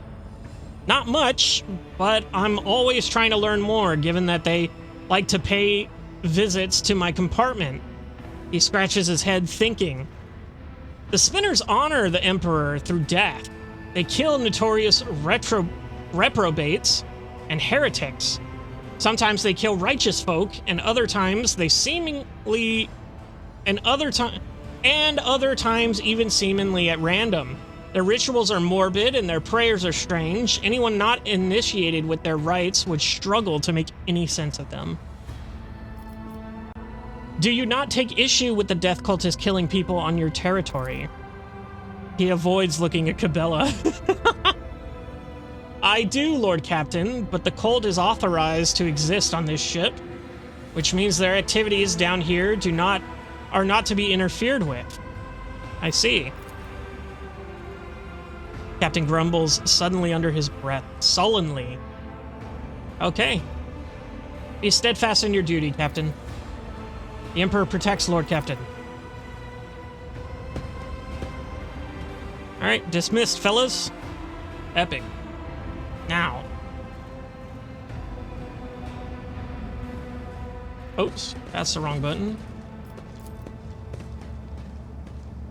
Okay. Oh, that's Abelard in front. Oh yeah, Wilbur's in the back. Wait, why is he... What debuff is that? Oh, disgusting. Oh, this character suffers a minus 10 penalty to all skills. A foray into the world of the lower decks is a great trial for any highborn figure. Fuck, that sucks. Okay. Shit. Well. Okay. Well, that's cool. Let's see. Anything around here that needs taken care of? There's goods right there. Very good. There's just maglock scabbards just on the floor. Epic. Okay, let's see. Anyone of note here? We can just do that. Scribe. Scribe. Scribe. Seems like he's the only one here with a name. Follow my lead. God damn, you don't have to scream. Okay. Yeah, these are all faceless, nameless assholes. Let's look at the map real quick, see if there's anything. Oops, didn't mean that.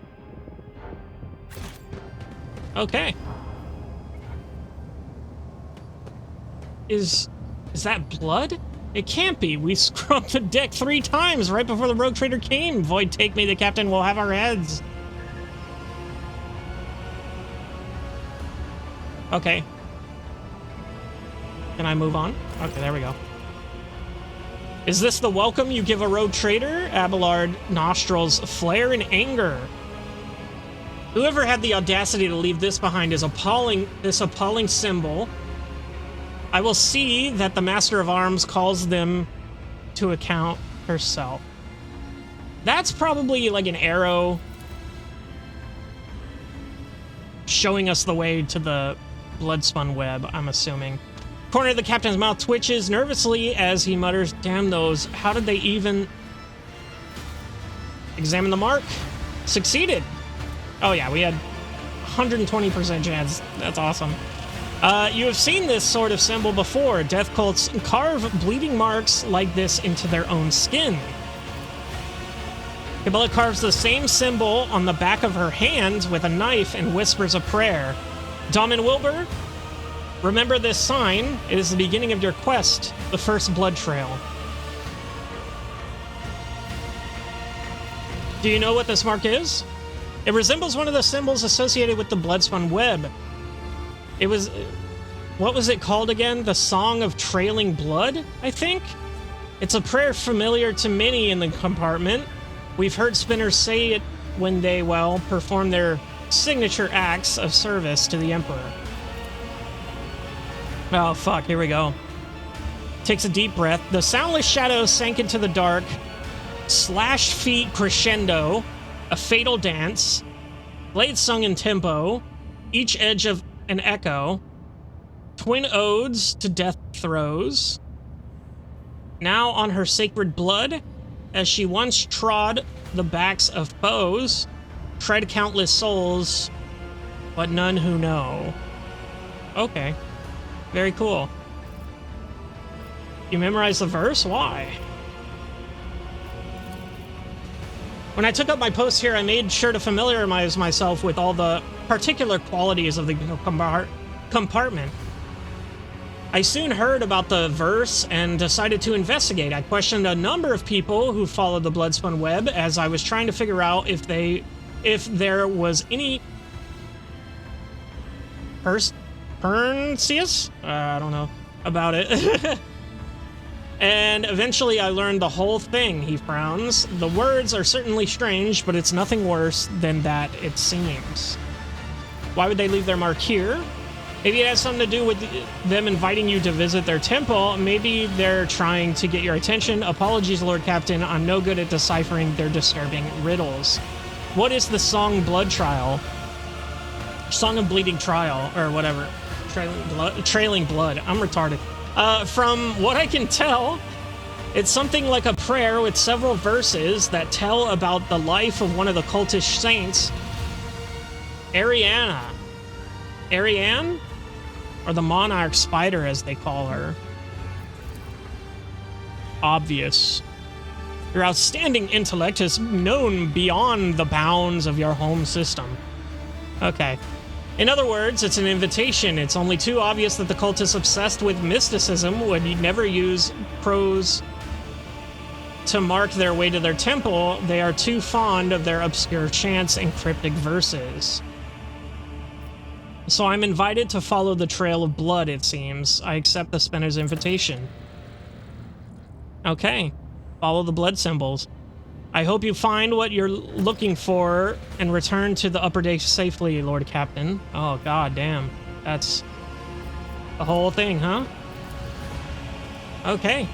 You think you can make out letters woven into the intricate symbols, and through the meaning of each individual letter eludes you, and though each individual letter eludes you, together they unmistakably form an arrow pointing in a certain direction. But is it pointing this way? Or is it pointing this way? I don't know. I'll lay claim to the stars. I don't think it's pointing that way. I don't know. Very weird. Anyway, let's go. Open the door here, see if we can find another symbol Upper here. deckers avoid coming here. But how can one live aboard the flagship only to turn one's back on the core that gives it life? This core can just as easily take a life too. Especially if someone around here takes a fancy to your boots. Okay. Damn, there's a lot of people here. There's some green goo. Oh, my camera's gone. Okay, there it is. Yeah. I can't tell if that's glass or goo. Looks like glass, actually, now that I'm looking at it.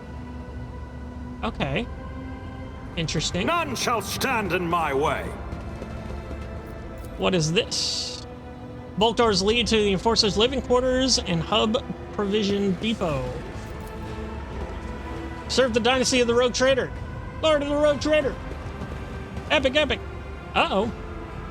This is the last of the hub's vials for this work cycle. Do you have any idea how much this costs? How much it costs? Do I click through this? There, 57 ration cards. It's all I've got, I swear. Spent the rest of the rot gut again, I'm guessing, on rot gut again. I'm not doing you any more favors. Give up the drink and get used to a life of pestilence piss. Or get used to it. God damn. I hope you get hit by a train. Boo hoo hoo hoo hoo hoo hoo. That's the quartermaster. Oh, there's some goods. 2 med kits. Sick. Fucking amazing. Awesome. Love it. Go here. Can we talk to the quartermaster? No, it doesn't seem like we can. It's about time. Wonder if we can talk to that guy who ran away like a pussy baby. Inspect the enforcement checkpoint. Raga is unfortunate. You ever heard the Rogue Trader coming to the lower decks? Hey, there's the other symbol. Let's see here. The longer you stare at the mark, the quieter the sounds of the station become. The shadows grow longer and the... Oh my god. What? The shadow grow longer and seem to stretch in the direction of the adjacent station. It's so weird that it does that. Victory awaits. Okay. There's a door there. There's some goods behind it. A lot of people down here. Hey, there's Heinrich. That's the, Infernus, whatever, master, whatever. Anything here? It seems like there's some loot over here. And some loot over here. Oh, my camera is gone. Okay, so that seems to be... Okay, so there seems to be an area with loot. I'd have to cross this without getting hit by the train, which is probably what he's there for, to extend this bridge, I think, to where I can get over here. but I think I'm going to call it there for today. We're going to be checking out the lower decks later on. Very cool. We definitely get to follow these symbols once again, just like in the shadow quarters of the Footfall, where we'll be finding their secret hideout. And yeah, we respect Wilbur in between episodes. Now he's a lot more efficient, I believe. I like that he's kind of streamlined into his character now. He's getting there. Sniper commander, strategist. Pretty sick, in my opinion, and kind of suits him perfectly, honestly. But yeah, I'm gonna call it there. I'll see you in the next one.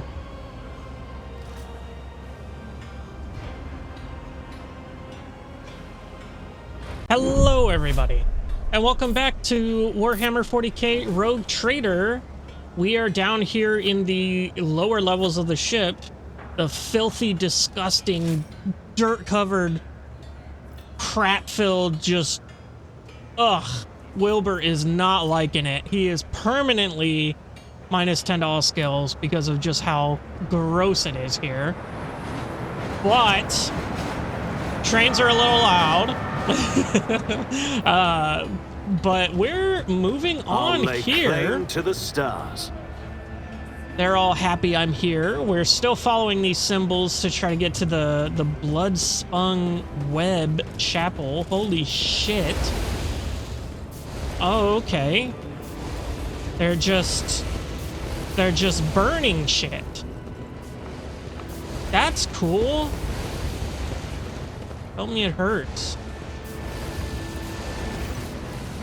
Burnt man, mercy, please. The young man gasps for air through burnt lips, slipping in and out of delirium. His skin is dripping from his gaunt body like melted wax from a candle. His eyes, somehow intact, alive, clear, and filled with pain, stare at you from under his caked eyelids. Ah. Who are you? What happened here? Get some enforcers and Medicaid personnel in here now. There's a man in need of revival. Once he's recovered, send him to be a scribe's apprentice. He is badly injured. He's too badly injured to go back to a worker's life. You know anything about these marks next to you? Lamau. Who are you? What happened here? I'm Vale, a cleaner. I was in my house asleep. Enforcers came to set it on fire. I didn't make it out in time. Oh, they're burning he mentioned that they were building homes in the tunnels and they just go in there and burn them down. Yeah, the like shacks and shanties. Yeah, let's get this man some help. A blissful smile twists the man's lips, and tears form at the corner of his ruined eye socket. Ugh. God Emperor has sent you to save me. You are his light. You are his grace. Thank you. Thank you for not leaving me here. No problem, dog. Never forget the mercy that the Lord Captain has granted you. When the Undying One is ready to accept your soul, it must be sent forth, and so will it be freed from the torment of the flesh. Yet you have chosen to prolong this one's suffering. Your intentions perplex me. Didn't ask, bitch. You know anything about the mark? Oh. Tries to turn his head, his blackened skin crunching as it opens into scarlet cracks. Oh my god, that's so gross. A spinner came, he painted this symbol, then he gave me water and whispered a strange verse. He told me to memorize it and to recite it later so that help would come. And here you are. Then I should. Oh, this is different then. He begins to whisper, his lips twisted in pain. To soot-smirched soul, her mercy she did grant. The last breath expressed, knife met heart, removed from chest, passed on to death.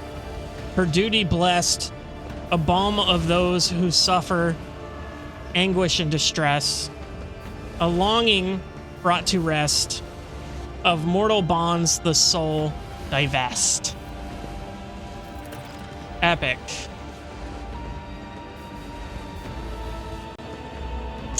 More verses. The crux of the test is clear. Is it? Okay, I'm just smart, Lamau. In order to follow in the saint's footsteps, you are supposed to kill the young man and thus release him from his suffering. The cultists want to see you if you understand the philosophy of those you seek. Well, shoulda chose that earlier. The death cultists want us to end the poor man. Those sick lunatics. Anyone can be saved as long as they still want to live. Jay's fingers move toward her neck, augment instinctively. At the very least, they deserve an attempt to save them before you discard their life. Help is on the way, just hold on a little longer. Of course, thank you. Well, test failed, baby. We ain't learning nothing today. Lamau. Do kind of want to see if this door will open for us. Sure does. Let's use these goods. Everybody calm down. Calm down, come back. Shit.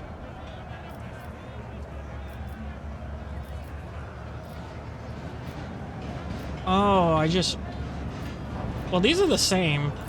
Let's do that. And done. Okay, that works. Now that we don't have Pascal, we don't have the tech use that we need.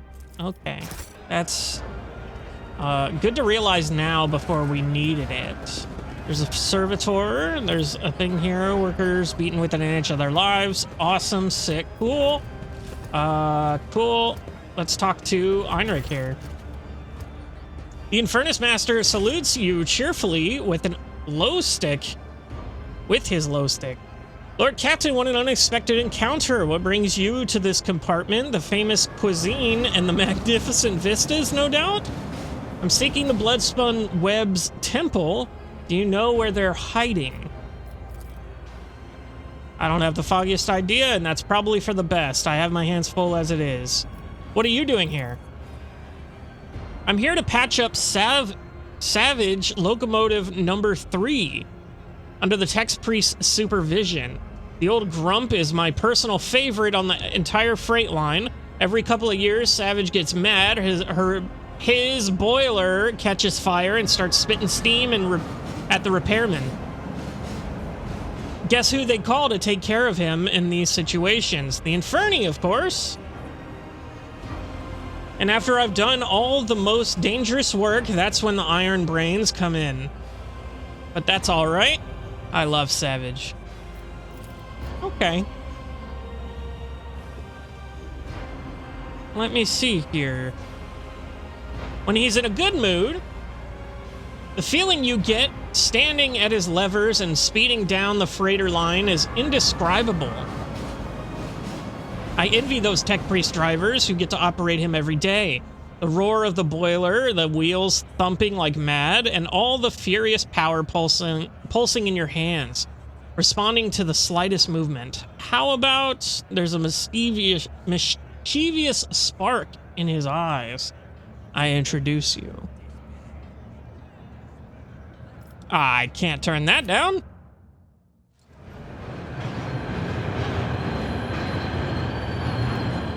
Oh, it's a train! I'm just kidding.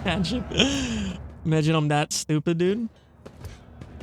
Lamau. The panel before you is covered with technical runes, lumens, and levers. Oh, is lumens just lights? General term for a light source. Presumably an electric one. Okay. Because lumens is the measure of how bright a light is, isn't it?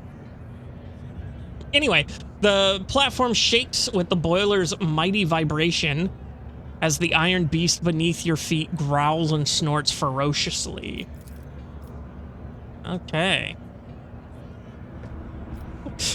Grab the biggest lever. Wrong lever. Heinrich squints contemptibly and whispers the litany of ignition before turning to you. The machine is angry and refuses to obey. Right now, Savage is powered only by the auxiliary maneuvering engine. When we will need to start the main rotor if we want to take a trip down the freight lane. Listen to the rumbling noise coming from the boiler.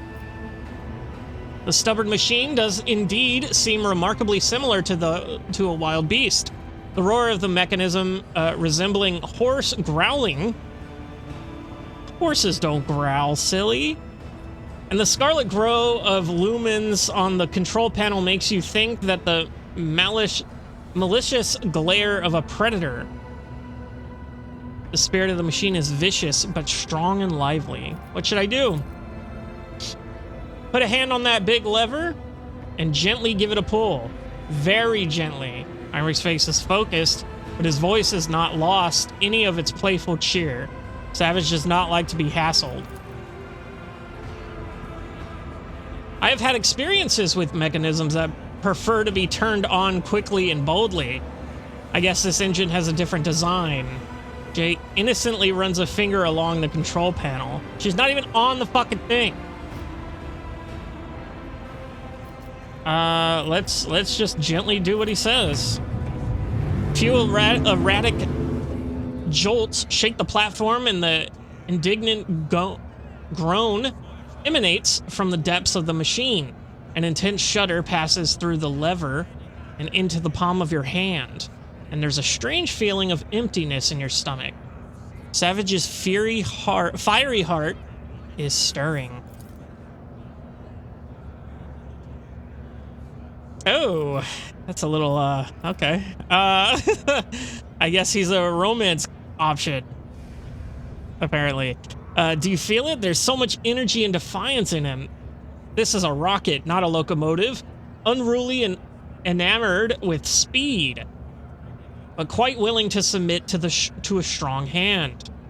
There's almost a loving tenderness in his voice. Pull the lever towards you smoothly but firmly, then pump the fuel with this command rune. I think this is enough. Car scared me. Smile at him, unruly and defiant, but submits to a strong hand, much like yourself. Okay, that might not be as flirty as I thought, but also kind of? I don't know, dude. It does seem... I don't know. That's up in the air. Anyway, let's just do what he says. Oh. Jay's 100% cool. She's very skilled in a lot of things. I just realized. Anyway, a new explosion inside Savage shakes his iron body, causing your eyes to see double from the vibrations. Now you are feeling his real power. He can run down the entire freight line in a minute, given the chance, and kill everyone who rides him at that speed. Now try applying some thrust to the main rotor, grab those paired levers, and give them a firm tug. Show me how it's done. Wink at him. Jesus, this is really, they really, it's either stop or fucking keep going, baby. Goddamn. Now let's just do what he says. I don't know. Cool. Gain 9 experience. I don't know if that's a lot. It doesn't seem like a lot. A torrent of steam bursts from the slit in front of your face, but Heinrich deftly covers you with his shoulder. Oh my god. A moment later, you realize that you cannot hear a thing. Or rather, you hear only one thing, the roar of the engine, triumphant and powerful. Looks like Savage has agreed not to kill us both. His tech priest guardians will be pleased. Okay, all hail the Lord Captain. You have subdued a mighty beast today. Now I'm sure you have urgent business to attend to, and it's time for me to drive Savage down the line and see if he's feeling cranky. That was most intriguing, Heinrich. I am pleased. Have a good trip.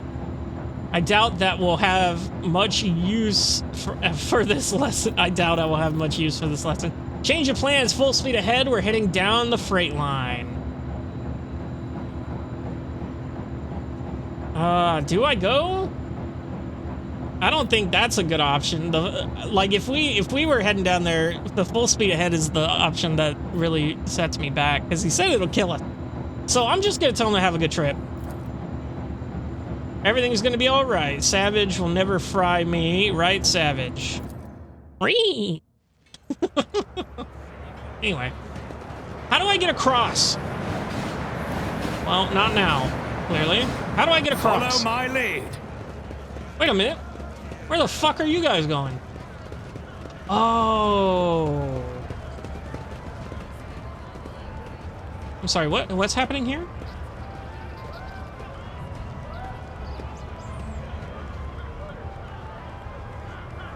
Who the fuck is Hawker? Can I talk to the flute player? I can. Watch the game? What fucking game? A group of gawkers are crowding around a makeshift stage watching a strange duo perform. A man with this odd-looking goggles pushed up on his forehead, hands wrapped in worn leather gloves, plays a tune from a handmade flute. Next to him sits a stack of crates supporting some kind of game board. A scruffy rat is rolling small glass balls around on the board. I don't see these balls, but let's watch. Several workers empty their pockets and start throwing ration cards, bolt nuts, and even a few power panels into the small chest next to the board. Oh, I don't think Hawker is his name. I think he is a hawker. Anyway, the flute player winks at the crowd and switches to a different tune. Oh, here we go. Really? I only have a 90% chance? Fuck. Oh, it's my persuasion that's really high, not my fellowship. A fine show. Dude, imagine that would literally destroy them. Their brains, their tiny brains. The Lord Captain throwing him a coin. Solve the mystery of the trick by... Okay. Let's read this. The rat squeaks excitedly and starts rolling the colorful balls the players have chosen around the maze of tunnels on the board. But not in a single one reaches the goal. A hole marked with a red circle. Oh, a hole marked with a red circle. That's the goal. The rat just rolls all the balls off the board or into dead ends. Once the first group of players get their hopes dashed and leave empty-handed, new workers immediately take their place. Listen to the tune. The rat's movements, from the flicks of its tail to when and where it pushes the balls, obey the master's wordless commands with uncanny precision. The notes, the pauses, the rhythm, every part of this melody serves as a signal to the flute player's tiny assistant. Jay whispers conspiratorially in your ear. Hey, Shireen, what do you say I give it a go? While those poor ashmags were busy losing all their paltry possessions, I think I figured out the swindler's trick. Let's try the awareness, I guess? 45%. Hey, we got it, baby! The rat scurries around the board, spurred on by the flute. Its movements appear erratic at first glance, but after a while, you notice how consistently the balls seem to miss the goal at the very last moment. While the rat's clumsy, amusing scampering distracts the spectators. Its nimble tail directs the balls away from the hole. You there, why are you idling about and distracting the other workers? That's a little much, ain't it? Wait a minute, where the fuck am I? Did I move? Oh, I'm over here. Oh, this is... Oh, okay, that's Wilbur over there. He just went by himself because Jay talked. Okay. Solve the mystery of the trick by announcing its individual. Your mind eliminates all irrelevant factors. The ruffling of cards, the clamor of bolts and nuts, the excited gestures of native folk believing in luck where calculation reigns. There's only the game and its structured components, a skillfully crafted melody, and a trained pet that is smarter than it looks. Where others hear music, you discern a series of coded directives being issued to the flute player's tiny accomplice. The rat distracts the spectators with a show of clumsiness while precisely following its master's commands. This is how the balls just happen to roll past the goal, much to the chagrin of its participants. Toss a coin into the chest, a fine show. The crowd, which has been too absorbed in the performance to notice your presence, turns to you, expressions of frightful awe appearing on the workers' faces. Many start whispering prayers. See, I told you it would break them. I told you it would break them. The flute player's clear eyes widen in surprise. Then, with an open and friendly smile, he says, "Many a grand story of the Lord Captain's generosity is told, and I swear on my own flute, today I will add another. To a fortune peddler, the Lord Captain's grace is a gift from fate itself. He applauds you with gratitude, and the workers timidly join in." They don't look very timid. "Perhaps you would like to trade us some of the captain's fortune of yours, your lordship?" Ah. The flute player bows respectfully and gestures at the game board. The crowd buzzes with anticipation. "Who are you?" "That is a curious-looking flute. How did you come by it?" Gesture at the board. "Are you suggesting we play a game?" I do kind of want to play the game. I know they're swindling, but if I can not do that, I mean, if I can win, I want to ask him about his flute. He passes his instrument gently. "My mother loved music. She used to hum beautiful melodies to me. And when she passed away, I carved this flute from her hip bone and learned to play. Disgusting. Out of sorrow and respect for her memory." Okay, cool. Who are you? "I am but one of many." The man gestures broadly at the teeming station. A voice in the crowd, a cog in the machine, or a cog in the mechanism. His humble servant. Flute player is all they call me, because that's all that I am. I make up tunes and give the people respite after a hard day's work. Play one of the local favorites for me. Flute player smiles mysteriously and brings the flute to his lips. A simple, brisk melody pours out of the instrument. The glum faces of workers and traders soften a little, and the tunnels around you seem less squalid than before. Long after the music has stopped, many continue to whistle the unassuming ditty. The flute needs no words to sing, but I am curious to know what story your medley tales. Oh, holy shit. Oh, here we go. That's it. That's in. Oh, I can do either. Let's read. The flute player awkwardly adjusts the goggles on his forehead. The story is of a simple man from the lower decks, honest with himself and others. He risks his life to protect the oppressed from those corrupted by power. He takes from the rich and gives to the needy. He helps without asking anything in return. Nemesite, hero of tales, admired by children and grown folk alike. A fairy tale indeed, risking oneself for nothing. If such a man existed, he would surely be profiting from misfortunes in secret. From your misfortunes in secret.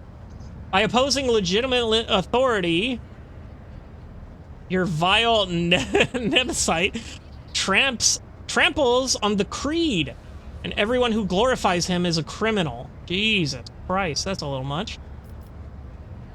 May good times come for you one day, and then there will be no need for songs about fighting justice. In the meantime, strive to lift the people's spirit, flute player.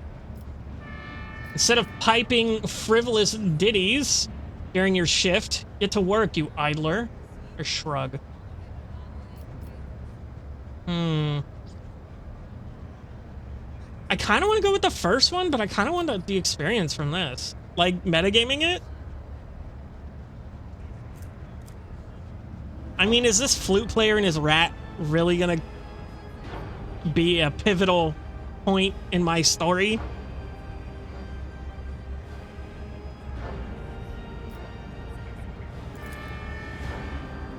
People look at each other in shock upon hearing the unpalated fact of life. Their joy evaporates, leaving only bitterness and disappointment. Well, fuck. He smiles regretfully. I think the song just died, but I won't despair. Life always suggests new melodies that people will like. Let's play a game! The flute player smiles eagerly. Please bless our little lark with your attention. Explain the rules of the game to me. It's simple on this board. You play with fate. Choose a ball and give it to the Bolts, my rat. Oh, his name is Bolt. If she rolls your ball into the pocket marked with a red, within 3 minutes you win. If she doesn't, you lose. Simple. You wanted to play, didn't you? Be my guest. Hell yeah. Jay leans over the game board and starts humming a slow Ifrit melody, snapping her augmented fingers in time with the music. The rat stops dead in its tracks, listening to the new rhythm, and then drives the ball right into the red hole. I dedicate this victory to you, Shireen. The flute player glances at the rat, somewhat disheartened. It's true what they say, the power of the great lies in the talents of their followers. Smile. Shall we play another round? Cut a button from your sleeve and throw it to the man for the entertainment. You lost this time, but I know you were cheating. Get out of my sight before I report you to the enforcers. Now let's give him a button. Thank you for this generous gift. These folks will shower me in ration cards to get their hands on something belonging to your lordship. Fortune gave me the brightest of its smiles today. I hope you have enjoyed yourself. I certainly won't forget my faithful meeting with the Lord Captain. The flute player clears the board in one deft movement and begins a new tune. Okay. Can I talk to you again? Get out of here, stupid! No, just kidding. So let's move on then.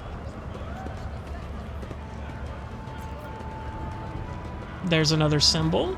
Very cool. There's a beggar that I can talk to. Kill the beggar! I am sick of you! Okay.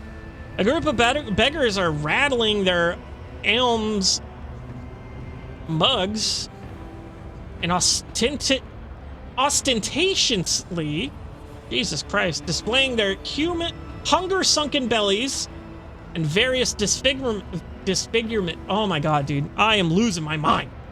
A toothless man falls to his knees before you, your lordship. Spare a throne for those who can't even get the worst jobs. These are all mean. I can't be nice. This is the opposite of fucking, what's that game? The new Dragon Age game, Veilguard, where you can't be mean to anyone? I'm just gonna ignore them. Beggars begin to circle you insistently, casting plaintive glances in your eyes. Whatever, dude. Fuck off. There's another hawker. There's another beggar. Same dudes. Epic. We're just gonna move along there. Oh, commerce, 100%. Jay, you go handle it. Judging by the Mercus round. Epic. Likely illegal goods that are now hidden from idle glances. Very cool. So there's more here. There's another symbol. Let's check the map real quick. Holy shit, there's so much loot. Hold on. Hold on, I missed loot back here. Where the fuck is this? Is it this? It is this. How do I get up there?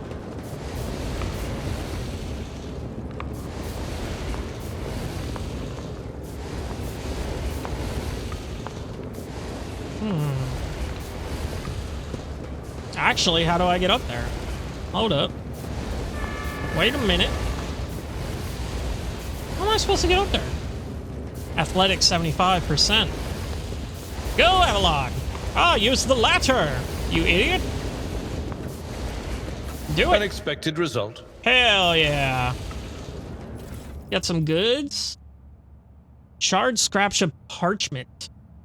You can barely make out the crudely scribbled words on the burnt note. Then pass the marketplace. Make sure the enforcers don't... you or you'll ruin entire operation. On the tracks, behind blank, you'll find the little gift for... Give it to him and you'll see for yourself. Interesting. A stack of ration cards. A greasy stack of cards, each entitling the holder to 1 portion of rationed protein and a mug of water. 15 of those. And that seems like something I can hand out, maybe? Maybe if I would have picked those up, I could have put those in the box instead. Athletics 100%. Experience. Yep, Nothing just go back down here. Okay, so let's go back over here. A new challenge for me. We're gonna ignore this way, and we're gonna head over here. Attention to Right detail there. is the key to success. Hey, look at that. More ration cards. Very cool. Oh! Didn't mean to activate a cutscene. Shit. Oh, no. Well, time to intervene. How many times do I need to tell you, you ungrateful maggots? Mistakes must be paid for. And we're just gonna wait. Have mercy in the throne's name, I beg you. 12. The battered worker throws himself at your feet and touches the toe of your boot with his dirty palms. Your gracious lordship, hand of the god emperor, save your unworthy servant. Get lost, the enforcer... Ugh, okay. The enforcer's heavy baton pummels the man's back and shoulders several times. His bones crack audibly. My sincerest apologies, Lord Captain. Your boot, I'll clean it right away. A murmur of discontent breaks out among the gawkers who have gathered around. None of the other workers dare come closer, but the anger on their faces is plain to see. Kick the worker out of my way, blasted filth. Get the enforcer to do his job, make it quick, I have places to be. Leave, I have no time for this, or stop the enforcer, I intend to hear this man out. Your lordship, I work hard, never even take breaks to rest. And all I earn is 7 ration cards and with 15 mouths to feed back home. The enforcers shake me down every shift, just like they do every other honest hard worker who... Enough whining. You and your pals lifted a box of Nutribars a few watches ago, and 2 canisters of water before that. I beat the life out of you because I took pity on you. This is the thanks I get? Okay, calm down, bro. You quarantined the hub for 20 watches and refused to give out rations even if we didn't have cards. Cards we had no way to earn. And today you earned 15 cards in a single shift because you do the work of 3 people, right? Or did you and you take your pals to a dark corner somewhere, do them in, and take their share? I didn't do them in, it was an accident.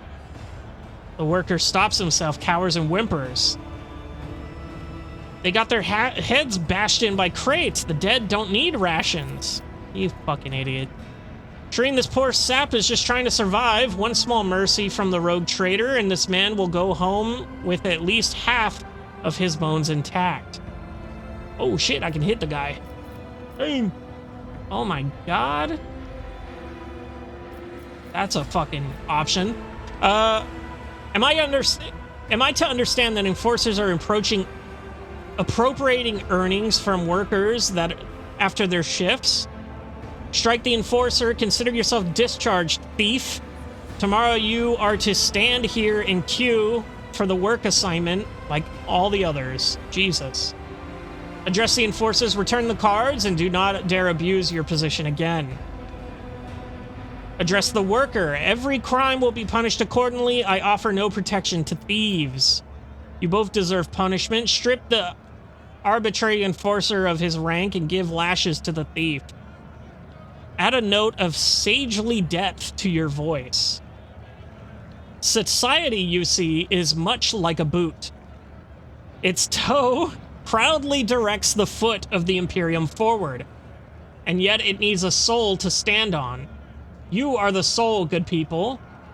That you are down here choking on dirt without ever seeing a sliver of light is not the result of someone's ill will, but rather it is the logical order of the world. I hope that understanding this fact will help you make peace with your destiny and free you all of spite. Now, we're gonna say, are they really being shook down? We appropriate nothing. We just monitor and redistribute. The enforcer mutters gloomily. The rabble are a lying and thieving lot. We have instructions to stay alert for people holding more than their standard amount of ration cards to prevent supply embezzlement and famine. They do take our cards, your lordship, and then grow fat using them for themselves. The worker's eyes squeeze shut tightly as he whimpers in his accusations. He seems unable to believe his stroke of luck.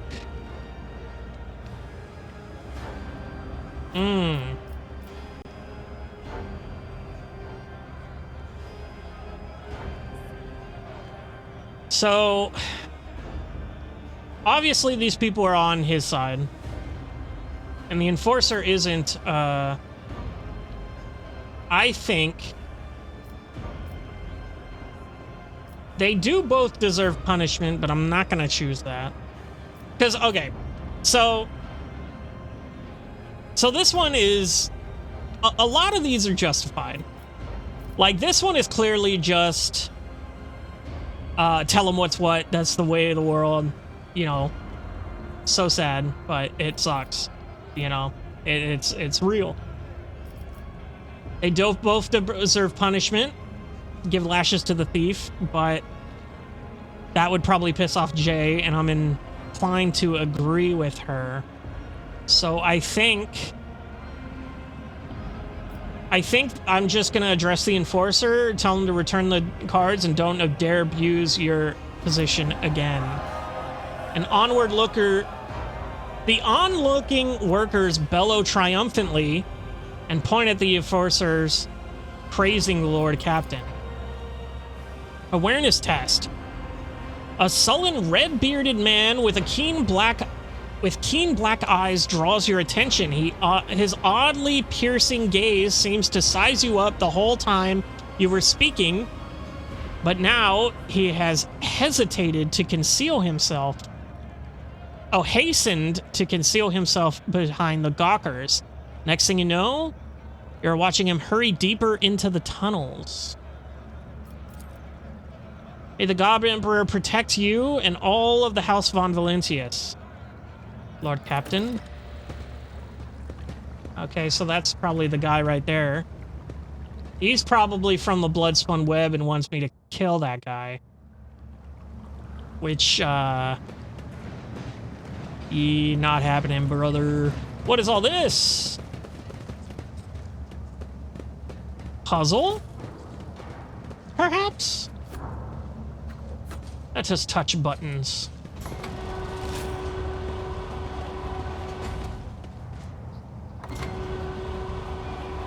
Okay. Huh. So I have to do something here. This one obviously moves it left and right. This one moves it up and down. Oh, am I getting this out of the way so I can go over there? Aha! I see, I see! Pause jammed again. We have to attach the container manually. Son of a bitch. None shall stand in my way. Yeah. Secure the container in place. I think that was just a way of, hey, the engine can't do this. Can we just load a new thing where it can? Yep. Figures. And then we, oh shit. Yeah, we can do that. Oh my god, can we crush this man?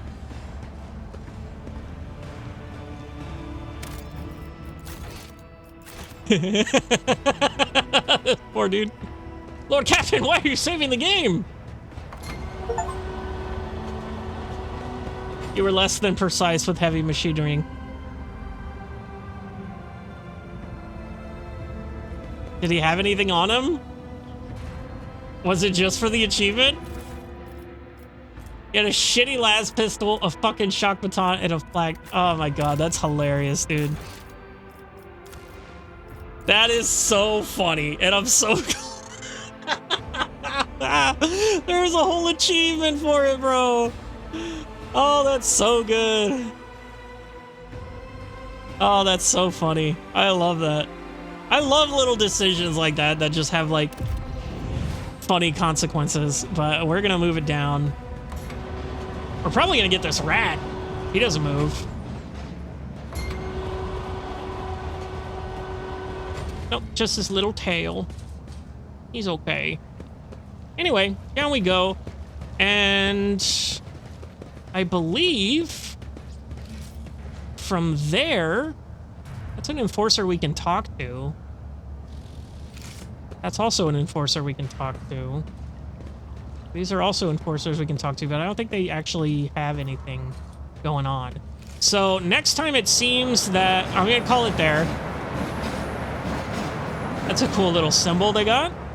We're probably gonna go in here next, get that loot, and then I believe that there's loot in here. If I check the map, I can probably... Well, actually, it doesn't seem like it. Oh, look at this, dead man. We need to go talk to the dead man. And there's Einrich. Or Edok, sorry. And then there's some loot around here. We actually didn't get this one, which we could have. Oh, look at this fucking guy, huh? Or Decker? Okay. Sure, you can have it if you need it so badly. Oh, okay, I really... The hell was that?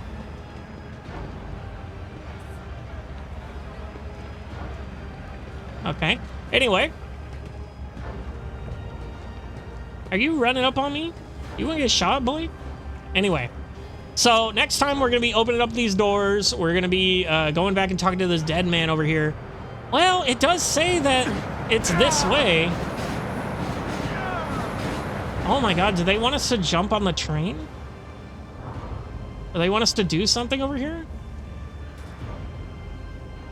I thought there's a dead man over here, but I don't see exactly where it would even say that. Anyway, we're gonna be opening up those doors, and then I think we're gonna follow this guy to wherever he was going. Because that's a little interesting. I don't know if that was part of whatever. Holy shit, there's a lot of goods over there. Okay.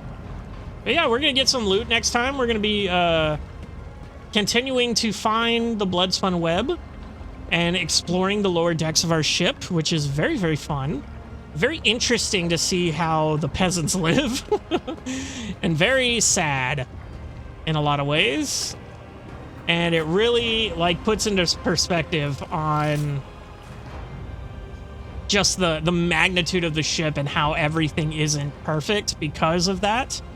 Like, the sheer magnitude of all these people living on this one ship is really just overwhelming to control. And it's pretty interesting. I like that aspect. It's an interesting world-building aspect on a world that's not a world. If that makes sense. It's just a ship, dude.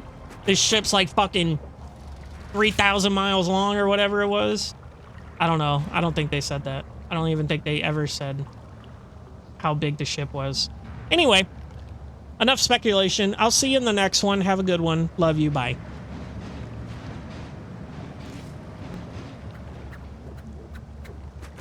Hello, everybody, and welcome back to the lower decks of the ship where it's just covered in feces, I guess. I don't know. It's very dirty down here. I don't like it. I'm scared.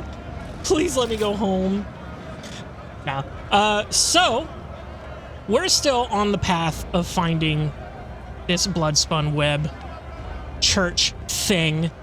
I don't know. We did have fun with this box last time. He seems to have moved. Maybe? Hold on. Let me get over here. He has not seemed to move after killing him, which was hilarious. So, this time, we just plan on doing a little more... I won't tolerate weakness. Calm down. A little more exploration, and then hopefully some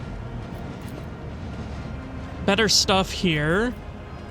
I thought there was going to be stuff in here. There nothing in here? Epic. Okay, but there's definitely stuff over here. I'm sure, I'm positive here. What is this? Someone has sketched a hasty portrait of a worker with a red scarf over his face. The artwork still reeks of chemical pigment. Judging by the layer of flaked off paint, it has been removed several times already. Very cool. Oh, hello. Can I have that? Epic. Ooh, what is this? A power pick. A one-handed melee weapon. Piercing strike. This weapon has an extra attack action which increases armor penetration of all subsequent attacks made against the same target by +10 for 1 round stacked. Is that specifically that piercing attack? Yes, it is. So I use the piercing attack. It has a 45% armor penetration, and then it stacks +10 for each subsequent attack. Huh. Oh, it's Drukhari? Must have Adeptus Astartes equipment, Drukhari equipment, or Aldari equipment. But I can equip it, it says. Oh, must not have these features. I am so stupid. Okay. So I can't have any of those. So Jay can't even use this, it seems. She can't. Am I crazy? Am I losing my mind? Am I losing my gourd? Okay. Anyway, we're gonna take it. We're gonna see what it can do here. Who are you? Please don't tell him I'm here. Lamau, you're gonna die. Lol, lol, lol, lol, lol. So...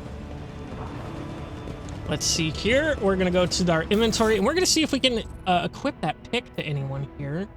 It is pretty high up in the way of things. This is two-handed, right? Yeah.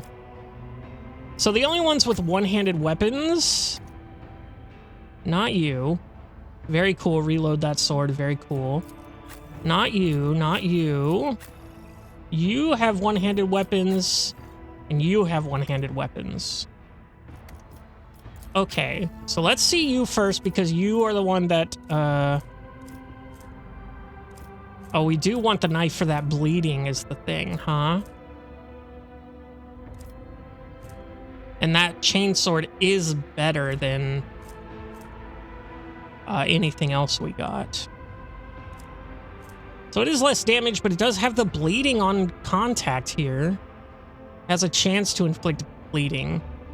It doesn't exactly tell me what that chance is. Just fine. So let's go ahead and take a look here. She has that sword.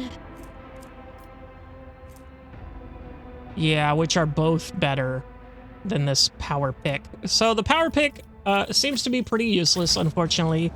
Not that terrible of a loss, however. Follow my lead. So, what are we looking at here? We do got to go back and talk to this dead guy, I think, right? It's a dead man? Yeah. We want to go back and talk to the dead man because this is a dead end. I think we go do that before we go any further here. So let's go ahead and go back over here and see. Oh, but the symbol's over here. That's right. Oh, it wants us to talk to this dead man. It's pointing at him. Screw it. Let's go for it. Hello, dead man. The Sinwi... Is that how you say it, Sinwi? I don't know. Sinwi? Middle-aged man watches the bustle of the bay with a detached expression. Every so often, whenever his eyes linger on the blood mark inscribed nearby, his face changes strangely and his hands clench into fists.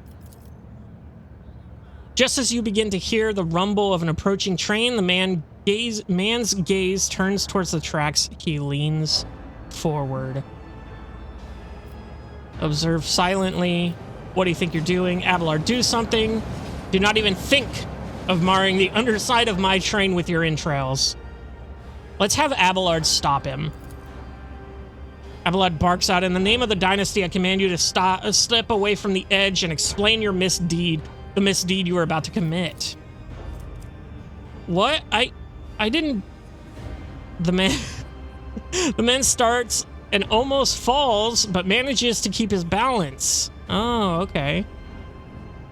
In the dim lumen light, you notice old scars scattered all across his body. The scars seem vaguely familiar. Let's look at the man's scars here. We have a 100% chance for that. The scars are all vary in length, width, and depth, and shape. However, you notice a pattern in the way the scars are aligned, as well as a series of faded symbols on the man's rough skin. Death cultists bear similar marks on their bodies. But spinners are constantly renewing their wounds, while this man's look long since healed. So he's like an ex-cultist, it seems? Your eyes always return to that blood symbol. What do you know about it? Who are you? You may look like you are about to take your own life. Are you having a rotten day? I doubt you could be of any help to me. Just take off. Jeez. Who are you? A dead man. I lost my name years ago. I've been just another dead man ever since. Jesus Christ. Abelard, calm down. The guy's going through some shit, all right? You dare insult the rogue trader with your impotence? Your body may already be covered in scars, but your tongue seems to be asking for more. What do you know about the symbol? It's a symbol of the blood-spun web. I come here every watch, but it hasn't been here before now. I guess today must be a special day, he smiles strangely. Okay. The man's faded eyes go wide as he notices Cabela. His voice quivers. Have you come to take me to the other side? She briefly studies the man's face, then turns away. I do not know you. Death's gaze is not upon you. Man lets out a dull groan and turns to look at the symbol again. But then why? Why is it here? You know the symbols of the blood-spun web. You bear similar scars. Are you a spinner? I was, but I failed to complete my assignment, so I was exiled from the cult. The Vizier told me to kill the one who would be at a certain junction of the utility tunnels at a certain hour. I went to the appointed spot, Then I waited. An hour, 2, 5. The junction was still empty. Nobody came. After hours of waiting, I finally realized the person at the junction had been me the whole time. It was my turn to go to the Undying One, but I was afraid. I couldn't do my duty. I ran. So the spinners simply let you go? They made no attempts to find you and kill you? You were ordered to die? For what reason? Oh god, here we go. Another one of these. The man looks at you. But some would choose to leave the righteous path. These earned penance in due time. Her whip sings vengeance on renegade menace. Her blades pass sentence. For cowards seek to hide their hearts, but death makes no pretendance? It takes what is due in essence. He stops and adds hoarsely, the third verse of the Song of Trailing Blood. The Vizier recited it to me before sending me on my final assignment. I didn't realize at the time that it was my judgment. Trivial! Another verse, another step along the trail of blood. The riddle is trivial. It is time for death to take what is due, and the Vizier is waiting expectantly for you to carry out the sentence he passed years ago. There were plenty of reasons. I sowed death. I offered him the souls of the most pleasing men and women I could find because it kindled my passions. I killed well-off crewmen who didn't deserve their wealth. I took their thrones. And I took their thrones. I killed enforcers who looked into my eyes without fear because I wanted to be feared. I reveled in bloodshed. I betrayed the tenants. I realized it, but I couldn't help it because I enjoyed it. Vicious ashmag. You use people's faith in the exalted one to justify abusing the power that was given to you? Why did I say that like it was a question? Holy crap. Okay, heretical. As the Emperor's anointed, I hereby overturn the Vizier's verdict. The cult ruined your life, and for what? For a few mere killings. Calm down. So the spinners simply let you go. They made no attempts to find and kill you. You do not sound particularly remorseful. You've killed any more innocent souls since you ran? Or have you killed? You are a coward and a butcher of the innocent. I will purge you from my ship. I will purge my ship of your existence. I will not judge you, nor will I decide your fate. Farewell. Later, bro. Catch you on the flip side, homie. You are disgusting. I will not grant you the release you crave so much. May you live in suffering, fearful of every shadow. Fuck. They didn't try to kill you? There was no pursuit? I thought I'd see their black blades in the very next day. Instead, years passed without them taking my heart. I tried starting a new life, but the terror never stopped eating away at me. When I got truly desperate, I went to the Temple of Death myself, but no one there would speak to me. When I gave them my name, they just whispered, Sebeard has gone to the Undying One. Sebreed? Sebred? I don't even know. They looked through me like I wasn't even there. I lived like this for 20 years, like a coward, like a dead man. Have you killed anyone since you ran? No, I've been afraid to touch my own knife since that day. Thought it might just stab me on its own. But the temptation is always there.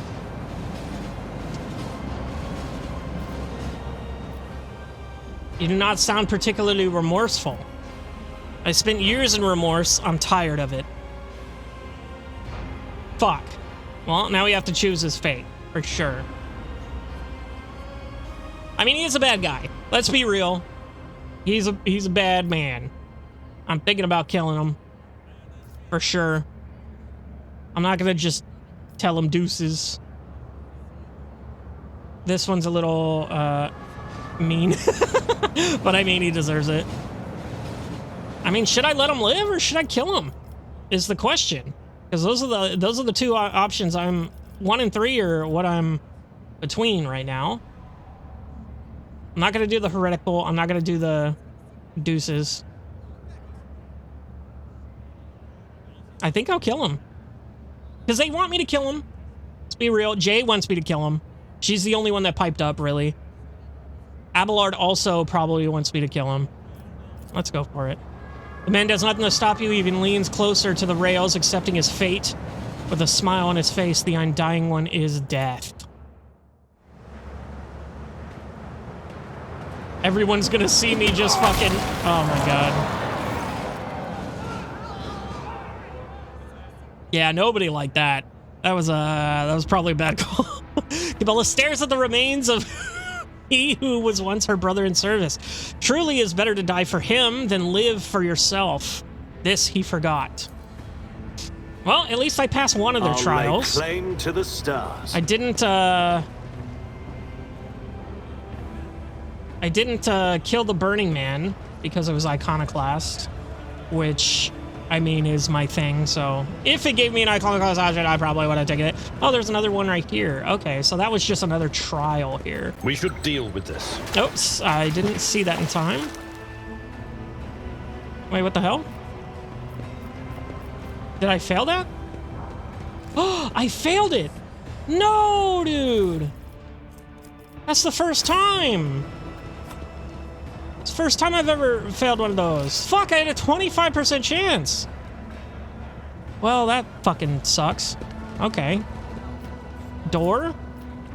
Tech use J 100%, that's fine. My pleasure. Is this where we need to go, or is it that way? I mean, it's clearly that way. Let's take a detour, shall we?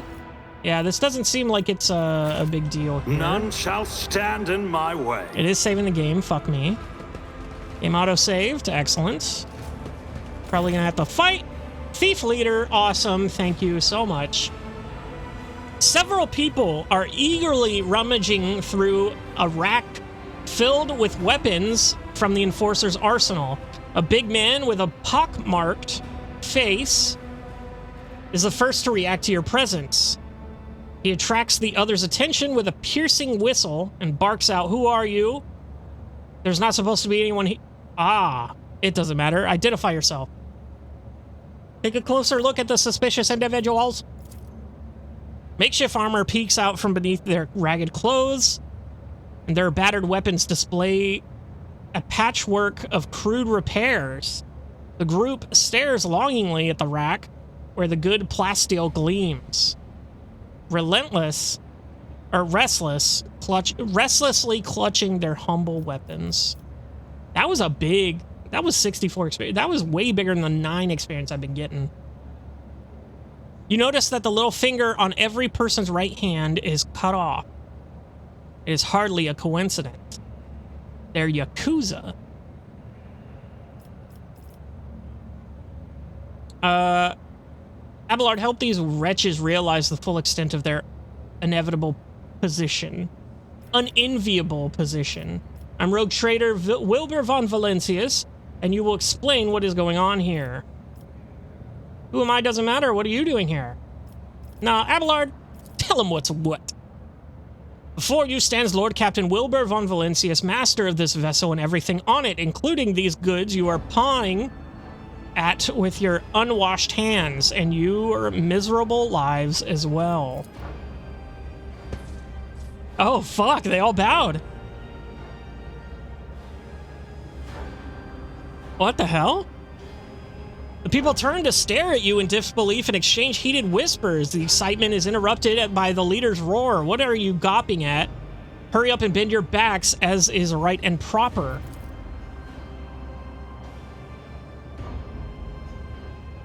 Your lordship, you must excuse these blockheads. I was taken aback myself. It's not every day you see the rogue trader in the flesh, and as for this, the man casts a grim glance at the racks. I won't insult you by denying it. You've caught us red-handed. Who are you? The hard nines. A gang. Oh my god. Nines because of their fingers. I mean, a brotherhood from Transport Bay 9. Don't think we're parasites. We do our bit for the prosperity of the ship. We're sort of, assistants to the enforcers, self-appointed. We make sure that order is maintained in compartments where the enforcers are too lazy or greedy for bribes. We put a stop to robbery and free thinking, and, well, we accept a small contribution as a show of thanks.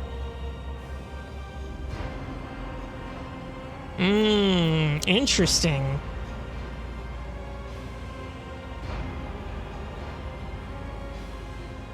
Just believe them straight up? Why do you want my weapons? Are you going to rebel? You obviously did not expect anyone to be here. Are the enforcers providing you cover for you? Oh.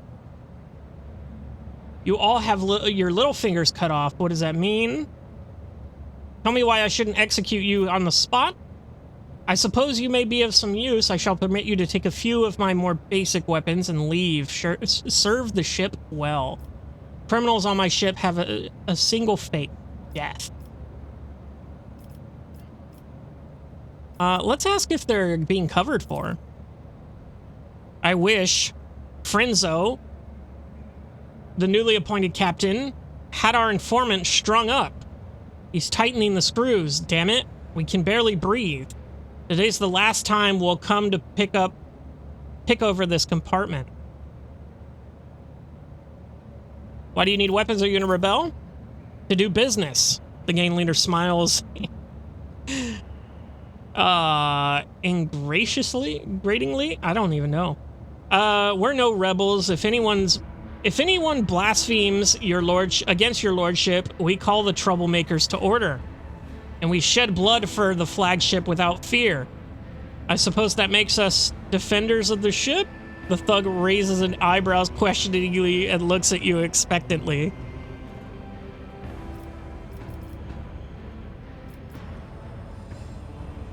You all have your little fingers cut off. What does it mean? It's our gang's initiation rite, a fine tradition. By voluntarily removing a finger, the newcomer shows their determination and willingness to join us forever. It's also a badge of honor. He proudly shows off the stump of his little finger.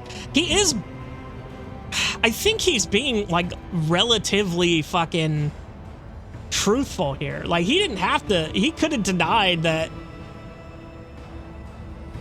He could have denied a lot of stuff. He could have said that they were covering for him. Tell me why I shouldn't execute you on the spot. You could execute us, but who would take our place? Shameless scum who rob and kill to their heart's content. Bastards who accept mutants into their gangs and prey to the archenemy.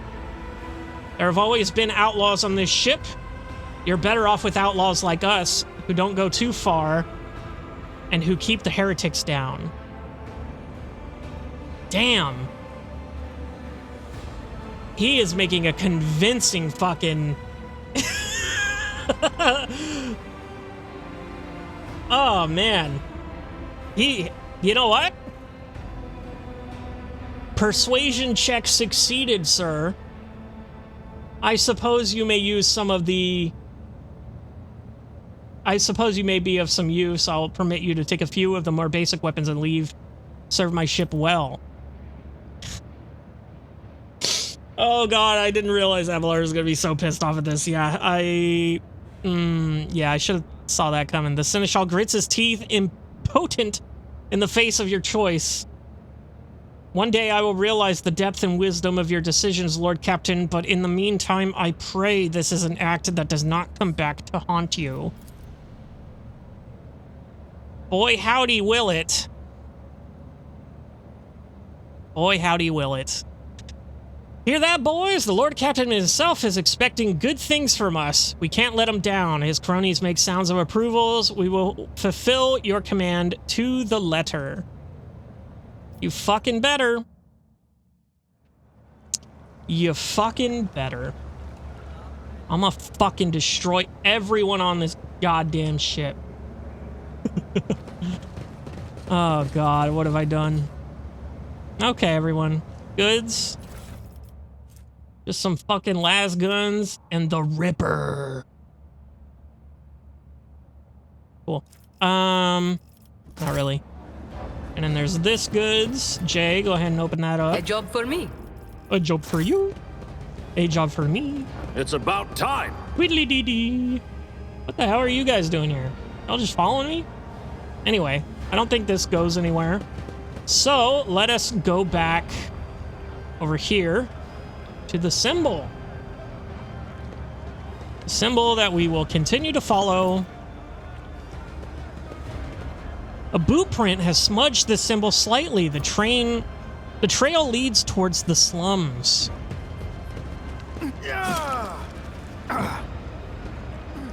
Hey, I don't know who the hell's getting killed over here. Glory to his Lord Captainship. Oh, it's these guys. These guys are getting killed. What is happening here? The kids have been waiting for you. How was your shift? We worked hard. I helped out a friend with the loading and he gave me some cards. Take them and exchange them for new shoes. Yours are all worn out.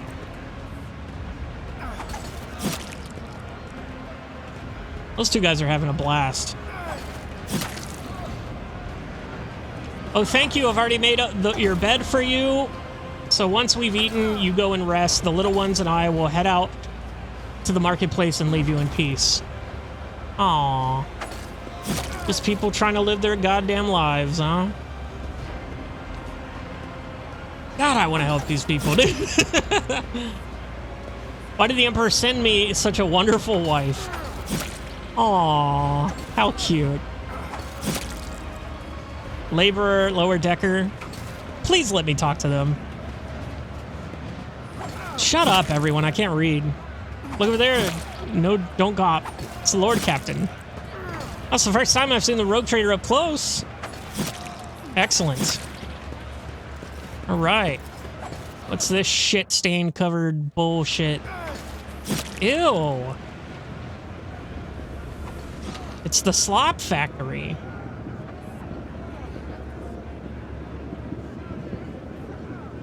This actually the slop? They're not actually going to eat this, are they? That's not actually what they eat. No way. Dude, grim dark future indeed. Holy shit. Sworded goon. Oh, you're buffed. Why were you buffed? I can't even check the buff that you have. Anyway. Can I talk to either of these guys to get in on this action? I can't believe my eyes. Challenge. Me neither. Okay, everybody seems cool. Lower decker, beggar. Very cool, very cool. There's another thing here. That guard. Disgusting. Let's see what it has to say. Shreds of rat carcasses and yellow-green moss stew in the cloudy sludge, along with other unidentifiable ingredients. Epic. Go ahead and grab this, shall we? Oh, there's a dead man. Very cool. What does dead man have to say? To the stars. Nothing? Excellent. There was more goods over here, I see. More goods here. Anything I should be aware of over here? Lower decker, lower decker. I think I have to go down there. Let me check the map here. Okay, there was loot back here that I missed. I think it's this bag, maybe? Yeah, it's probably down... Oh, no, it's this here. So we'll get that when I go down there. But other than that, it looks like I just have to talk to the foreman. And then from there, we can go down here and look at all of this loot. Holy crap. This is going to piss me off for the longest time, dude. Honestly. What is this little thing? Trophy exit. Important character or point of interest. Enemy neutral creatures. Okay. Okay, well, let's check out the upper deck here, just to see if anything... Let us see what I Aha! found. Let us see what you have found. Some more ration tickets. Very cool. Wonder if those are ever going to come into play here. It's a beggar. I'm still new to the more art of goods. exploring. More ration tickets. Very cool. Let's see here. More goods. Excellent. Here we go. Round 2. Experience. Excellent. Nothing matters more. Is there anything up here? Aha. Right there. More goods. Hey, I live here. You can't just waddle right through. Fight me, motherfucker. All right, let's just go back. He withholds his favor. And then let's go down here, shall we? This will take us down here.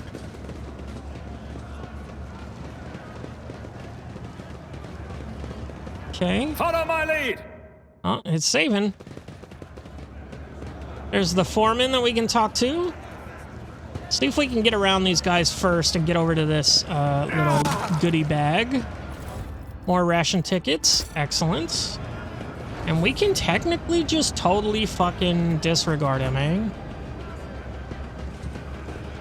Blindfolded old man.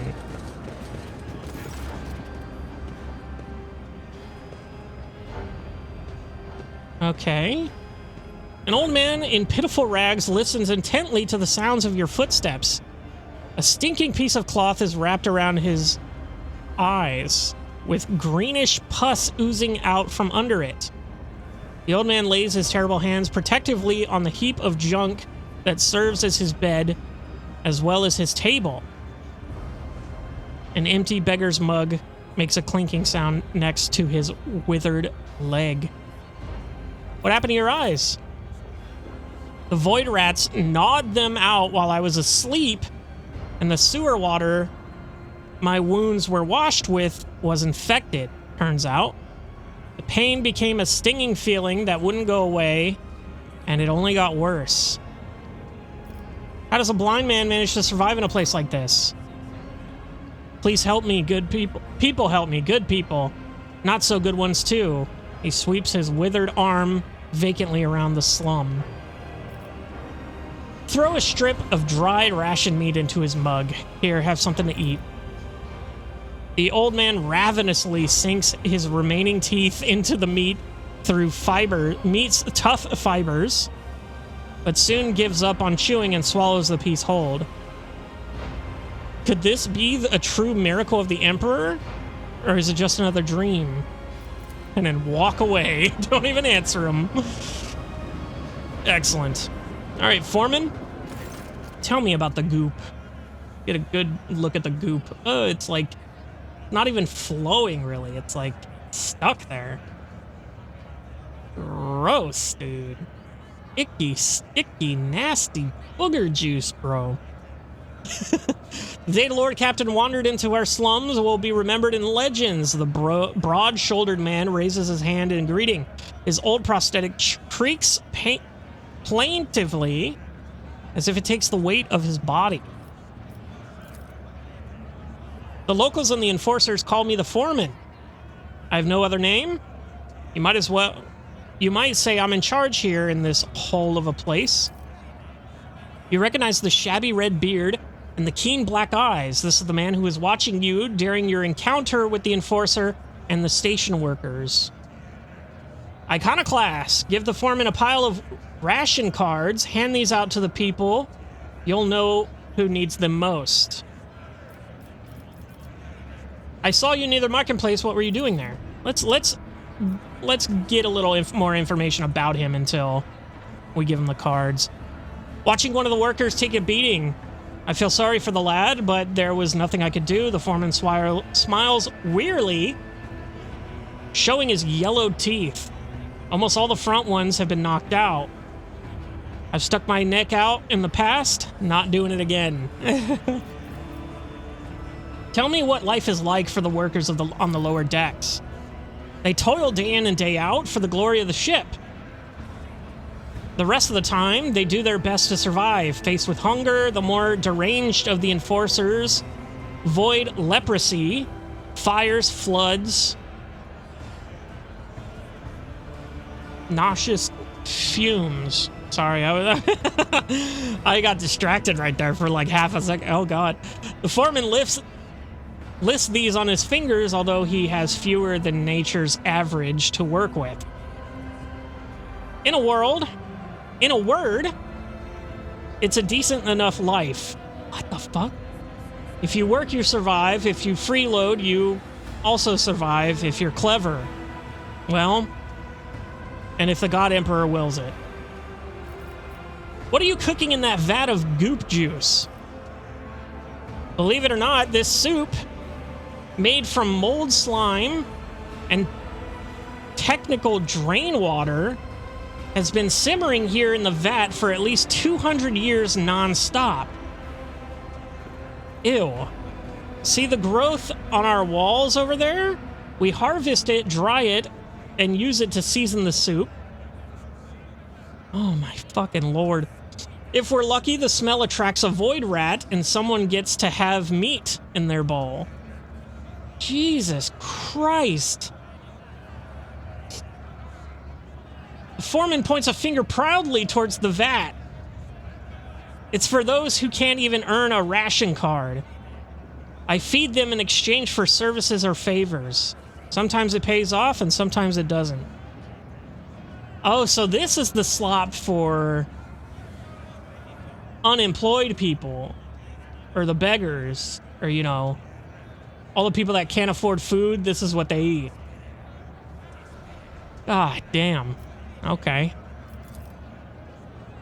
My people keep an eye out for workers trying to eat 2 bowls in one sitting. One is enough to fill your stomach for an entire watch. Some complain about the taste, of course. Ingrates.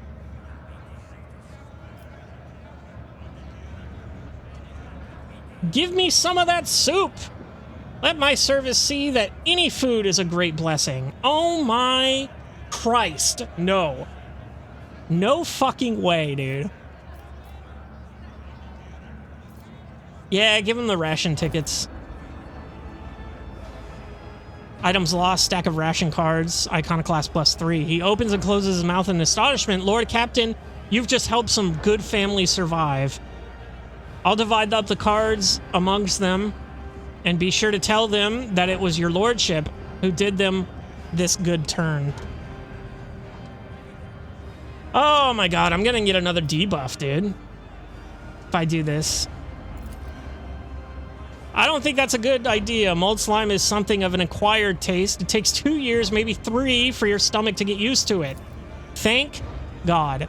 Lord Captain, you must be joking, surely.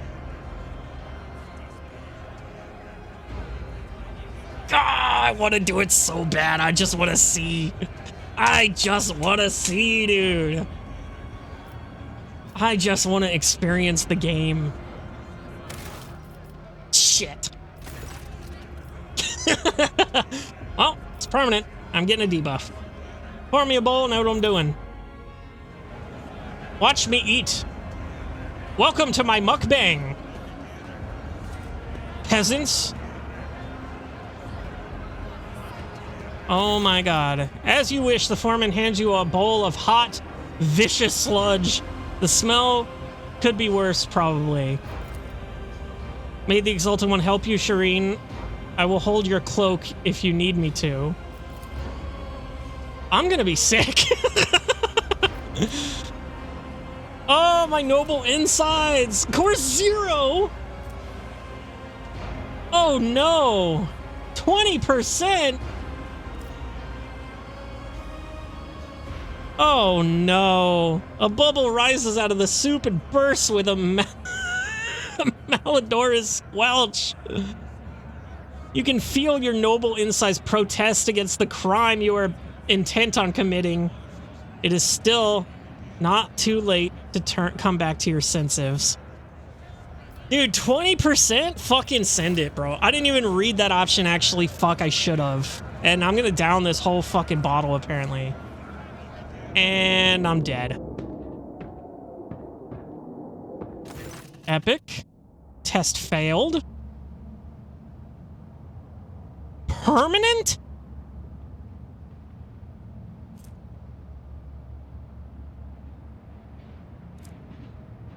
Oh, I fucked up. Oh, I fucked up horribly. Until now, you would have struggled to imagine the taste of rotten grox meat seasoned with bad eggs, sour wine, dirt, and engine oil. Now you understand it perfectly. You regurgitate your stomach's contents back into the bowl, cursing your decision in agony. Will regain the isn't even edible effect, duration permanent. A grox is a large, semi-domesticated reptile. Grox are most commonly bred as livestock or used as beasts of burden. Oh my god. All characteristics are reduced by 10. Whenever the character suffers any damage, they must pass a toughness resistance test or fall prone for 1 round. Any healing received removes this effect. Oh, thank God. You partook you partook of a typical food on the lower decks. It was a mistake. The any healing received removes this effect will probably be my saving grace. There now, Shireen, don't rush it. Let your body work. An outcome most unanticipated, was it not? Abelard thumps your back caringly as you fight off another wave of nausea. Foreman raises his voice to the crowd. What are you all looking at? Off you go before I close up the vat for a week. The grins on the worn-out faces turn to sour grimaces as the crowd disperses and the queue reforms. Fuck, I fucked up. Items received hidden auto-stimulant. Oh, what the fuck? Lord Captain, I beg another second of your attention. Please accept this humble gift from us, the common people of the bay, for all the good you do us. The most precious thing we could get your lordship. What is a hidden auto-stimulant? If the wearer did not move during this turn or became immobilized, slow, stunned, or knocked prone, they gained 6 temporary wounds. If the wearer has conviction, iconoclast... Oh, okay. Conviction is the morality thing. All their allies immediately gain the same number of temporary wounds. That's pretty good, actually, in dialogue. Okay. Oh my god. Abelard. What advice do you seek? No. Ella? What torments you? Who has the most Medicaid? Who should I be using to heal? So let's see here. 68. 40. 35. 30. 70. She is so good. 70 coercion, 105 commerce, 70 logic, 125 Imperium lore, 90% or 90 fucking Xenos lore, 70 Medicaid, 70 persuasion, and 78 tech use? She's insane. What the fuck? Why is she so good and so cool? And can she even use? She can't even use medkits. She has 70 Medicaid and she can't even use medkits? You're kidding.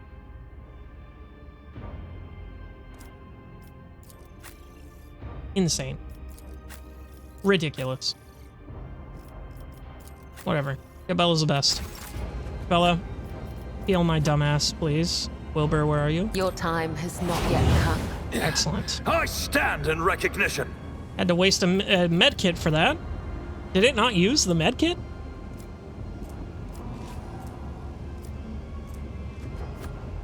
Weird. I don't think it used the medkit. Doubt is for the weak. Well, we got to experience the goop, the slop. And we got a hidden auto-stimulant, which would be here. So maybe I do want to put this on. 10+ bonus to commerce and Imperium lore.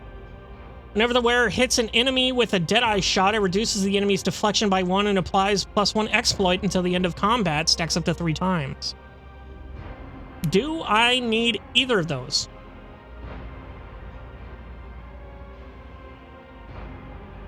This would be way more helpful because I don't move a lot during my turns. With the sniper, with all the abilities I have. Oh my god, I just realized that it's giving me a -10 for that disgusting bullshit. That would have gave me a -20 to everything. I would have been down to 10 on all my non-skills. That's insane. That sucks. Do I need Imperium lore and commerce? I do not think so. I think I'm going to put this on. That way everybody gets 6 temporary hit points if I don't move. Or if I take on any one of those status effects. That's pretty good, and I think that might have been worth it, honestly. So that's good. Next, we have this up here, but I think I'm going to end it there with that fun time. I do have more crew, apparently. Now I have this army of beggars. Very cool. Yeah, there's 4 of the fuckers. And my people just don't even care. Anyway, I'm going to call it there. Jesus Christ, what an experience we've had. We've dealt with the frickin'... We failed our first test. That sucked. Athletics test. That was unfortunate. That's going to piss me off for a while. We then ran into those thieves who passed their persuasion check on my ass. For sure, 100%. Then we got to see that nice family that were just trying to survive, but were doing their best. Then we got to eat some slop and frickin' give out some ration cards to the needy. And had a bit of a scare with that frickin' debuff, not gonna lie. Had quite a scare. So I think that's enough for today. Yeah, that got me for sure. And I'm gonna call it there. And next time we're gonna be going deeper into the stuff here. Oh, there was more loot over here.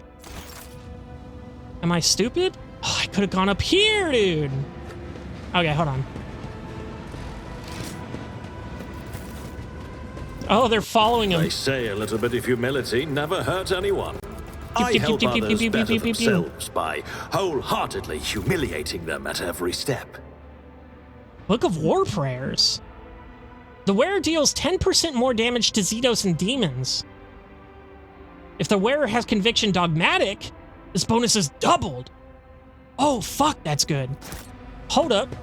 Wait a minute. So...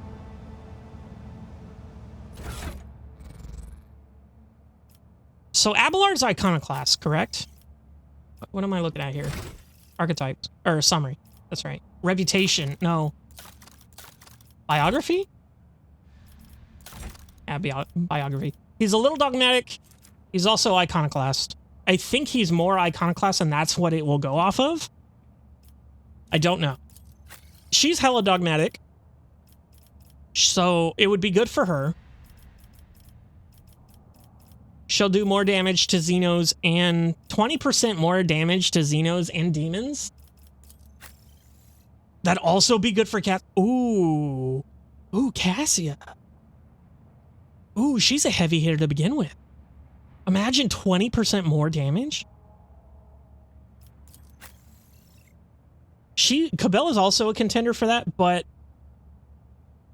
I don't know how hard she hits yet, is the thing. And a lot of her stuff is actually debuffs. So I don't think it's going to be good for her. And then she's Iconoclast, of course.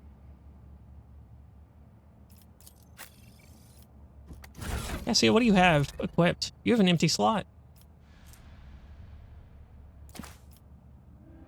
Abso-fucking-lutely. 20% more damage to Xenos and demons. That's insane.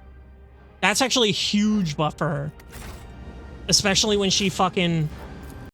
she already has all the, Sins hidden in the heart turn... I tire of Okay, items. calm down, Let's everyone. move. Especially with the amount of damage she's already doing. She's literally my heaviest hitter, I believe. So... insane. Doubt is for the weak. Let me try to get back in position here. Okay, that's good. I don't know why they decided to move over there, but it's good for the group photo that we're taking right now. Okay, so now I'm calling it. I did... I did freaking just do the whole recap and everything, so fuck it. I'm calling it there. I'll see you in the next one. I'm glad we got that little book for her, because that was important. But yeah, next time we're going to be going deeper in, hopefully finding the freaking thing, but I doubt it. So I'll see you in the next one.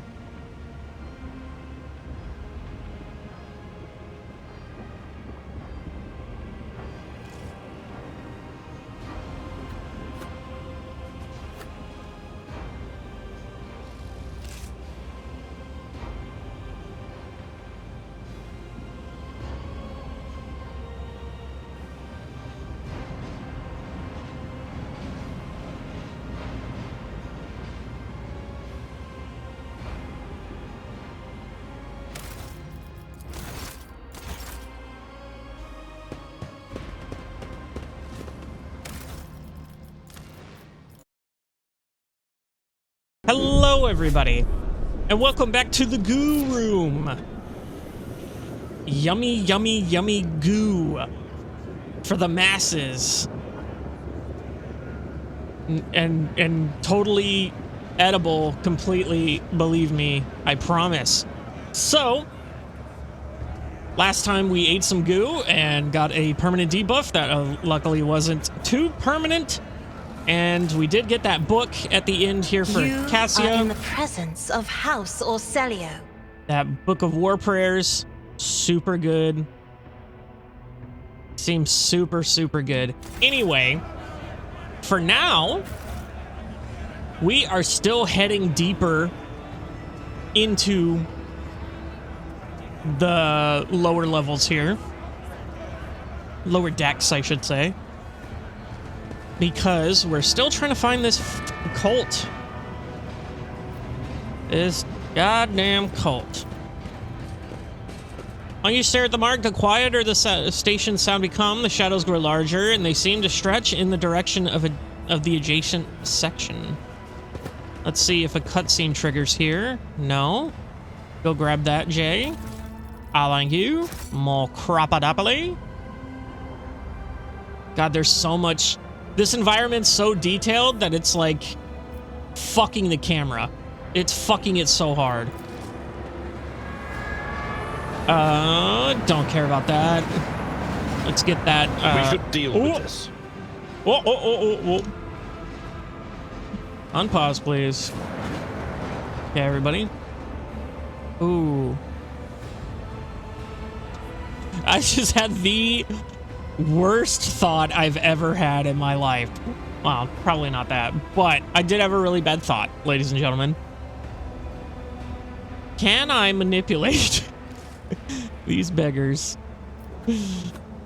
Can I get them to stand on the mine?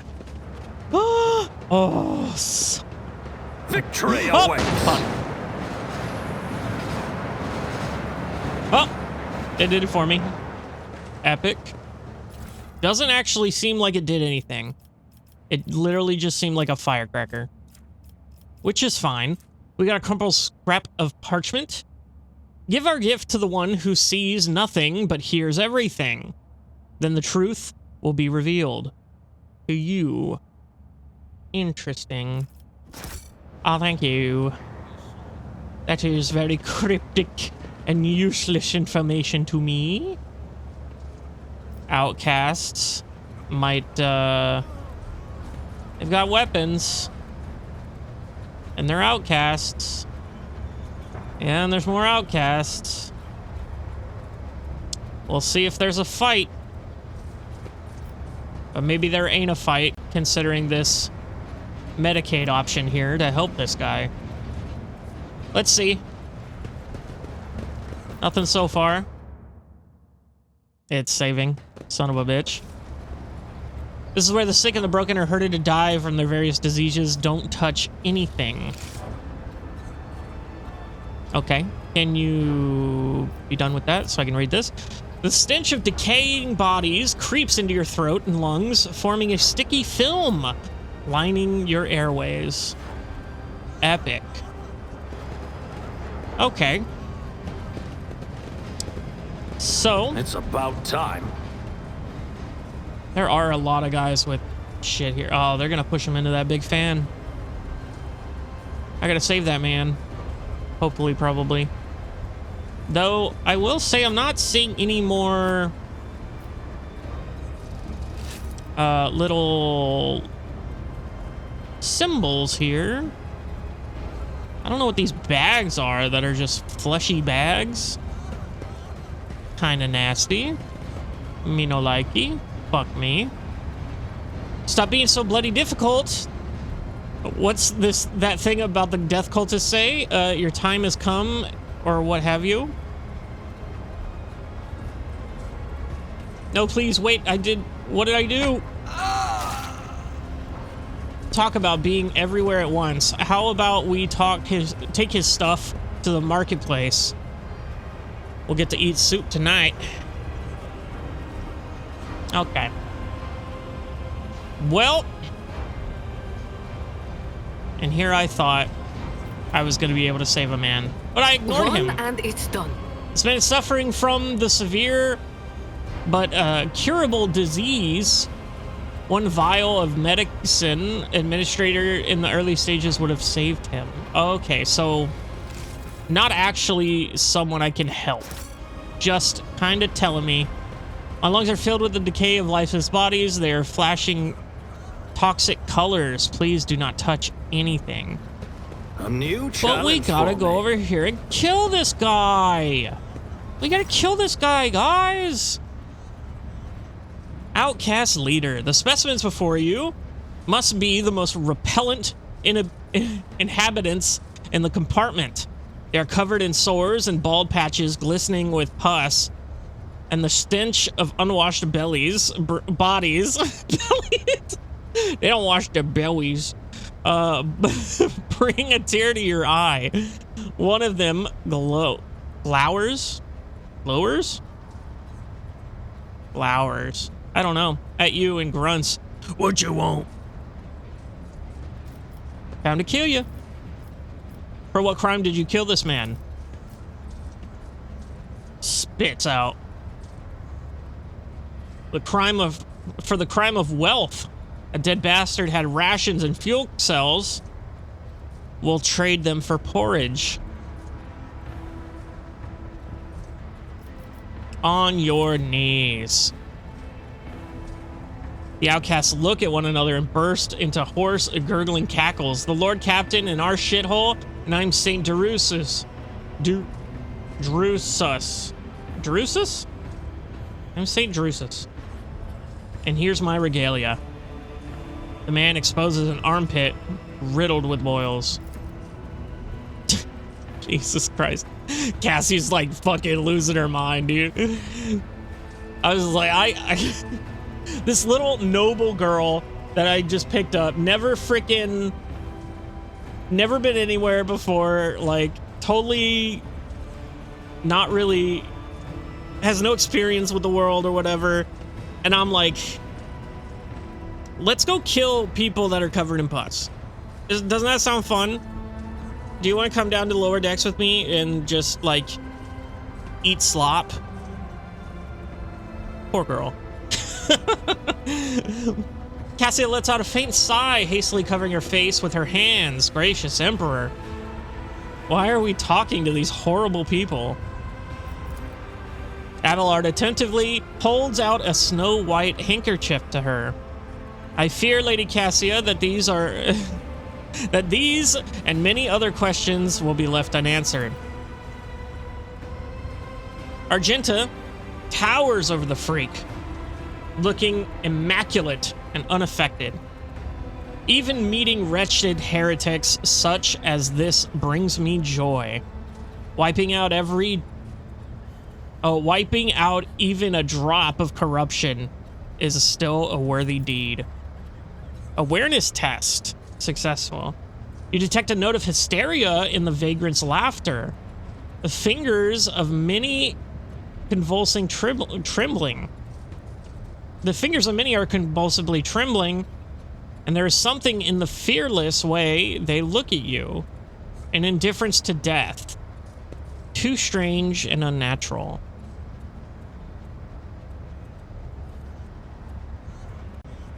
That is such an odd thing to see.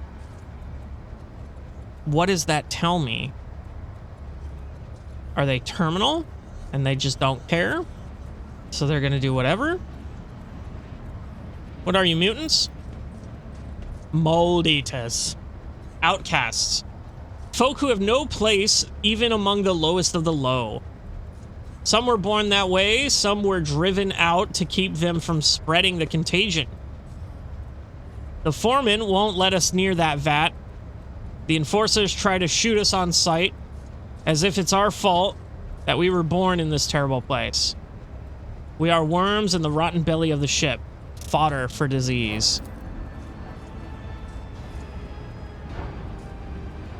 Okay, here we go. Lore warp failed. Oh no. Oh, that's insane. She failed that, actually. 75%? That was pretty fucking good odds, dude. What the hell? Okay. Oh, okay. I am seeing how this works now. So the 93 is what the roll was out of 100. Right? So you see that little black line towards the end of the thing? That's where it landed. But I had a 75% chance for it to be right. Like, so if it just lands in that space right or wrong, you know? Dang, okay. So that is a good breakdown of it. That's very good. I wish the 93 had a percent sign, but other than that. Anyway, the outcast licks his lips and you see a tongue studded with small, underdeveloped teeth. This is no disease, but an obvious mutation. Huh.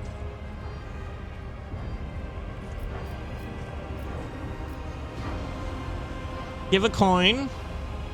I can see that no one ever showed you any kindness. But he just murdered a guy for wealth. Why would I bring him medicine and food? Maybe it gives it to all the people around him. Maybe it's not this guy in particular. God, I'm gonna... Oh, hold on. Man bares his teeth malevolently. Will you now? We know your kindness. You'll douse us with poison and leaves us to die, so we don't sully your ship.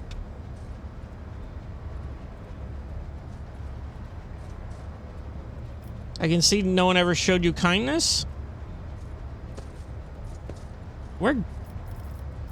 If I have to attack these guys, I will. Let's give him a coin, though. Yeah, okay. He grabs the throne and tests it with his teeth. Don't expect thanks. You gave it to me freely. Got it? Yeah, okay. Thank God. Because, one, I want that coin back. You are sentenced to death for committing murder on my ship. You mutant bears the black stumps that are his teeth. We'll gut you and trade you for what you have in your pile of scarn. For a pile of scarn. Hey, outcasts, come on up if you want to share the spoil. I won't heed your cries of mercy. Let the blood flow. Jesus Christ, Cabela, calm down. Girl, you crazy. Okay, let me see. Cabela has a remarkable background. As a Death Cult assassin, she can use a special ability called Raining Blood.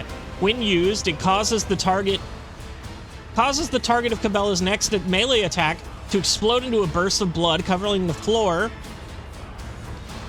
and any enemies behind the target. So we're going to see this here, I believe. Yeah, boom. Oh, fuck, that's nasty looking. Okay. The affected enemies suffer additional damage. Cabela can also use a special throwable consumable called a blood vial to spill even more blood on the battlefield. Oh, here we go. I just want to see this right here. So she does the rain. So she hits this guy. It rains all those people. Kind of an interesting way to do some AoE damage with a melee character.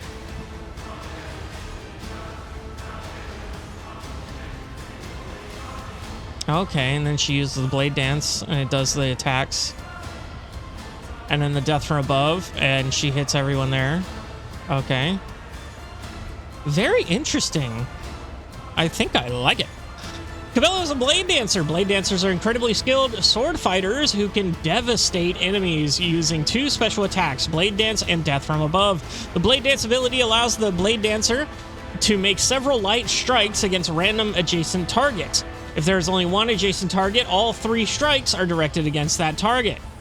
If 2 swords are equipped, the blade dancer deals significantly more strikes.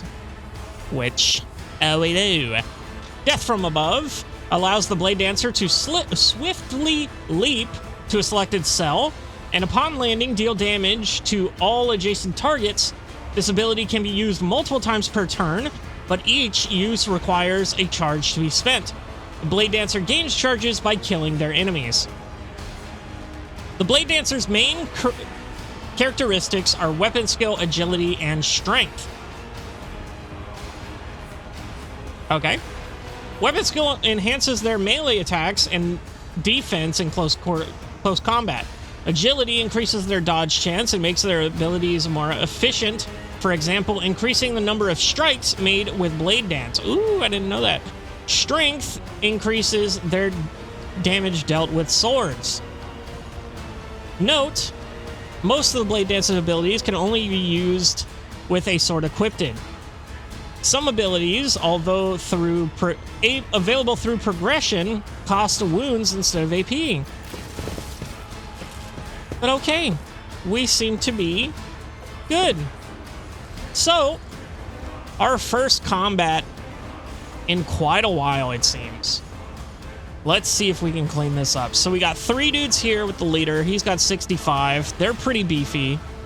Where else do we have people? So we have this group here of little beefy boys, more little beefy boys over here, and then I think there's one more over here. Yeah, there's just one dude here. Oh, and then I didn't see these guys up here. These little beefy boys. Okay. Oh, look, a death cultist. Oh, that'll be interesting after this. Okay. So let's get our people into position here. So, I think... Ooh.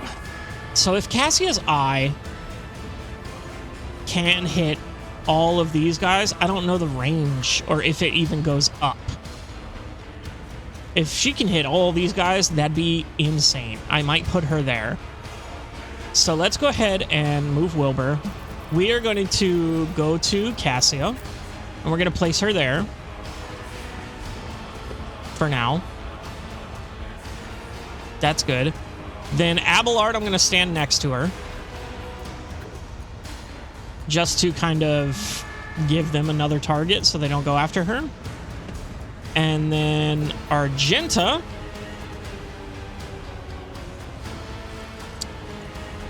you can go, let me see here. Dang. So I want, okay, let's do that first. So Cabela, I want you taking on these guys and then making your way to these guys over here. Because they're all going to be rushing in. I think they're going to try to pincer us here. This guy's not really a problem, in my opinion. This guy certainly is, but I think that covers everything, really. Oh, I forgot about Jay. Oh, we have so many people now, dude. So Argenta. Maybe I want her doing this here. She can shotgun the shit out of these fuckers. Maybe we put her over here. She'll be fine. Now, who's left? Jay here. I'll put her... I don't want to put her over there. I'll put her over here. Just so she can have some shots on these guys. And especially if she needs that, that poison stuff for the leader there. Which is good. And then Wilbur. Wilbur. I think we just put you dead in the middle here. I think you're fine right there. Let's start the battle, shall we? Now, Wilbur goes first, so let's now set up our lines here.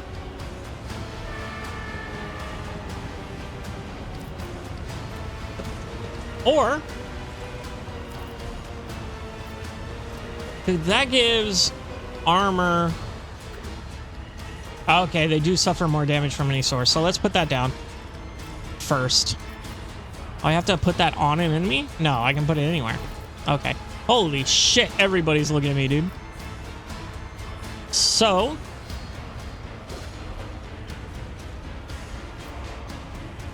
let's put it there. Already done. Put the front line right there. So they're taking more damage. They're taking less damage. Epic.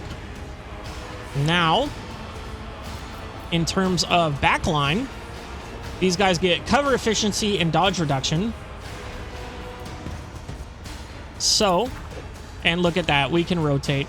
Oh, beautiful. Beautiful, beautiful, beautiful. I'll give that to Argenta here. Pass. Out of sight. Okay. Not my specialty. Okay, I can do it Suits here. my purposes. She's still in it. So that gives her cover efficiency, which is good, because she's going to be the only one really using cover. And then as far as the rear, damage with ranged attacks, and over-penetration and critical hit chance. I'm going to give that to myself here. So I will put that here. All too easy. Okay. That all seems good. Now, we do have this new kill zone stratagem. They'll re-roll successful parry and dodges.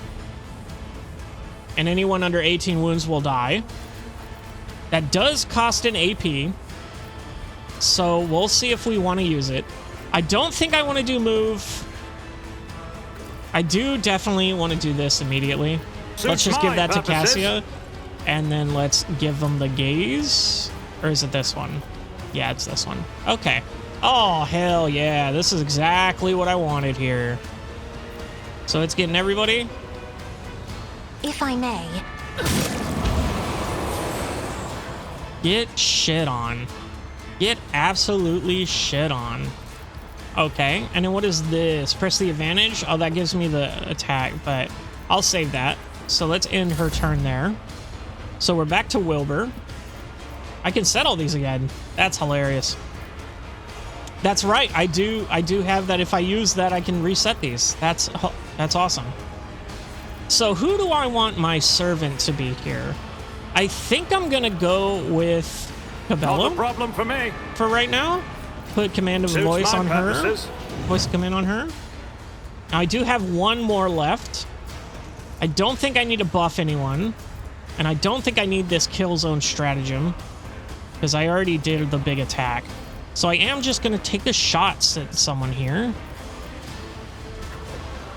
90% there, 94. Oh, but this also has a... Okay, yeah, this is my best shot. So let's take it. I can't... You didn't stand a chance! Very cool. And that's why they're all melee guys. Because I didn't even check their shit. So I have Oblivion, that's from Cassia. So that's good. They're stunned. So that's interesting. Castigating. Enemies that become targets of the navigator's power. Okay, so that's from Cassia too. 4? Wait.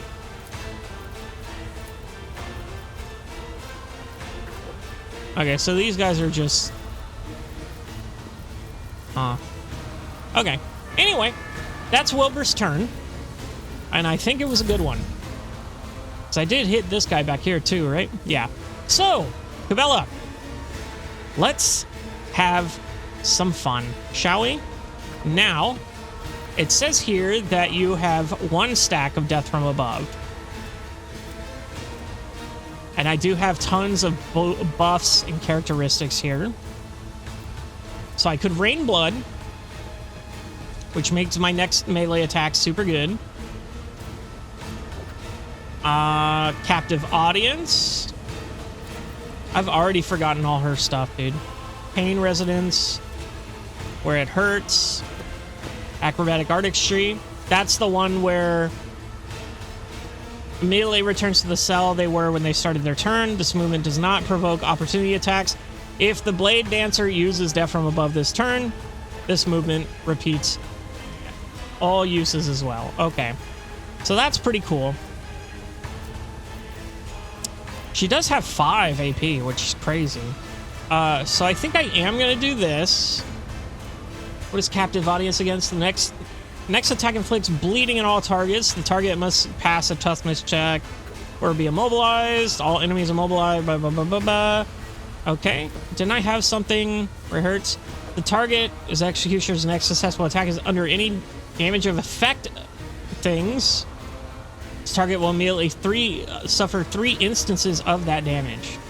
That's insane. And then here, all enemies suffering from damage over time effects immediately suffer an instance of this damage. They'll also pass resistance test and suffer an additional negative effect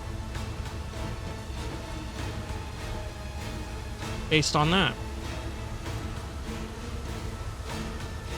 Okay. So I have to get them bleeding, is the thing. And this...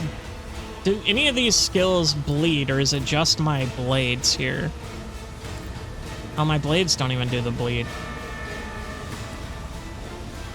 Wait, no, the knife does do the bleed. What the hell am I looking at? I wasn't looking at the... Okay. Yeah. That's fine. Yeah, so that does the bleeding. Ah, because that's the strike for that. Okay. So... I kind of want to just play around with this for now. So let's go ahead and use this. We're going to use Death from Above right here. The shadows will be done. Excellent. They are bleeding. They are bleeding. 10 bleeding. Now, this one inflicts bleeding to all our targets hit. These attacks must pass. Yeah. Okay. So now if I do the... I can do this one. That hurts them, and they gained another thing there. Then I can do this one. As the tenets demand. Then I can do this one.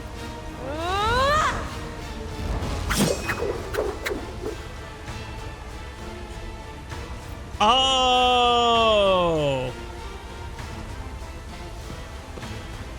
Well, that's not at all what I thought was going to happen. Okay, fair enough. I do have 2 here, so I can cleave if I wanted to kill all 3 of these guys, which I think is a good choice, honestly. And if I use this, I can't do it. So let's go ahead and move here. And then cleave these guys. Trust me. So that they're all dead. To the undying Jesus Emperor. Christ. So I can still do Death from Above. Oh, hold on. Now I have 3. Okay, because I killed 3 people, I can now do it 3 times.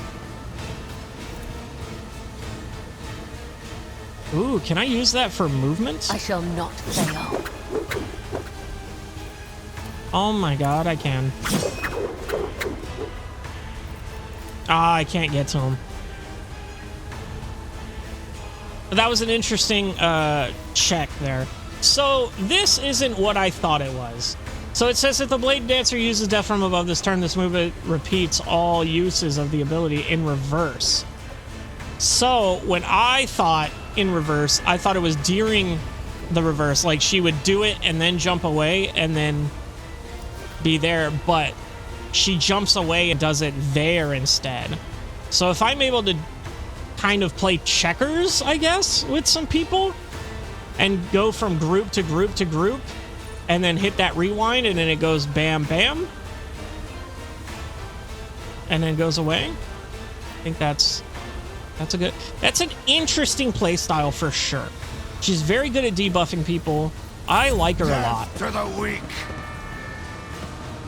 I bring ruin.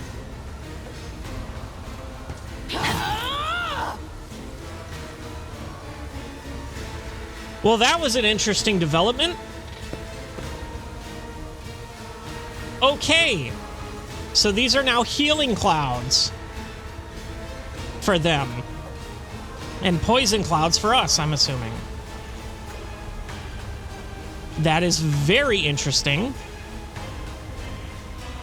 And I need to play around that. 100%. What's my shotgun looking like here? I can hit all 3. Excellent. So, let's go ahead and buff ourselves up as much as we can here. So which one of you is the... I believe they're all the same, right? Yeah, they are. So, this one ends our turn immediately, I remember. So we don't want to do that. Controlled shot.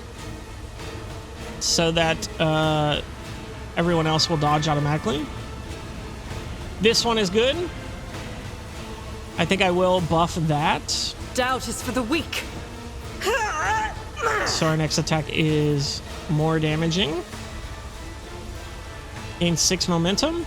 I don't really need that.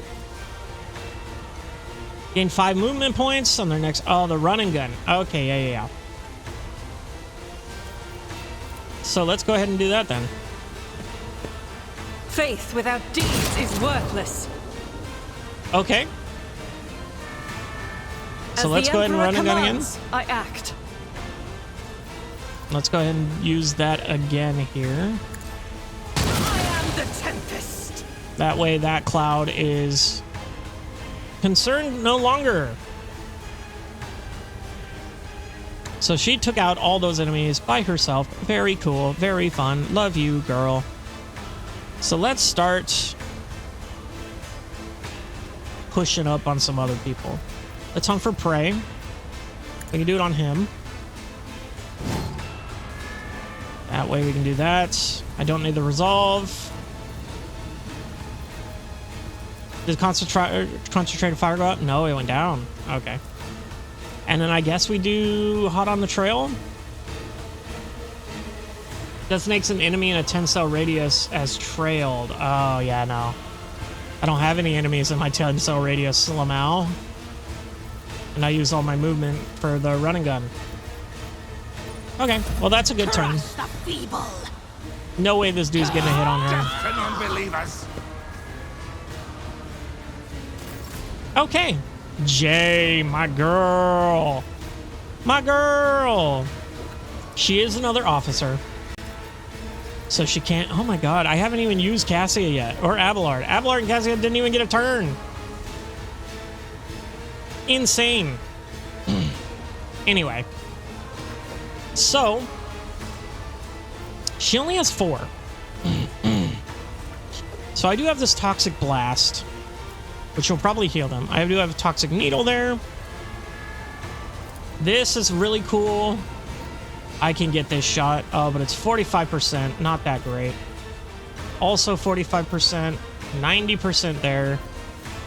45% there. it seems to have a very short range. So that's unfortunate. But I think it's fine. So she can also voice command someone.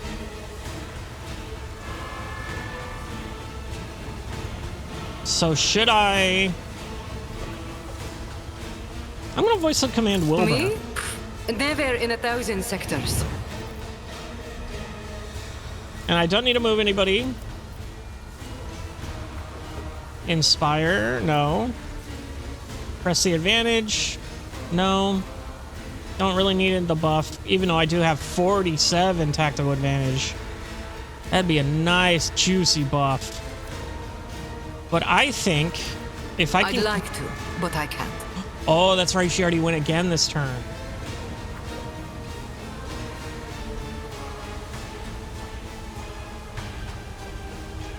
Okay. Huh. Let me see here. Don't need to move anybody. Don't need to take aim. I mean, really, I guess I'll just take this shot here. Going somewhere? I guess I'll just take the shot. Lomao. And then 35%, 35%, 69% is pretty good. I think I'll take that. Okay, cool. Got him. Oh, that leaves an area. Okay, that's not good. But that was a pretty good turn from Jay. Abelard, I think, can still reach him from here, so I don't think he needs to do anything there. We can set this up for no reason. Oh, yeah, everybody gets movement from that now. Well, I don't want to move Wilbur. I don't care to move Jay. Ooh, I could move her out of the way. Let's get her back. Battlefields are always drowned in scarlet. Okay. I forgot about opportunity attacks, and thank God he didn't get it. So, I'm thinking Abelard can run away and charge.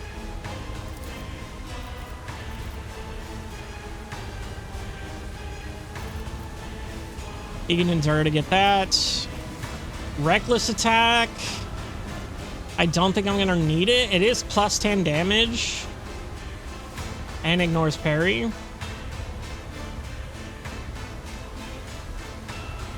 Oh, if he lives, he'll attack into return. Including creatures with ranged weapons. Okay. Breakthrough. Cannot be used the same as charge. So what is the difference between these? I forgot. So the warrior gains a slash ability with 1 charge for this round. Slash cannot be used. It's 0 AP. The warrior dashes through an enemy to the cell on the opposite side of the enemy and makes a melee attack. Okay. So I don't want that currently. Follow my lead. Till the start of the next turn, the Vanguard and their allies gain 16% damage and 16% armor within a 2-cell radius of the Vanguard. Okay. That doesn't seem like I need that buff. But how... It's only 1.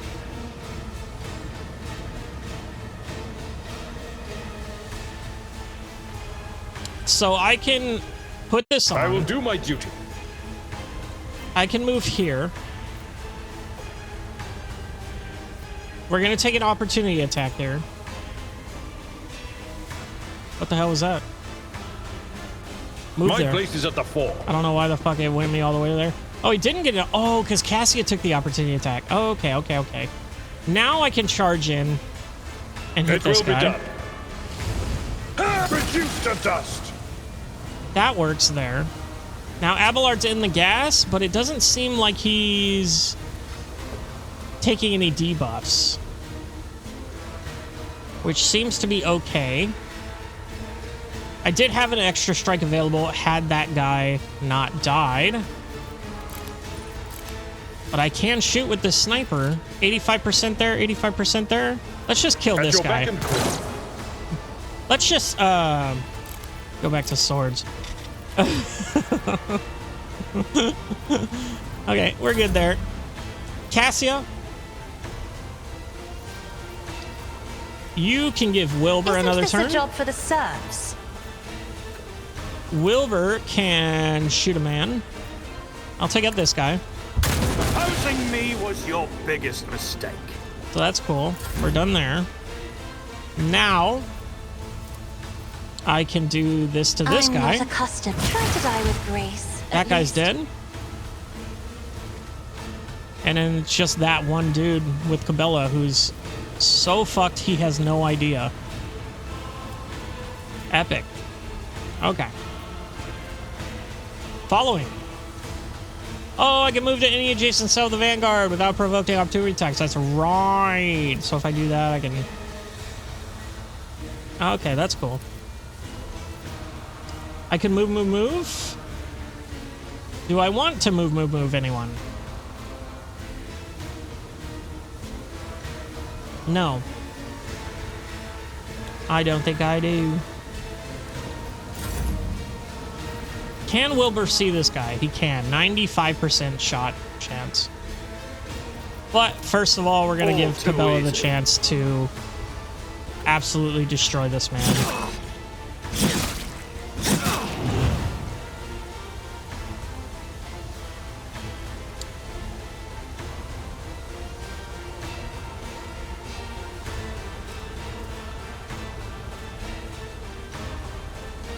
Does this not count as a sword?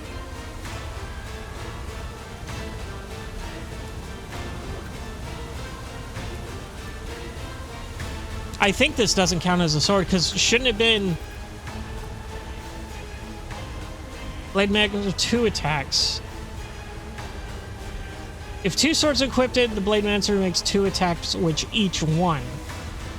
And she only did 2 attacks there. Or she did 3. So I don't think it counts as a sword. So that's good to know. And we have plenty of other bleeding stuff. Trust me. So I don't think bleeding, the bleed from the knife will be a problem stand in my way. or be beneficial in any way. So let's go ahead and change that now that I've... Oh, I'm still disgusting. Okay, good. Excellent. So let's go to here. Let's get our best actual sword.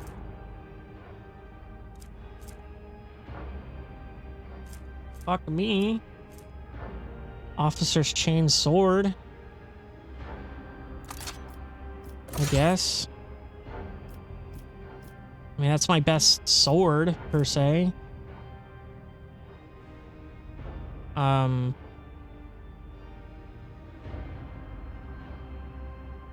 Yeah, it does say primitive sword, so not chain sword. And this says blade sword. Okay, so it does have to have the sword. Okay, interesting. I thought it would just be 2 melee attacks, but okay. That's fixed for next time when we have a spicier battle. Let's go ahead and start looting these homies. Yeah, so this is a primitive sword. Okay. Okay, we got that. Relished Anguish. At the end of the wearer's turn, they gain temporary wounds equal to the amount of collision damage inflicted by the wearer this turn. What? Hold on. What is collision damage specifically? Pushes and collisions. Oh. Can push targets away from characters. The target would be pushed direct line away from the character. Excuse me.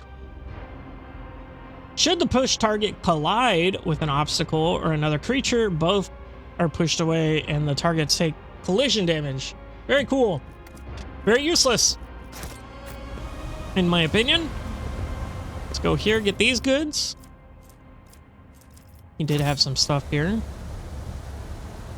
So I do have this here I can still look at. He just had that. Follow my lead. Okay, he had these. So that's everything there. We got goods here still. Very cool. Spent too much time in the persistent voyage ship freight line, and now his skin is covered in inflamed blisters. How? What? Suspicious rash. Okay, I'm pausing the game on this. What the fuck? I didn't know there was going to be a timer. This character's dodge and hit chance and parry are reduced by 10%. The strange rash appears on your skin after you ventured into the ship's transportation tunnels. Most likely another trophy you have claimed from the unpleasant place. And it doesn't say it goes away. Fuck. So that's just a permanent debuff? This game, dude. This game, bro. Anyway, let's see. Oh, I didn't get these guys back here. I also probably didn't get these guys back here. So that's fine. I did get that. Victory awaits. There's actually some people I can talk to here, like this leper. Nope. Okay. Don't care. Okay, don't care. There were some other people on the other side that I could talk to over here. Let's look at that. Enforcer. Okay, cast me out one of their own. Blah, blah, blah, blah, blah. Shut up. So we got some goods here. Let's go ahead and fix this and see what this does. And done. And we can go up from there, so I'm assuming It's about time. that's an easy shortcut to get back the way we came. Over there. Okay, where? What? That trap. Got it. Didn't see it. Right there. Excellent, thank you. Spinner of the blood web, no heretic, I beg you, blah, blah, blah, blah. Must be my smuggler's Oh my instincts. god. Can we not today, fellas? She gonna kill him?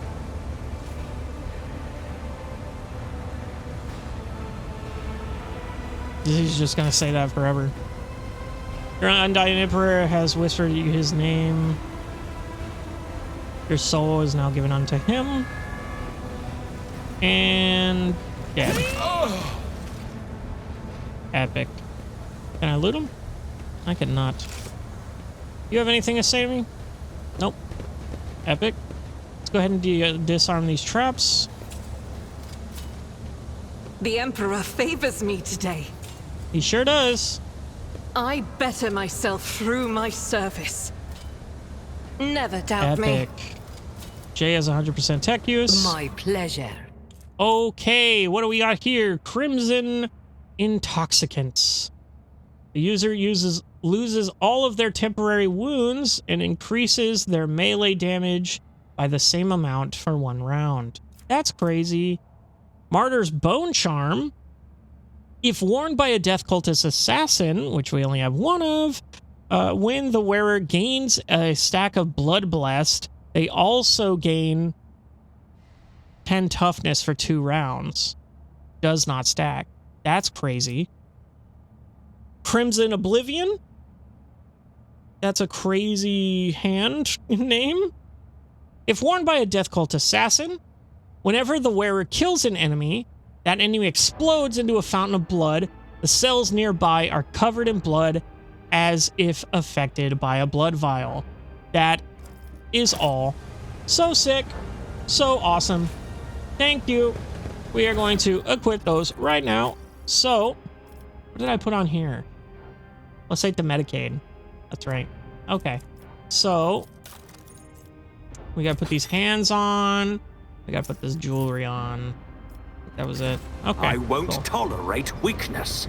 So blood, blood, blood everywhere. A blood, blood. Another death cultist just doing her thing.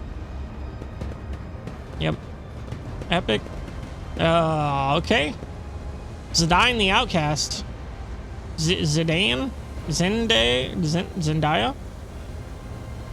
Yeah, that seems to be the only thing we have left to do, so let's go ahead and just do that real quick. A figure in decaying, tattered tatters is rocking to and fro, muttering indistinctively in several different voices, occasionally breaking into hoarse laughter. As you come closer, she freezes and turns slowly to look at you. An ugly, rusted mask covers her face. Are you here to take Zedna? To the other side? No. We're just wandering around in the dark looking for the light.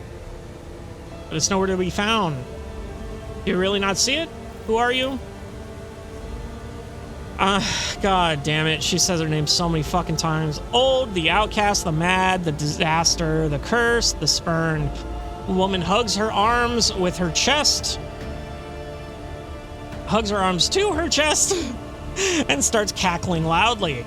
Broken chain clinks on her emaciated wrists and neck. Okay. A ghost of the past, a shadow of the present. Only the Undying One knows, he alone.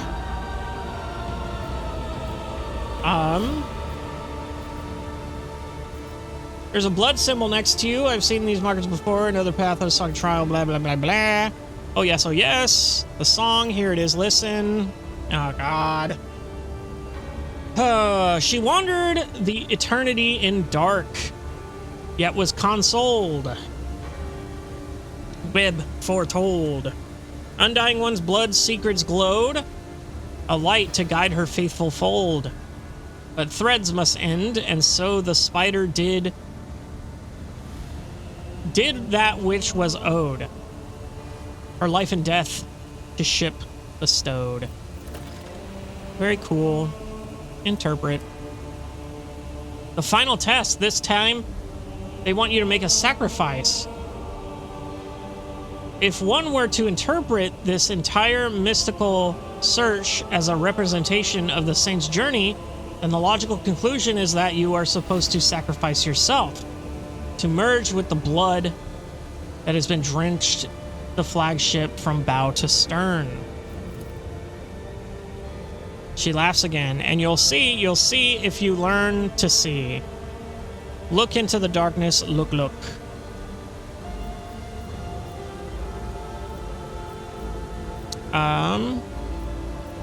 Yeah, let's peer into the darkness. I cannot fathom what I am meant to see here.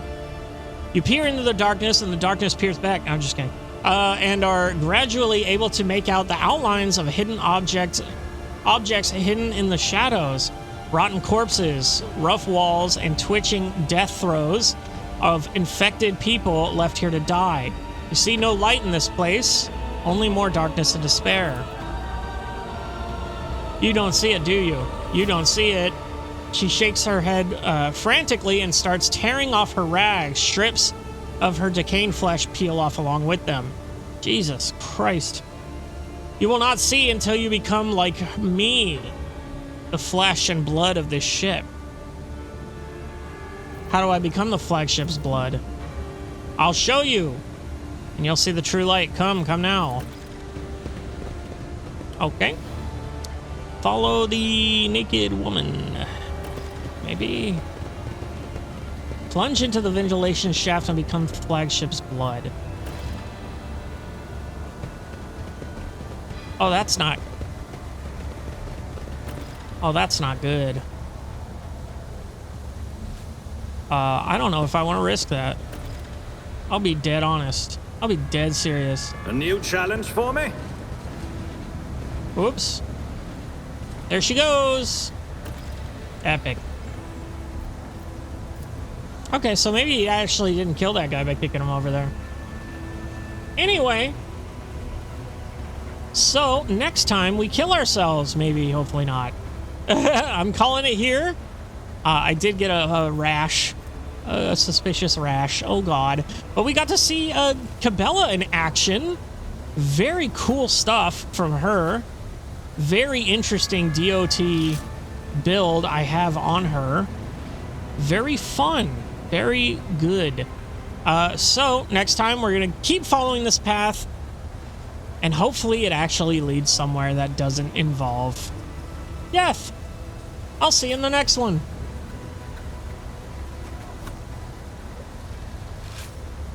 Hello, everybody, and welcome to my death. Hopefully, probably not. Yeah, this guy just, yeeted himself into this big fan. And we just saw someone get, quote-unquote murdered doing the same thing. So, it seems to be our turn, unfortunately. Last time we did get into some combat finally and got to see our new teammate in action. Very fun stuff. She's definitely an interesting character and build. But let us continue on. Here we go. The rotating blades promise nothing but a senseless, brutal death. Oh, God. Slipping past them would require some unreasonably precise calculations or blind luck. While listening to the air currents, for a moment you think you hear his whispered prayer rising from the depths of the shaft. 55? It's 100% chance. Let's just fucking send it. And yeah, yeet. Jay didn't like that in one bit. He was like, hell no, step away from the ledge, you imbecile. And I'm like, ho ho ho. Hey, we're here, baby. Oh, it's just me by myself. Okay, and I am not disgusted anymore, even though kind of disgusting. I'll still. lay claim to the stars. Be real with ya. Hello, Death Cultist number 1 with your vials of whatever. Very cool. I actually forgot to check the map to see if there were treasures on that last map. But there's some treasures here, it seems. You know? Oh, fuck me.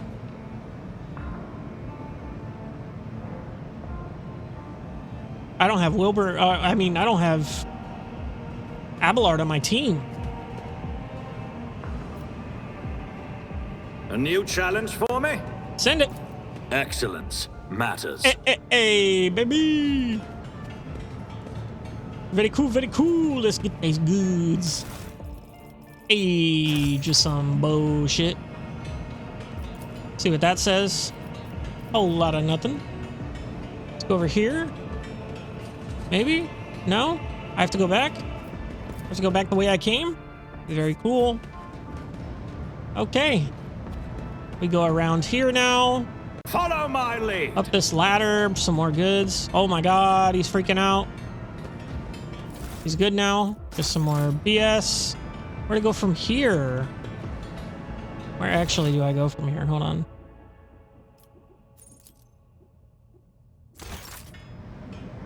How the fuck do I get over here?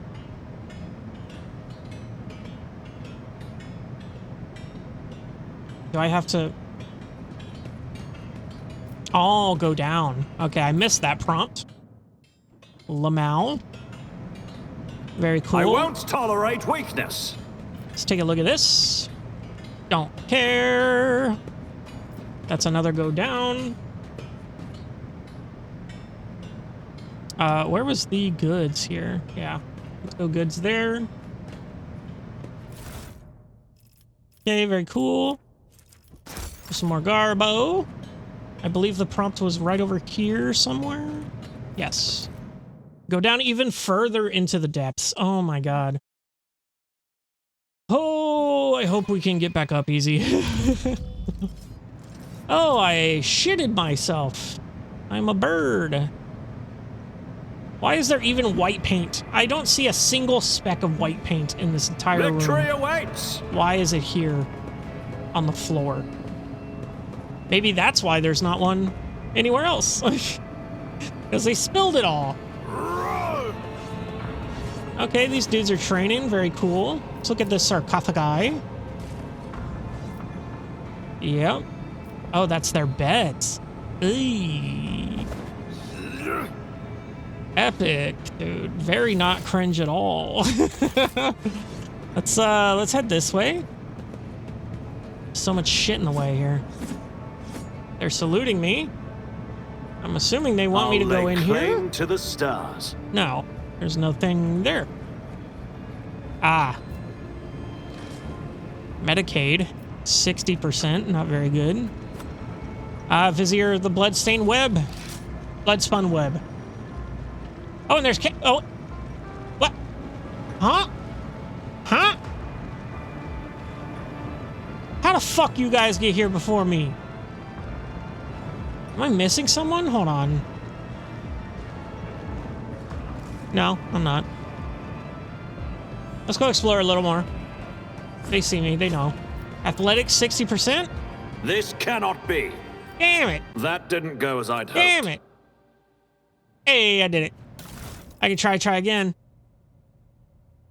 Excellent. Bloody Pact.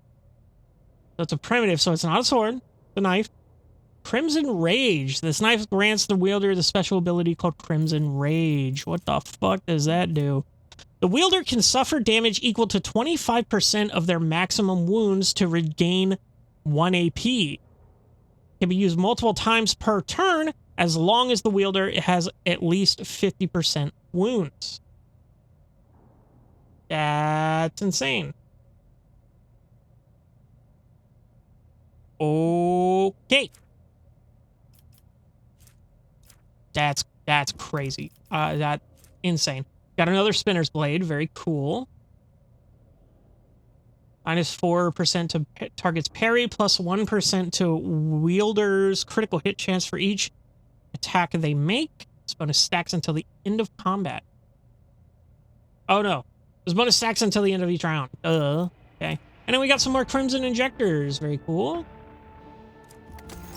Okay. It's about time. Good thing I looked through that there. Anything on this side here? You know what this reminds me of? I don't know why. There's this game called Dark Watch. And it's like vampires, vampire cowboys, old western kind of shit. But they have some stuff in here that looks like that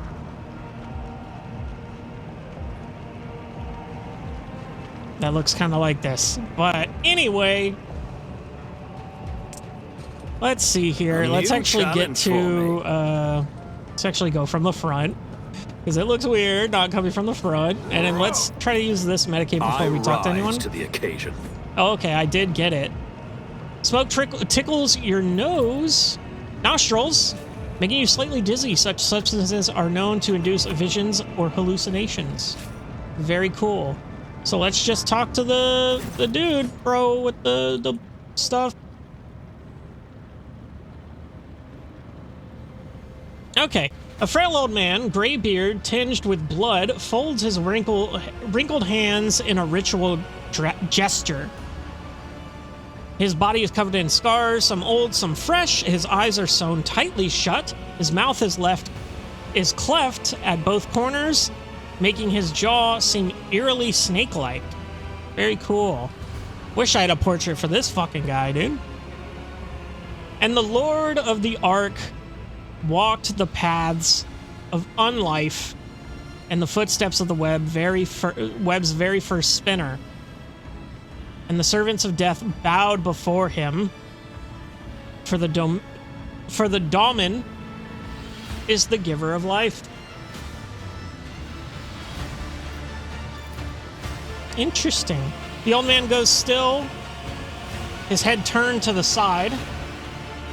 He nods toward the temple's muffled silence.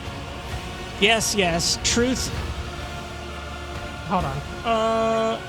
Sorry, I was just changing apps on my phone. Yes, yes, the truth, like a steam, pours from your lips. We welcome him as the tenants demand. Your hues are almost as pale as the gray of your beard, but what is this?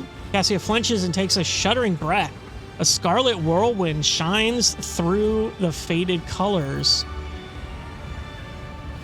A thin blade appears in the old man's trembling hands.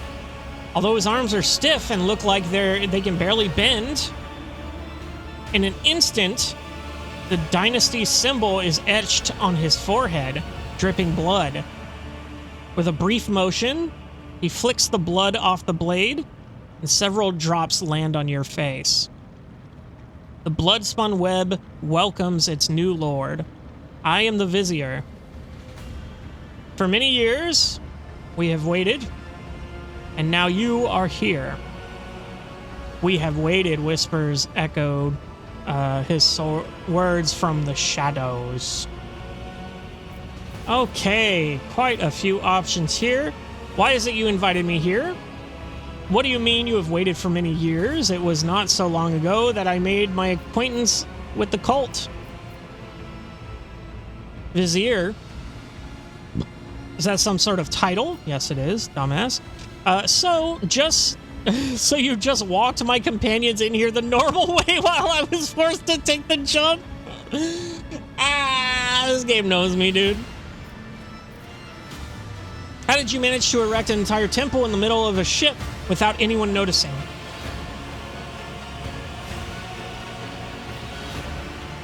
I expected greater respect from one who eagerly anticipated a meeting with the rogue trader. I have walked the path of the monarch spider. What now? So you just walk my companions in here normally? The spinners guided them along a different trail. You had to take the step, for only you were meant to become the flagship's blood domain. There is no reason to test the faith of those who follow you, for this burden was for their lord to bear. Interesting. So why'd you call me here, brother? Death whispered your name and commanded us to honor you with a sacred ritual, but only inside the temple can the spinners perform it. The Vizier is suddenly distracted by someone invisible and nods towards empty space. Yes, we are glad he has reached this place. We are glad to serve. Jesus Christ, what the fuck is happening here? So what do you mean you waited for years? I'm assuming... Fuck me. I'm assuming they're referring to Theodora, like, because they never met Theodora. Vizier's title. Of course it is, you idiot. Yeah, how did you build an entire temple in the middle of the ship without anyone noticing? Followers of the cults once inhabited the tunnels between the bay's bulkheads until the threads of fate were tangled and the daemon of ages past gave us this compartment. We set ourselves to building spacious halls where the shadows, the images of him, and the spinners themselves would whisper of death. And thus the temple that you see began to change with the succession of viziers and the cult generations. We are building it still, slowly but surely. Okay. So I've walked the path, well now what? The Song of Trailing Blood tells us the path fraught with trials. By accepting it and setting out on the path, you pass the first one, the trial of resolve. For not everyone is prepared to shun their fear and doubt and embark on a search for the unknown, a search for death. The trial of compassion was the second one. You passed it when you put yourself, albeit briefly, in the service of another soul, a man suffering from burns. For the choice between life and death is to be made only by those willing to take responsibility for their pain, for the pain of another.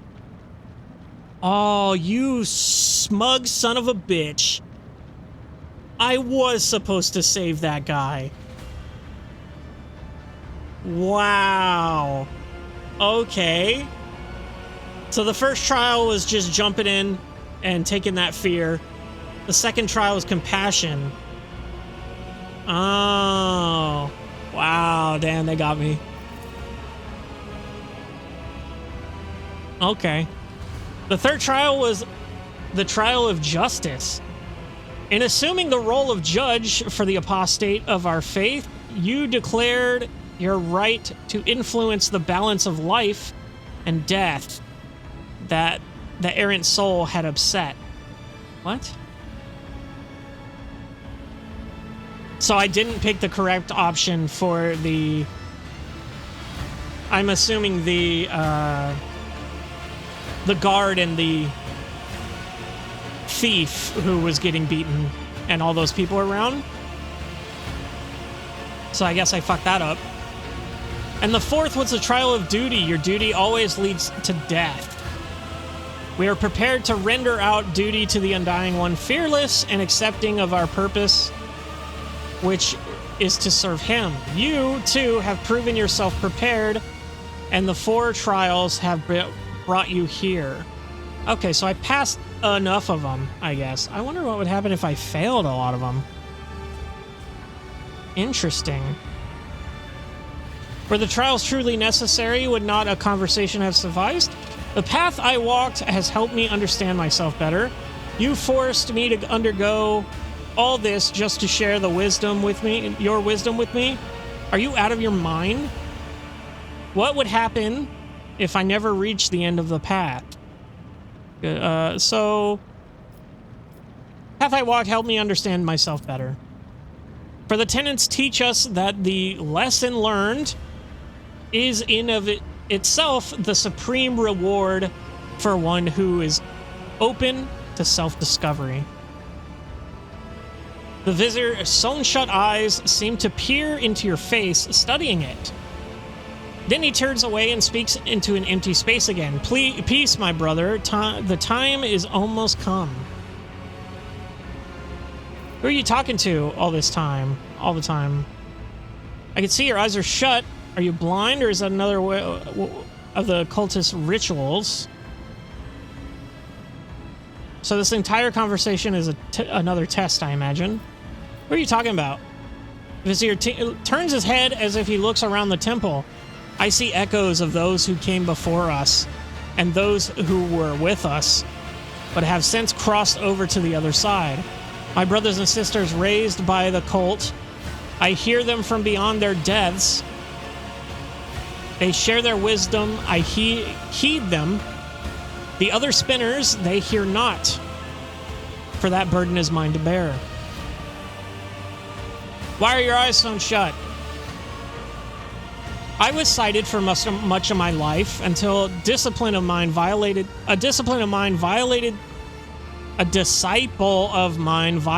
the tenets, and I realized just how blind I had been. A lesson, but a bitter one. To look with one's eyes alone is to be easily fooled, but the heart cannot be lied to. Such is the truth, and such is my choice. I sealed my eyelids with the guise of true sight. Now I see more and better. Okay. So this entire conversation is another test, I imagine? A smile graces the visitor's blushed lips. Uh-oh. Shit's going down. Ooh, yikes. The tenets command us to be prepared for all trials, corporeal and spiritual alike. Are you prepared, Domin Wilbur? His mouth closes, but you can still hear his whisper. A pricking sensation in your face is making you increasingly anxious. You raised a hand to your cheek, only to realize you can't feel it. You look at your palm and see a few smudged drops of blood from the vizier's blade. Uh-oh. Okay, I can do that. 95%? Easy. Easy clap. A strange, serene calm envelops your body. Your fatigue subsides, and you seem to float in the air, seeing things you had not noticed before. The shadows in the corners taking on shapes and colors. The subdued lumen lights playing on the cultist bones masks. Are they really masks? They're tall, lean, empty-eyed wearers might as well be dead people. A chill runs down your spine. What is the meaning of this? Succeed! Your heart is beating slowly, your breathing has become deeper, and your thoughts are muddled. You seem to be under the influence of a potent stimulant. You poisoned me somehow, did you not? He nods meekly. The blood is infused with the concoction taken from those who follow the thread. It is sacred and harmless to us, but you it befogs and afflicts. And yet, Dom and Wilbur, you have grasped that the mind may fail in the body and the senses. The mind may fail the body and the senses. This was the trial of spiritual acumen. You have passed. Look around the temple. One moment, the walls of Death's sanctum grow infinitely wide. The next, they are so narrow as to make it hard to breathe. The floor dances under your feet, and the Undying Emperor statue seems to shake its head threateningly as it looks down upon you. What happens now? That is all for you to tell me. That is for you to tell me. You look at the Vizier, and his trembling frame seems small and insignificant. A single step is all it would take to crush him. But the visions are starting to wear off, and now the old man towers over you. The keen gaze of his sealed eyes is studying your every movement, waiting for a response. First, are you going to give me the antidote? Now you're going to initiate me as a servant of death? Enough tests and trials. Your insolence has crossed all reasonable lines. You will be punished for it. Oh my god, my fucking... my group chat's going wild. Anyway, probably why I'm distracted. Excuse me. So... give me the antidote first. Fuck. There is none. But I will ease the effects and quicken dissipation. 3 long, thick needles appear in Vizier's hand. A moment later, they're inside your body, one in your neck, one in the shoulder, and one between your ribs. You feel no pain or discomfort. On the contrary, your mind feels clearer and your muscles regain their function. The Vizier then carefully removes the needles. Now you will feel better. Now you're going to initiate me as a servant of death. Okay, what is it? Quest completed? Okay. A servant of death, hisses the echo whispers from the temple, and the Vizier bows his head reverently. 87 experience, that's crazy. You have become the blood of the flagship. Now you will become one of his faithful servants. We may not name you a spinner, for spinner's thread demand the forsaking of one's previous life, but the bloodspun web will still accept you. The tenants allow it, but only the domin who has followed the trailing blood until the end. The fuck does that mean? Oh, yo, shit. Oh, that's sick. Blood waterfall, baby? Oh, here we fucking go, dude. Oh, bathing it.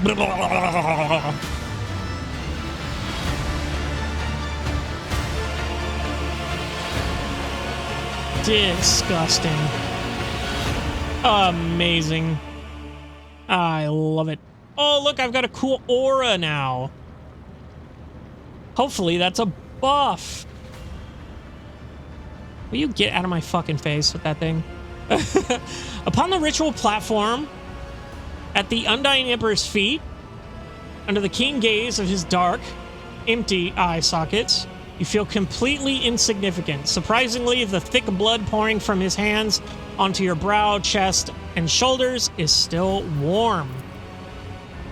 His image, the Vizier assumes bowed before his image, the Vizier assumes the ceremonial postures that with incredible ease. With his withered body moves swiftly and soundlessly. Jesus Christ. You are slowly plunged into darkness to the sound of ritual chants and swooshing blades. Amid the noise of splashing blood and the cultist whispers, you hear the words, Death has spoken your name, Domin Wilbur. Death accepts you. Please don't kill me. Ah, the whisper. Okay. A familiar whisper is scratching at the periphery of your consciousness, or is it an inner voice? Even if he hears you, what does he care? He did not save Theodora. He will not save you either. You are not his chosen. But what if you offer a prayer to the gods that are truly immortal? The ones who do not hold back with their gifts. The ones who are always willing to accept you. Oh, look at that. Taste the blood. Offer a prayer to the Undying Emperor. Look up in the face of the Undying Emperor statue. Whisper words of corruption. Wipe the blood off your face in disgust. When is this going to end? We're going to offer a prayer to the Emperor. Each word consecrated to him echoes in your temples and chest. Your veins become hot and your blood turns to liquid flame. You have no fear in you. A whisper seems to come from above the Emperor's lips on the stone. I see you. Could the lingering intoxication still be playing tricks on my mind? Here for the rash! Hey, baby! The strange rash you developed in the Freight Lion's pestilence pit grows pale and scabs over. A healing grace descends upon you. 52 experience. Holy shit, I'm so glad. That was awful. The Vizier's voice grows suddenly thunderous and snaps you out of your reflections. Death has accepted you, Domin Wilbur. Now and for all time, you are the blood warden of the Undying One's most venerable servant. Blood Warden, very flattering. I will add it to my other titles. Felt as if the God Emperor was watching me. So is the ritual complete? Now I'm gonna add it to my other titles. Now that you are part of the Bloodspun web, remember henceforth to beware of vanity, for it leaves gaping rents in the armor of the soul, of our souls. Felt like the Emperor was watching me. Too many.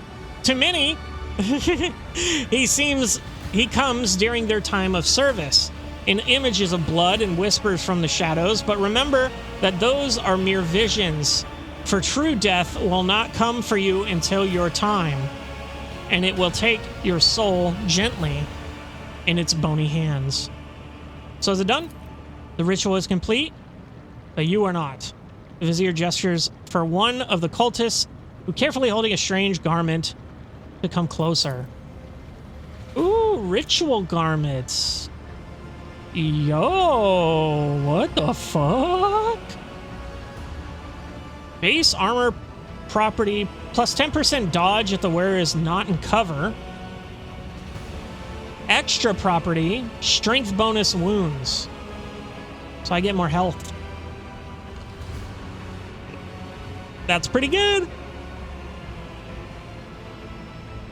For years we have maintained fealty to the Dominion. We have collected sacred symbols and relics. You are the first in 3 generations of lords and ladies to grace this sanctum, and the first of them all to be initiated so. We are grateful. We are uplifted in spirit.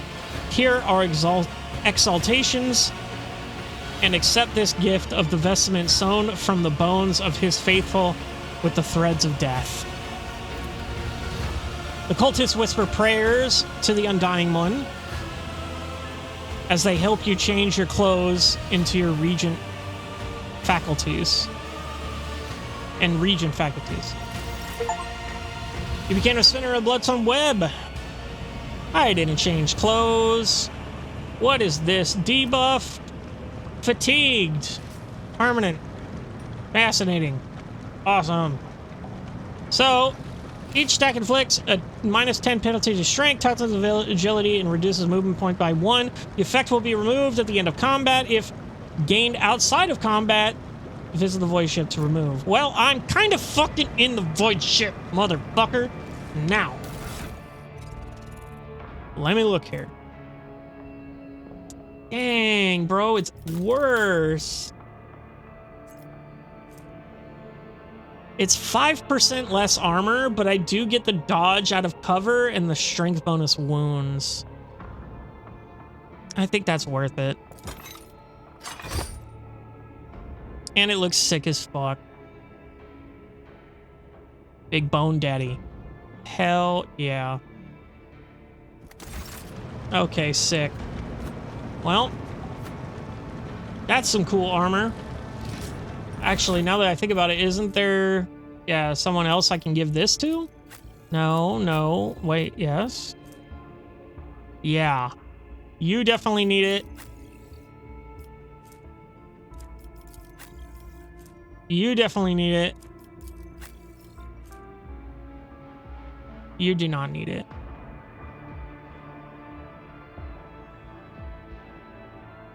Yeah. But who's going to be more in danger here? Cassia. Cassia gets this. For sure. And then you're good, right? 45%? Yeah. You've got the 25%. Is anything better than that? Doesn't give a penalty? No. It gives 25, so that's the same, but without the bonus armor. Okay, yeah. So, yeah, we'll give it to her, because she needs to stay alive. So let's go ahead and go over here. Oh, actually, let's go ahead and go over here. And what the fuck is this? Crimson torrent flows from the statue's hands, a symbol of countless deaths offered up in his name. So... now what? There's a little blood fountain. Another little blood fountain. Let's go see what that is.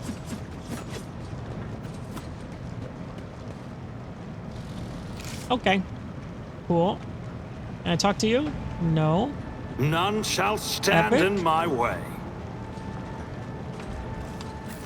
Okay. Well, now everybody's here. And the party's back together, and I think we can go home. It seems. Let me talk to him one last time. The vizier's head trembles with the infirmity of age, and his lips utter barely audible words meant for those only he can see. Coming over as an honor for us, you and it's not even late, guys. I don't know why I'm yawning. It's literally like not even 2 p.m. Honored with us a visit, we are glad. First spinner. Peace, Cabela. You are the shield. You are the shadow. You are the blade. So be them. Okay. We do have some more things here. Your traditions and rituals are rooted in blood and death. Many are frightened by that. Many are blind even with their eyes wide open. Thus spoke the matriarch spider. People who look at things without seeing their essence, which makes them easy to beguile or frighten. We adorn the tunnels with the bones of the righteous, then they may guard our faithful against corrupted deeds and thoughts. We use the blood of the unholy ones for divination, so we may see dangers. The blood of martyrs is our wine, for their suffering makes us stronger. People are afraid, but only because they see death as the end. Death, however, is the beginning. It is life and duty and oblivion. Death has many facets. That is its essence. That is its beauty. What are the tenets, Blessed One? I want some clear answers. Every threat ends in death. Vizier falls silent as though those words have explained everything.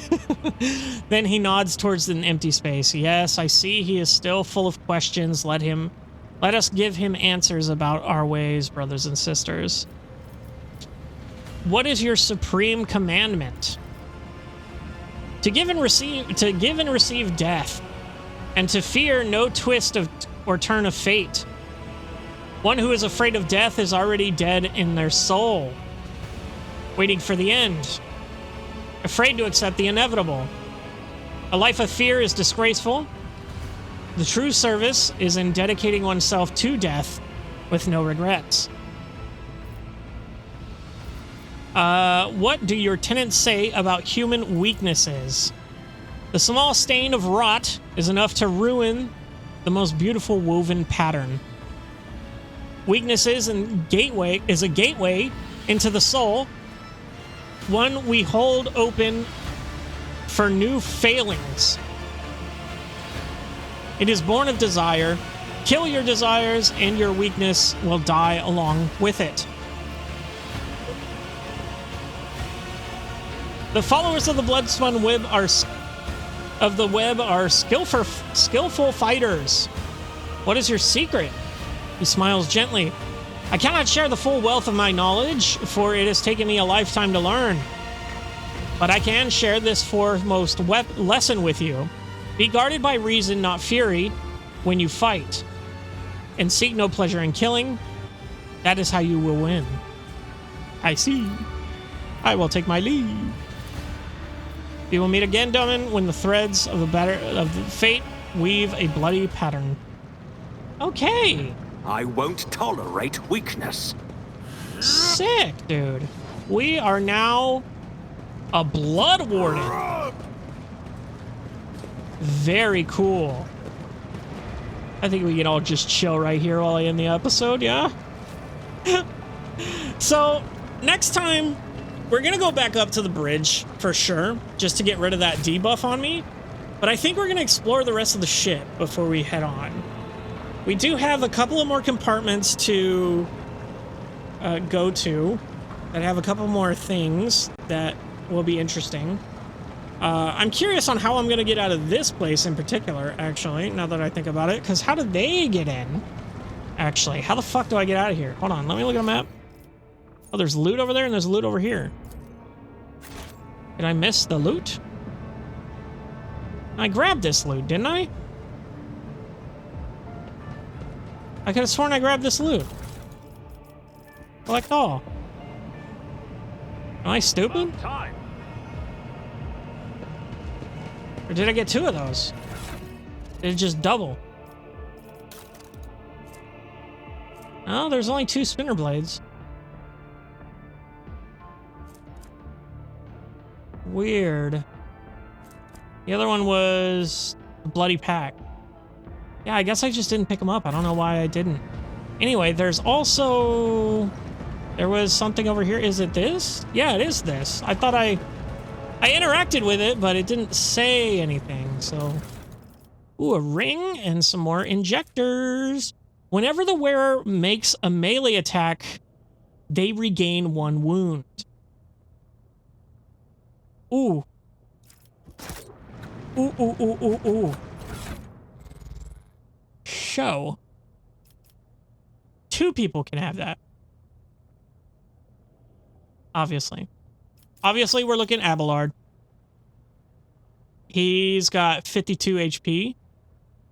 And he's pretty much melee only. I just give him a gun just cuz. And then Cabela, who has 46 HP, but she doesn't have any abilities that take her wounds yet. But I still believe the safest play is on Cabela here, because of the fact that she has a lower health pool. So getting that back up to max, it will be easier than,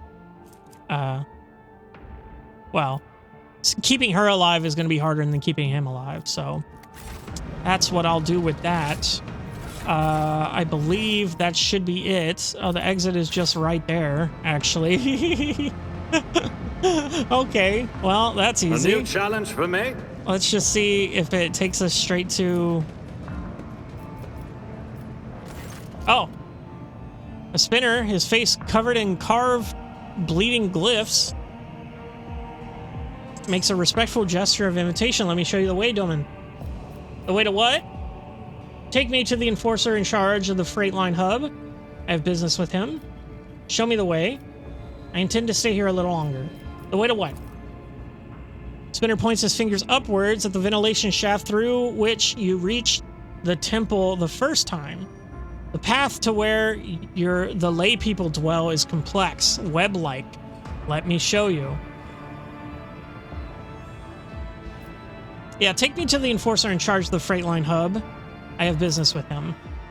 So that's going to teleport me there, and then I'm going to be able to talk to him about the state of the compartment, which I think will be interesting. I think I'll have some interesting choices there on what I can do to help these people. Yeah, so here we are. Back at it again. And we are right in front of him. Okay, and that's where we're going to end it, because I don't want to talk to this guy and, you know, and make it a 2-hour episode.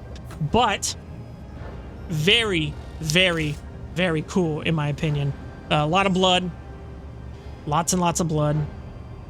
Didn't see any combat, but that's fine. We did get some really good gear. We got a new chest piece. We got that cool ring. But yeah. And then next time we're going to be seeing what we can do with this guy for the department and probably explore the rest of the ship. I'll see you in the next one.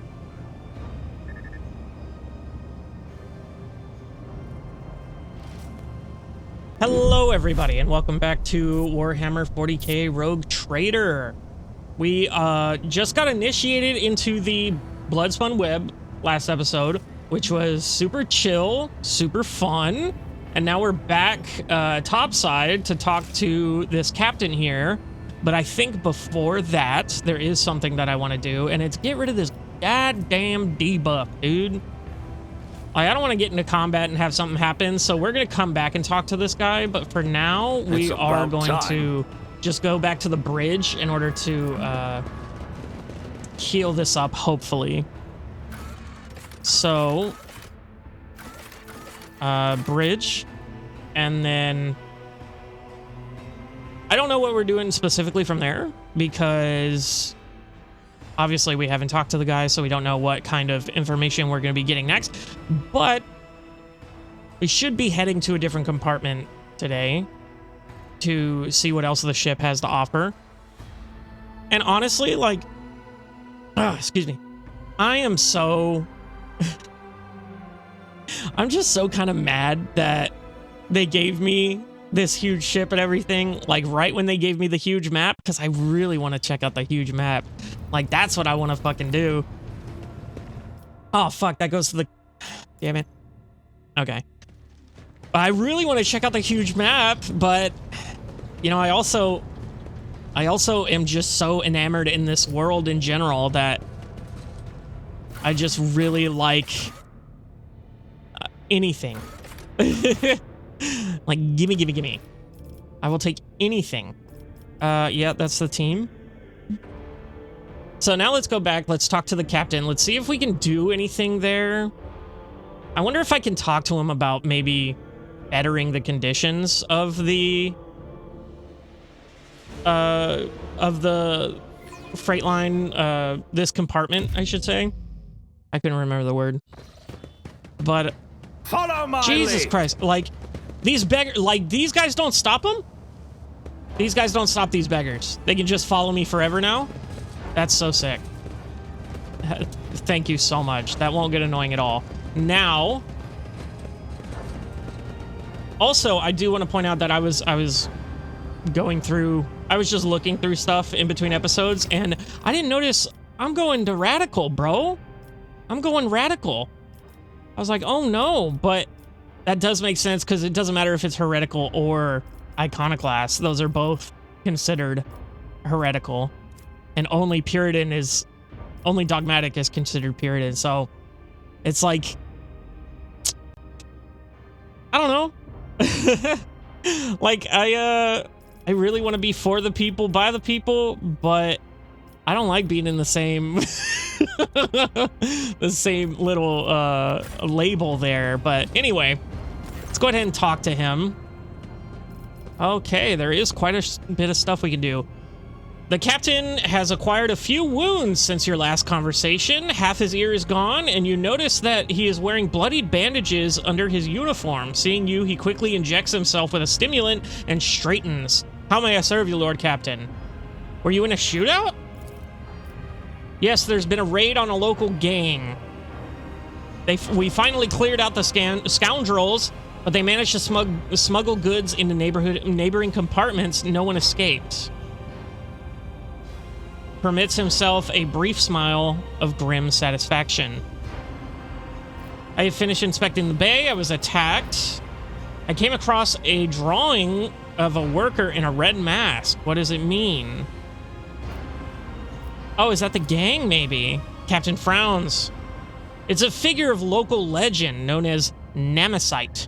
Namesite? I don't know. Protector of the poor and oppressed. Ever since I was a child, desperate people have been drawing his portrait on the walls, hoping to summon a defender to punish those who wronged them.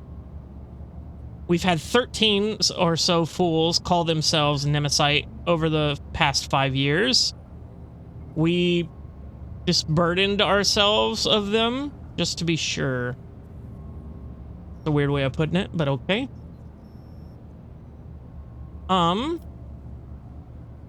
Roll your eyes. That's so mean. Oops. Sorry, so I'm gonna take care of that. If these sentiments, I find these sentiments disturbing, disconcerting.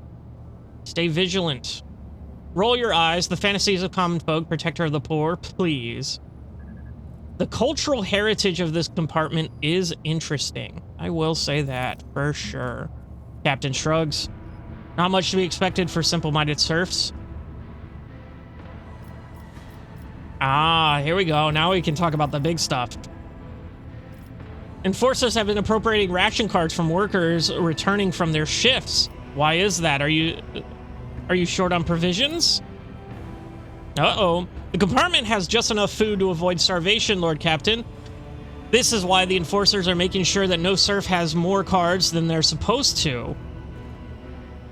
They used to rip out people's tongues for it, but I reduced the punishment to simply beating the thieves and confiscating all their cards.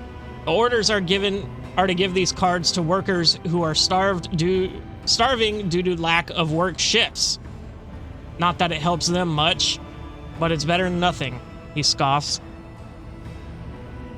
Are there enforcers guilty of misappropriating the confiscated items? Yes. Do those caught stealing receive severe punishment? Absolutely. Well, that's not what I wanted to hear in particular, but it is better than what I didn't want to hear. You know what I mean? I was attacked. Who dared? Lets out a menacing growl on his face as it fills with blood. I encountered mutants in the pestilence pit. They seem to be under the influence of unholy power. You went down to the pestilence pit? You. Into the pestilence pit. Stares off into the distance as he speaks. Pardon me, Lord Captain. I just can't even begin to find the words. What the fuck? Why did my recording do that? I don't know if that caught, but like on my other screen, it was just like flickering. Yeah, oh, it happens again. I'll figure it out. Anyway, where the fuck was I? I can't even begin to find the words I would use if I had to tell the Master-at-Arms that you had perished in there. Oh, man. He rubs his temple wearily. The enforcers do regular checks to see if there are any dangerous, blight-stricken rejects hiding at the bottom of the bay. I implore you, Lord Captain, leave this job to us. I finish inspecting the bay. Oh, sick. Fuck yeah, and it's got a little check mark, too. I don't know why, but that's fun. Captain raises a wary eyebrow. Will there be any orders based off the inspection's conclusion? Iconoclast. The workers are to be provided with everything they need to service the freight line properly. Food and medicine will be delivered into the bay, and you are to demote any enforcers who are are found to be abusing their authority to the status of workers. Only harsh measures will bring order to this bay. Establish an execution quota. Holy shit, that's dogmatic. Strip all corrupt officers of their rank and burn away all crime. Any idlers are to be given a job, and if they cannot do anything useful, servitorious them. Oh, God. Organize mandatory sermons and spread the word of faith. Or smile insinuatively into... The source of all this compartment's woes are hunger and poverty, which are driving those people to commit petty crimes. I am sure you would have done something by now, but there are certain rules you have to follow that are too limiting. Isn't that right?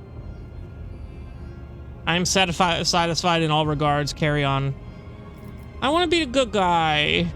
Wilbur, good guy. Didn't he look like a good guy? He's a little stuck up, but he's coming out of it, you know? Iconoclast it is. Hey, you decide the fate of the freight line of your void ship. Slumdog Overlord. That's funny. Okay.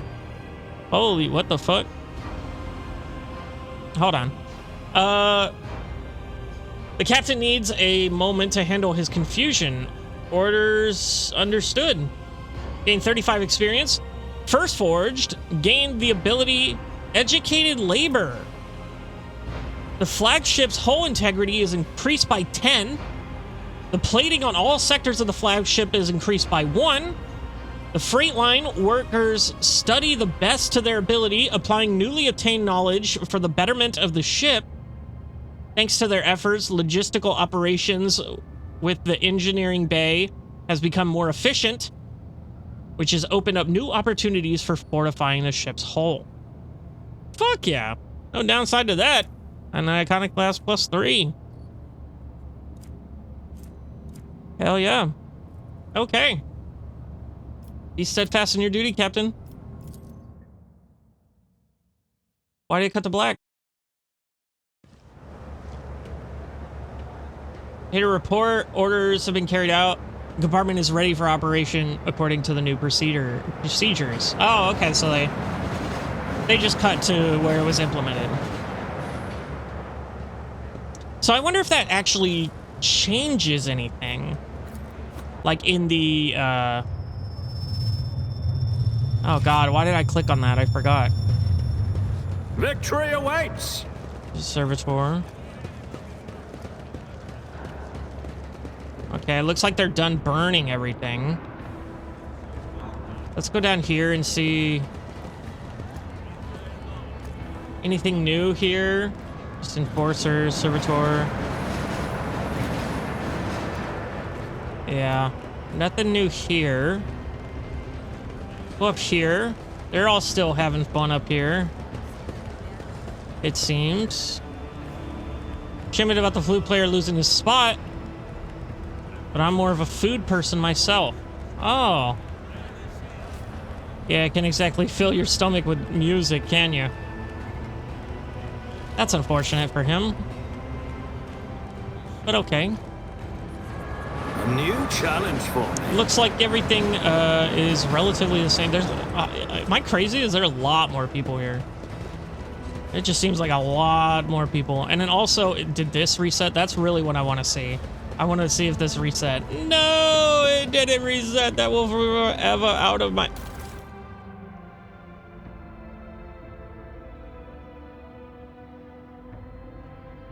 You're fucking kidding me. Why didn't they let me do that before? Fuck this game, dude. God damn it. I thought that looked walkable, dude. But every time I clicked over there, it wouldn't let me go. So then what the fuck was the athletics thing for? I don't even know, dude. I won't tolerate weakness. Everybody come to me. Jesus Christ. That was so I had given up at that point. I was just like, maybe, like, I was like, maybe it doesn't matter, you know? Hopefully it didn't matter.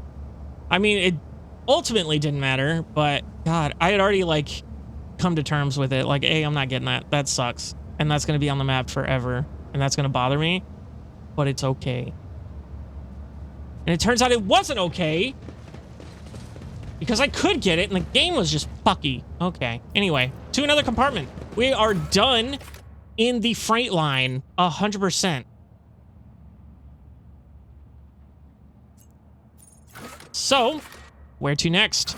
We don't need to go to our quarters. We could go to the Void Shit Shrine. Void Shit Shrine. That's funny. Okay. Oh, and we get to repick our party every time. That's cool. Didn't realize that. That'll be fun. Let's see what this is, because, I mean, it is the next on the list, so logically, like, it makes sense to go there. But I don't, I wouldn't know why we would go there in particular. So there's the door out. That's just a thing. Halt. I noticed something. What did you notice? Press.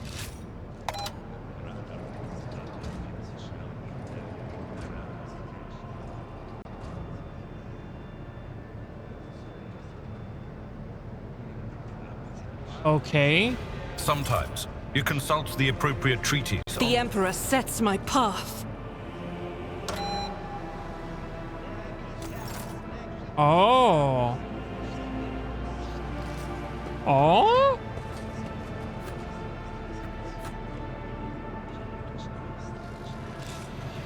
Are there more spots I have to go to? Do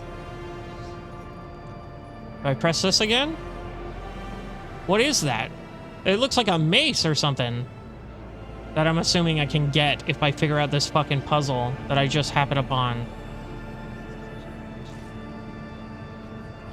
Well, what the fuck do I do? Hold on. Is there anything... Is that Pascal? No. Okay. That was just racist of me, apparently. Initiate Zeke? Who the fuck is this? Oh, Technomat.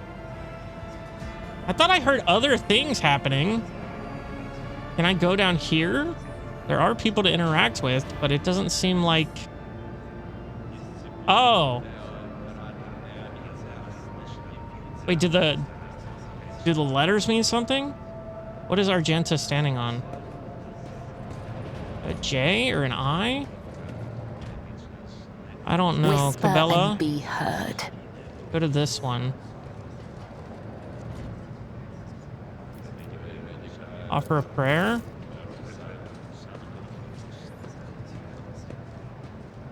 I don't know what's happening. Oh, Wilbur. What? No, dude. This is unrelated, isn't it?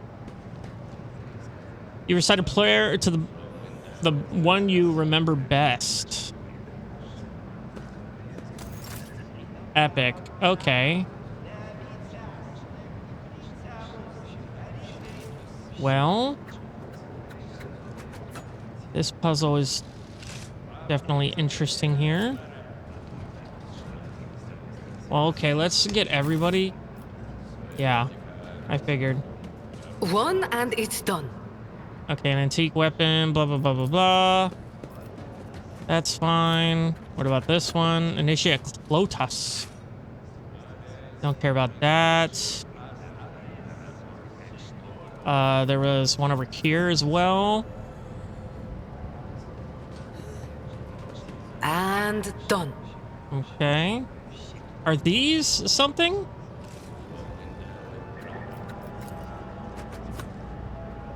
I don't know. So for now, Wilbur, you go here. Step on that one. Maybe I have to do it in a certain order. But I don't know where I would know the order. So there's 1 tube on this side, 3 on this side.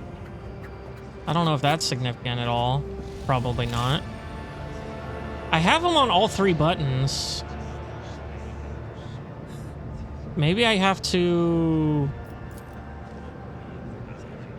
do something else here. I don't even know. Well, until we figure that out, I say that we start talking to people, and hopefully one of them can give us a hint. Color the uncolored. At what's going on here. These look So shall it suspicious be. as well, so maybe I should stand on those. I don't know. Who's left? Is it Jay? You love to take charge, don't you? Okay, so everybody's on something, except for Cabela. What torments you? Death walks with me. Someone have to be on these? I don't know. Power from all rests inside the glass. The inscription on the reliquary reads, I am wrath, I am cleansing. Whoever wields me walks in the footsteps of Furia.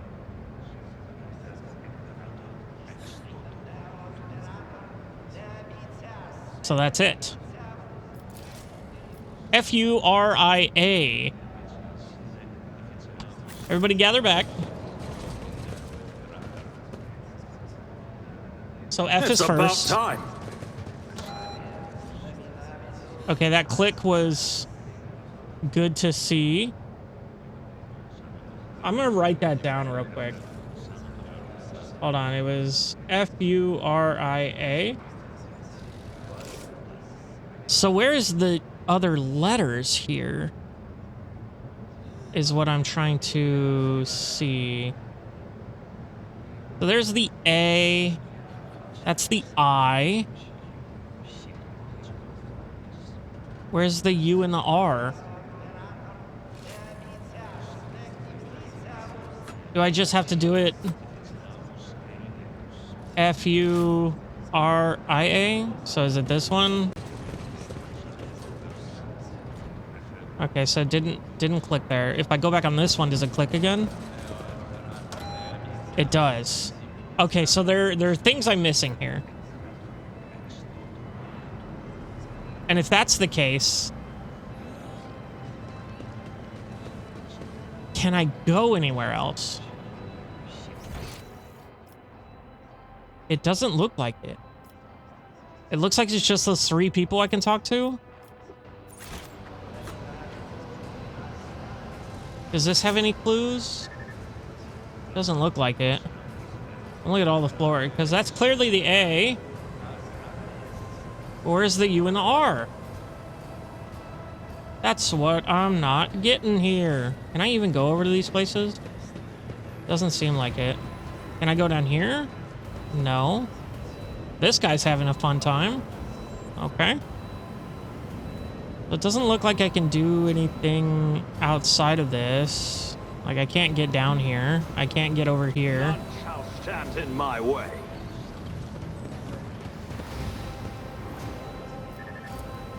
So maybe these have...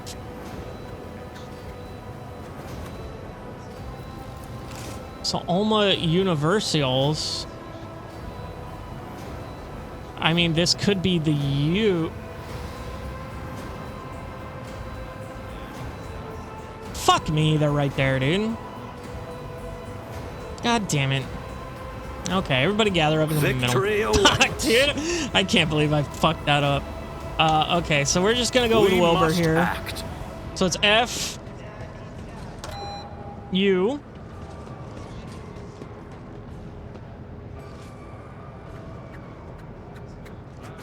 Is that not it? R.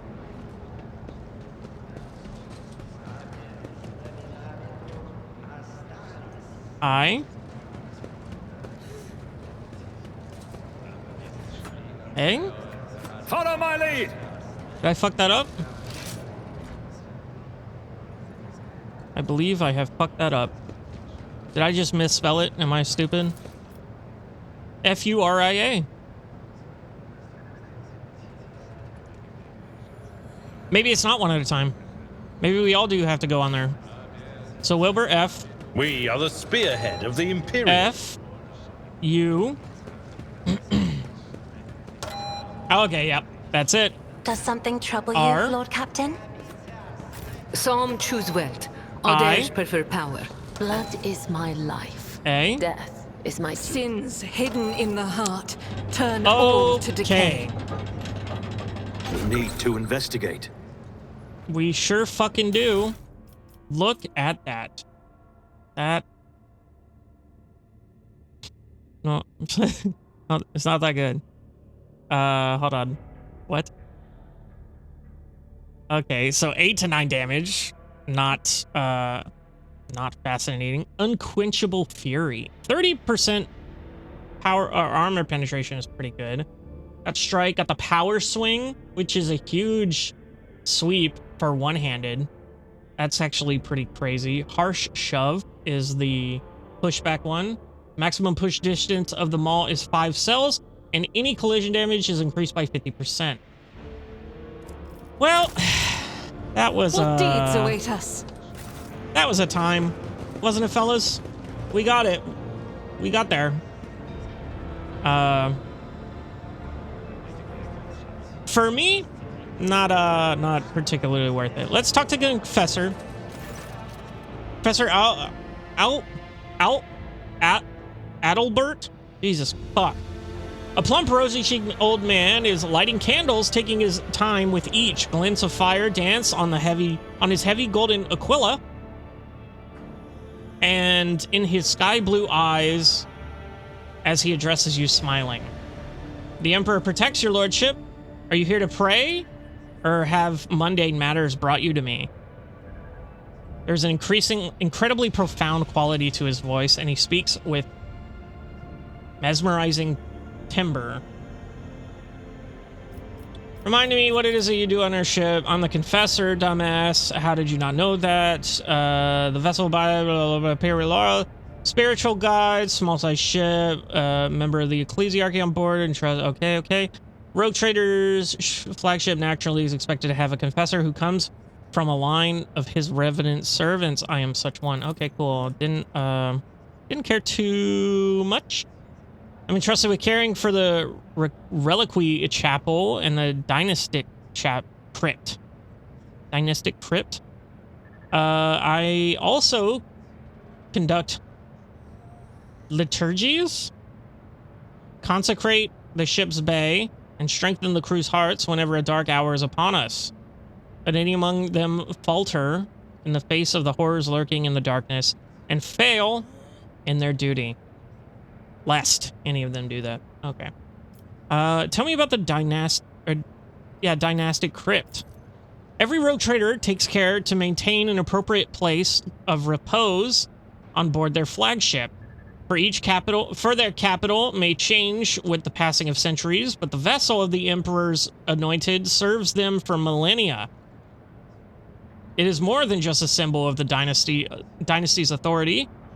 It is the source of its power. The Lord Captain's seat in the void, hence they reign over their many lands.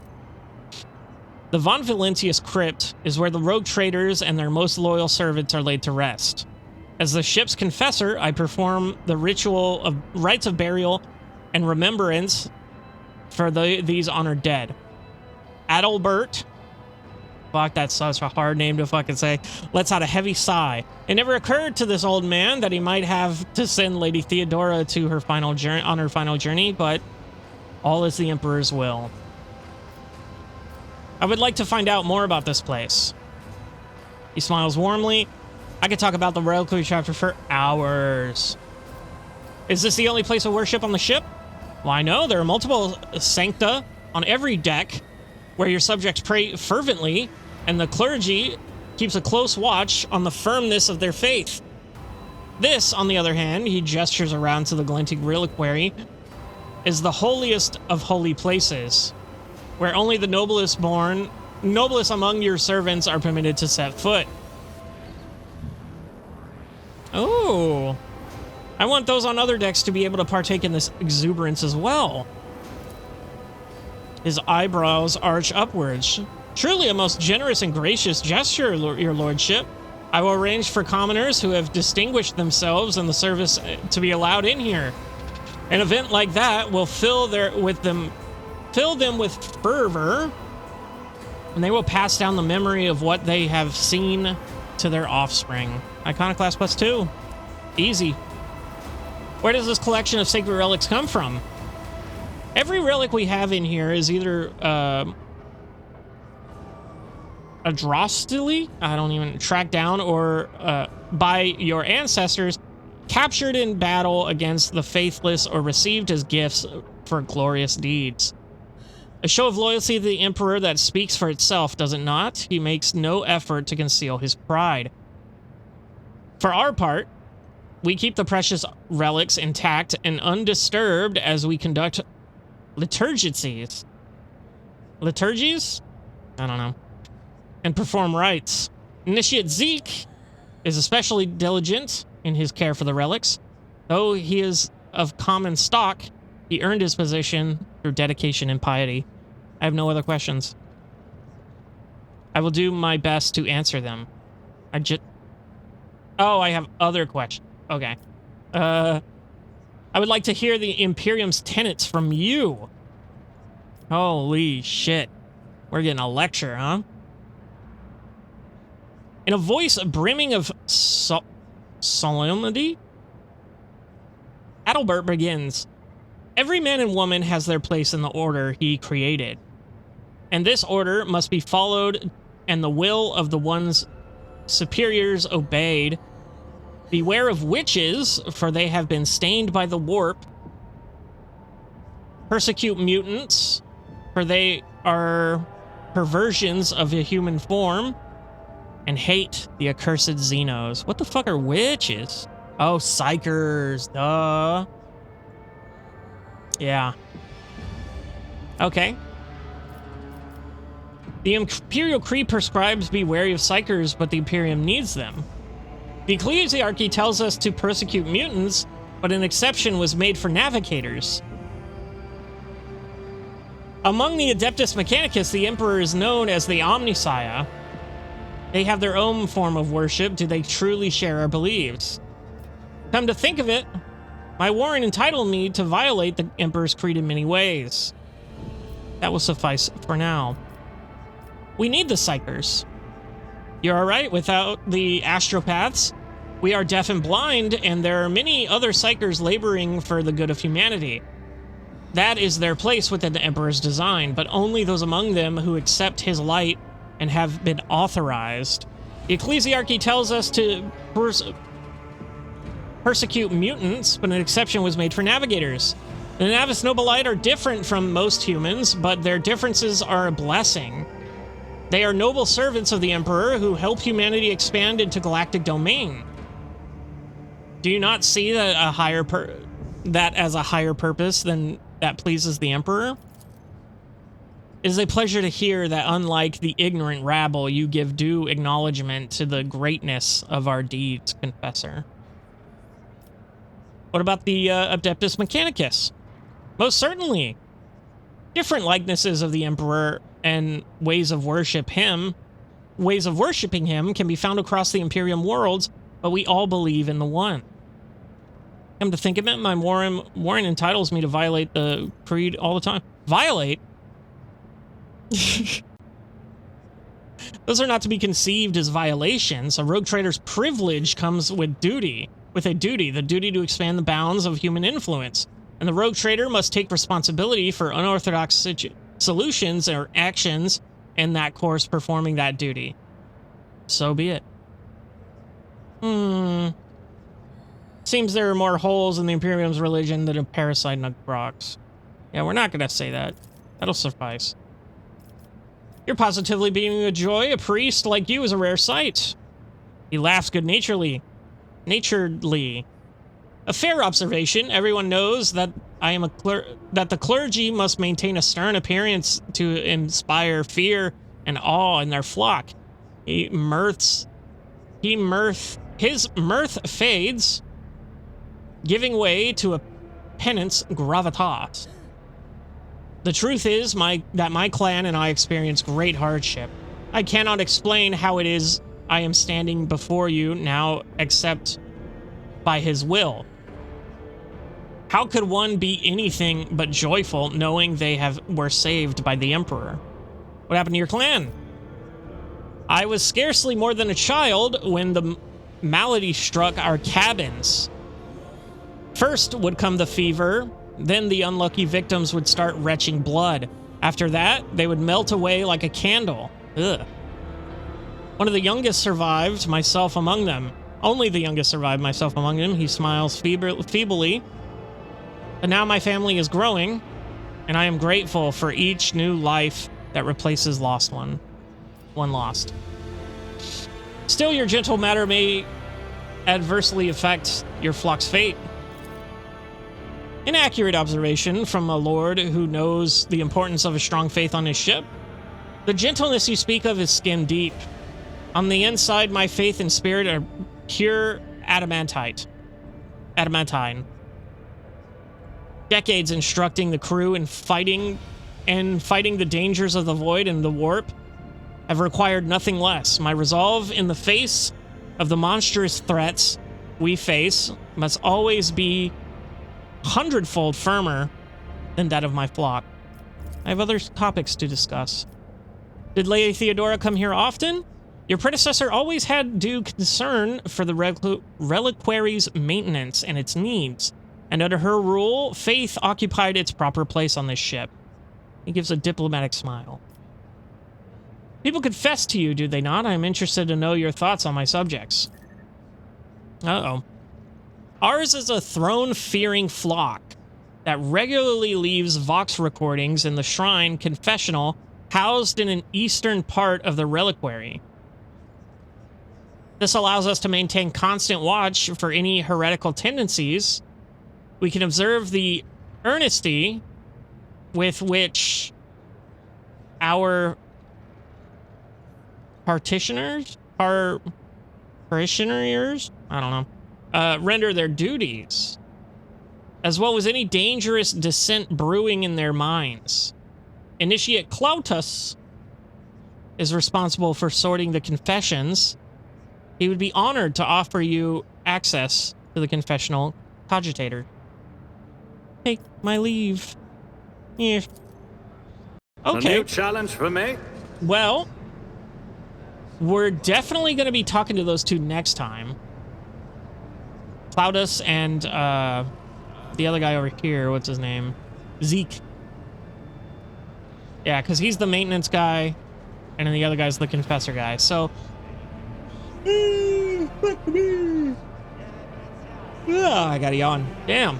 Okay, but yeah, interesting little puzzle. I am stupid for not turning my camera and seeing these here sooner than I should have.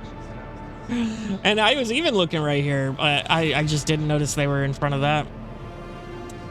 But yep, figured it out, got the little thing. Not too exciting for it, but maybe I'm missing something, who knows? We're gonna call it there for today.